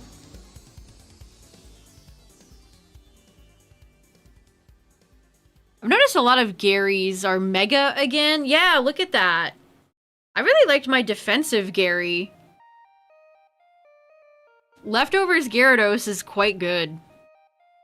I mean, Mega Gyarados is good too. Yeah, Metagross. I guess you could hit Delphox. Scizor is still prowling around. Here's Glim. There's still 12.6 brave comrades out there running Mega Glim. Yeah, they're usually just Focus Sash setup Glim.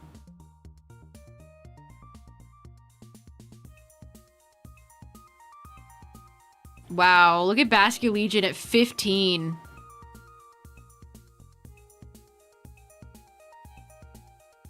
Big rise in dark types. Hydreigon, Greninja, Hisui Sam.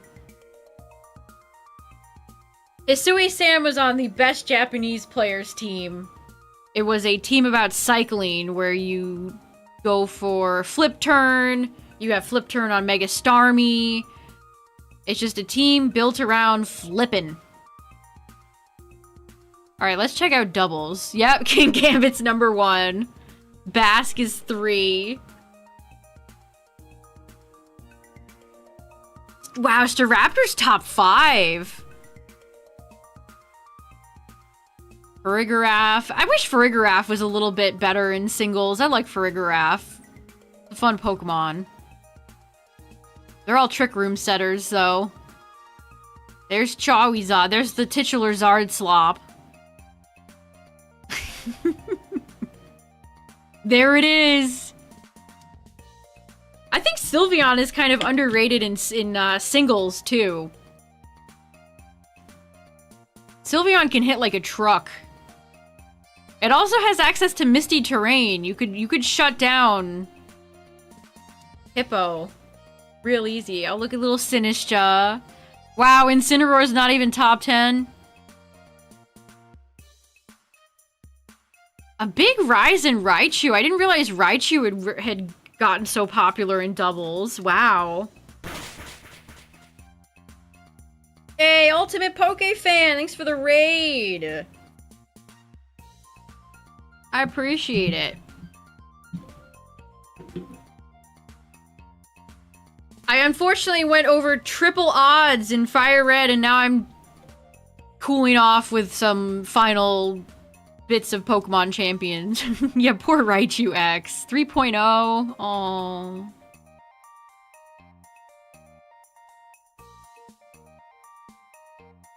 Every time we talk about Raichu Y, I feel the need to mention it, but remember, Raichu Y's ability, No Guard, it goes both ways. So it will always hit its attacks, and so will you. Thank you so much for the raid. I appreciate it. Oh, Golden goes top 20. Okay, so Golden goes hanging in there in both singles and doubles. Hanging in there. Good as gold. Good as gold.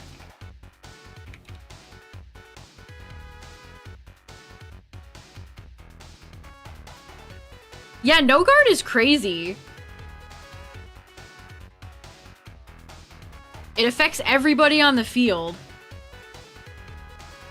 I forget, what was, I had that one match where I'm like, miss, and then I remembered, wait a minute, you're Raichu, you can't, I can't. There was somebody who was like, you can't, we need to miss, and he wasn't missing. And I'm like, oh, right, you have No Guard. Right. Roost no longer fly type. There's so many weird little interactions in Pokemon. It's hard to keep them all straight.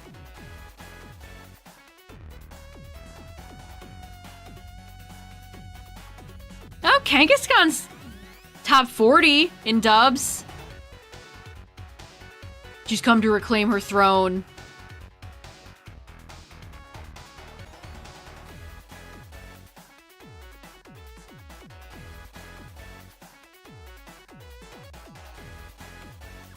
Yo-yo. Oh, it's back. I was gonna say, don't make me go out on my internet dying. Oh, it might. It dipped again. It dipped once again. Come on, internet. Don't be doing this to me.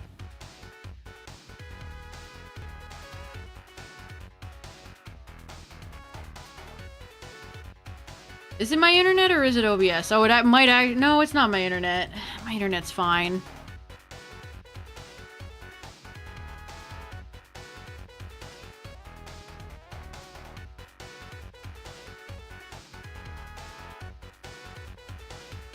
Yes, yeah. Well.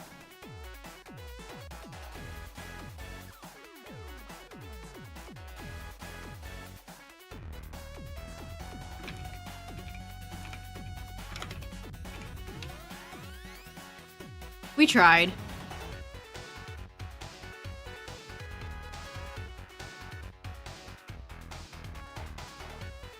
Yeah, I think it is OBS.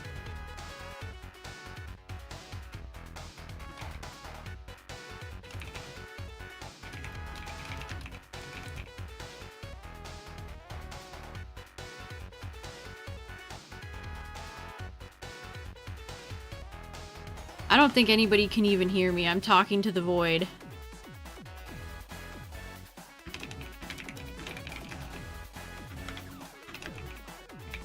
Aww.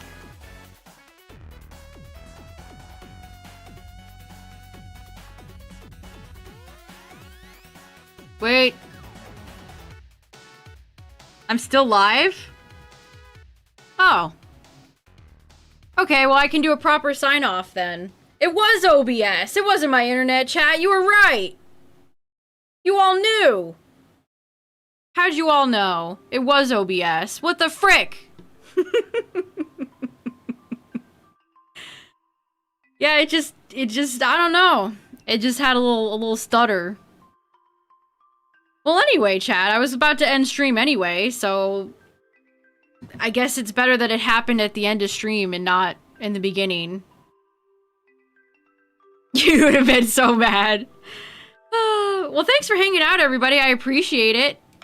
I will be back this weekend for... You know what? We'll see. We might do some more FireRed, LeafGreen. Maybe we'll play some Champions. I'll have to see what I'm feeling, so... Let me leave before OBS breaks again. What's up, Silver? You're just in time for the end of the stream.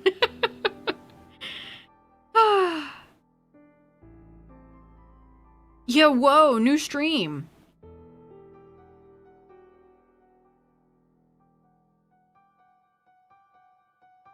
Frickin' OBS, chat. Anyway. Good night, everyone. Bye. Bye. Bye. Farewell. Bye. Watch the Beast of Reincarnation VOD if you haven't seen it. It's on YouTube. Bye.